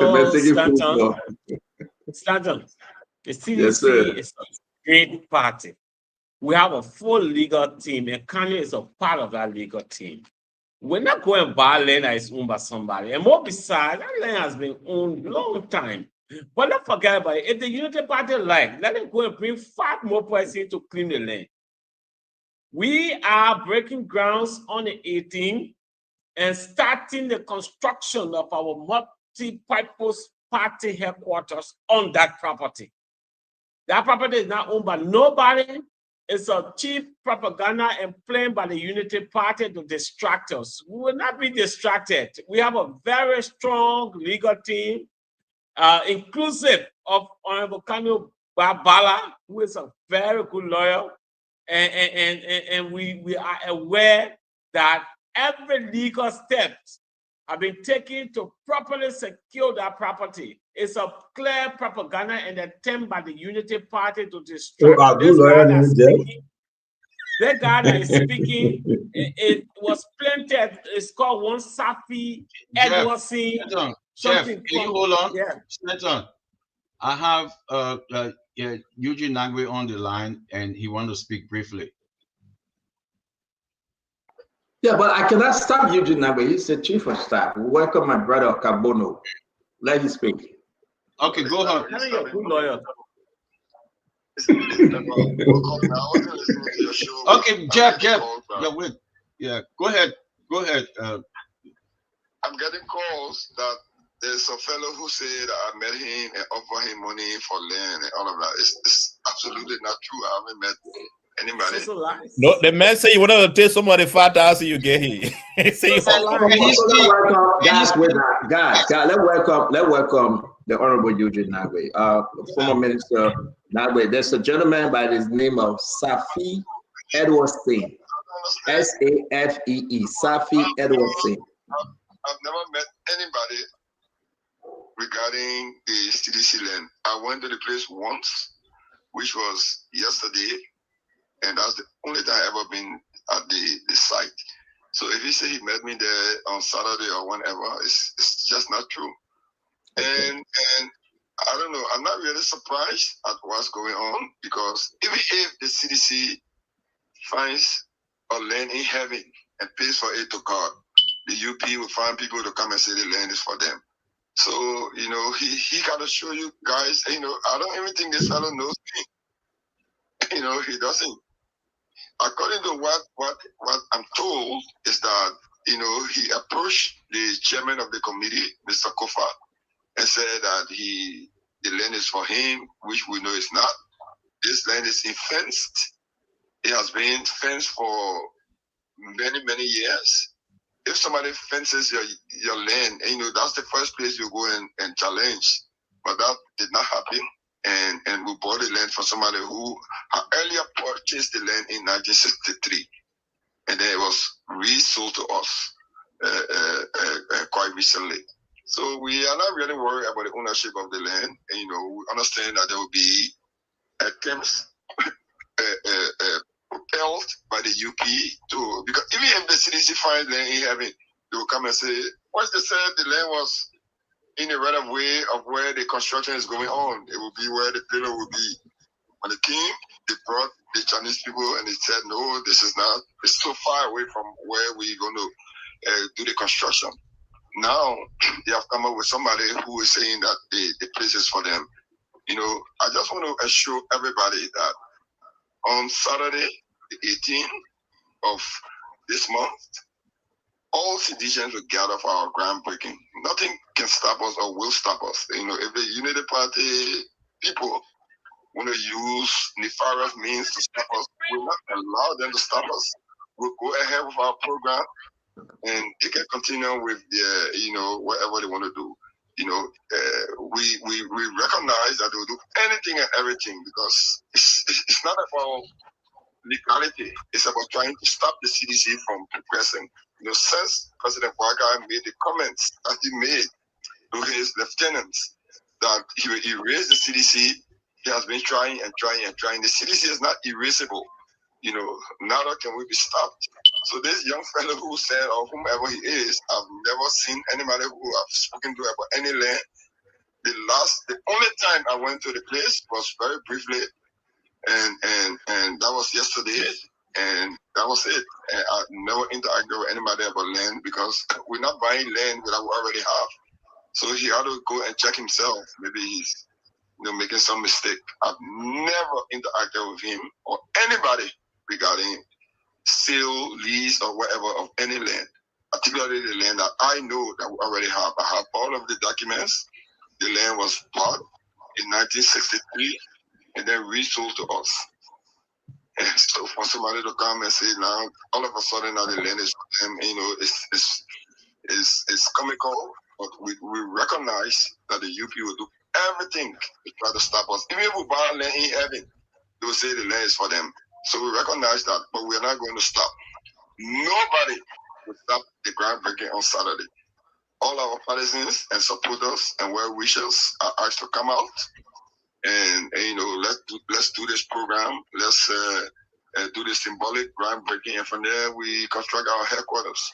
You know, and that's just a beginning of a lot of things that we are in schedule to do. You know, next we go to Grand Bassa. We'll build a new headquarters there, and then that will be replicated throughout the country in other counties. So I don't know this young fellow. Ask him, maybe he doesn't even know me, to say that I met him and discuss any issue with him is unfathomable, and it's just not true. You know, the only time I went was yesterday, and I just stopped there briefly, and I didn't talk to anybody. I just watched the place. There was some activity going on there, and then I left. So I don't know when he said he spoke to me. I have just come from Accra, where I was. So ask him, the question should go to him. You know, he said, I asked him, offer him $5,000 for what? Who offer $5,000 for a land that they already have? It's this, you know, and I just want to say this generally. All of these things are happening. You know, there are a lot of people in CDC that say, oh, you know, all these things are happening, let's find a way to resolve it, let's solve it. You know, there's nothing to solve. You know, if the United Party believe that they will use nefarious means to prevent the CDC from its existence, they're lying to themselves, because we will not allow it. You know, if they want to use illegal means to stop us, we have the law on our side. And nothing will stop us from the groundbreaking, and nothing will stop us from the construction, and we'll build our party headquarters in record time. Thank you very much, the Honorable Eugene Lane Nagbe. Thank you for calling to clarify. So as per the document and the appointment, CDC will be breaking ground on Saturday, the 18th of this month. We appreciate it. Nothing will stop us. Nobody. Nothing. Thank you, Honorable Nagbe. Thank you. All right, guys. I mean, Eugene have said it all. We're just going to wait. Emmanuel, no, but man, your boss been finished talking. You can't add anything there again. I'm begging you, sir. Kano, Emmanuel, I think it was a good show, and let's just leave it as it is because Eugene have spoken to clear this. But Safi, the name is Safi Edwardson. He said he will be on tomorrow, so everyone will be expecting him, and we hope that we can talk to him. He will not have a change of mind. Again, for the record, he told the reporter, yes, please play my recording. I want you to record and I want you to play, and that's the reason why we are playing it. But it's good that the Honorable Eugene Lane came out to clarify. We wait and see. 4 days to go. We want to see. Yes, thank you very much. Thank you. Thank you. Jefferson, let's leave it there, my brother. Jefferson, let's leave it there. I beg you.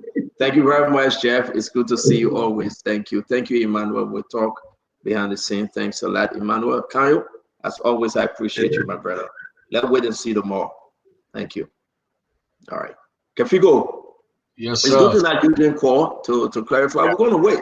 We're going to wait. We don't know what's happening. I have some of the document, but it's not my business to show it. The one he gave, and other part of the recording. But he's coming in studio tomorrow. He will make his case. And I think, listen, you just said he have this document from 1972 or 1962 or 63. 1963, right? And then, yeah, and then we'll wait and see. But guys, that's a good show today. I appreciate every one of you, man. You've been great hanging out with us. We do appreciate you. Nelson is tired like hell. He works Thursday morning from the Senate all the way down. We want to say, Nelson, we appreciate you, man. Have a wonderful evening, my friend and brother-in-law or cousin-in-law, Nelson. Nelson, are you with us? Yes, sir. Nelson, not telling anything over. No, I'm here. I'm here. All right, Kefiko, later from your end, Kev. Thank you. Nelson, thanks, man. I appreciate you. To all my fellow Liberians, thanks. May God keep you. May God bless you. And may God save our state. We see you tomorrow. Thanks to what's the Voice of Liberia, right? Voices of Liberia. Sekou Sherry and his entire team. We want to appreciate that. All those of you that relay the program, bravo to you. Let's make Liberia better. Good night. Yeah, good night, sir. Well, we want to say thanks to everyone for being here. You can join us tomorrow for another edition of Spoon Talk. Until then, my name is Nelson Colette, Zai Molu. Thank you for being here. Ibrahim Kanen, we appreciate you. Ibrahim Kamara, thank you for being on as well. Rhonda Thomas, Telvin Payne, thanks for being here with us tonight. Per Kimber, we appreciate you. Hannah Wright, Philip Bala, Mr. Bala, thanks for being here tonight. Tolbert, Doe Taylor, we appreciate you as well. Toga Riches, thank you. Sam Siafa, we appreciate you. Jackson Conan, thank you. Notion News, Vic Merch, thanks as well. Amos Moses Weaver, we appreciate you, Mr. Weaver, for being here tonight. David Paley, thank you for joining us. Tanu Jala, we appreciate you as well. And I see Natana K. Hill, Mini Packer, thank you. News says Glicon, thank you for joining us. Esther Akwe, we appreciate you. Lawrence Bondo, thanks for being here with us tonight. Jimzeta Yasa Wido Kokolo, thank you.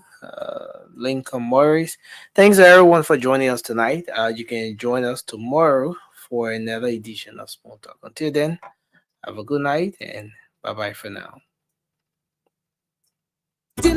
For the boys against white revolution. For the boys against white revolution.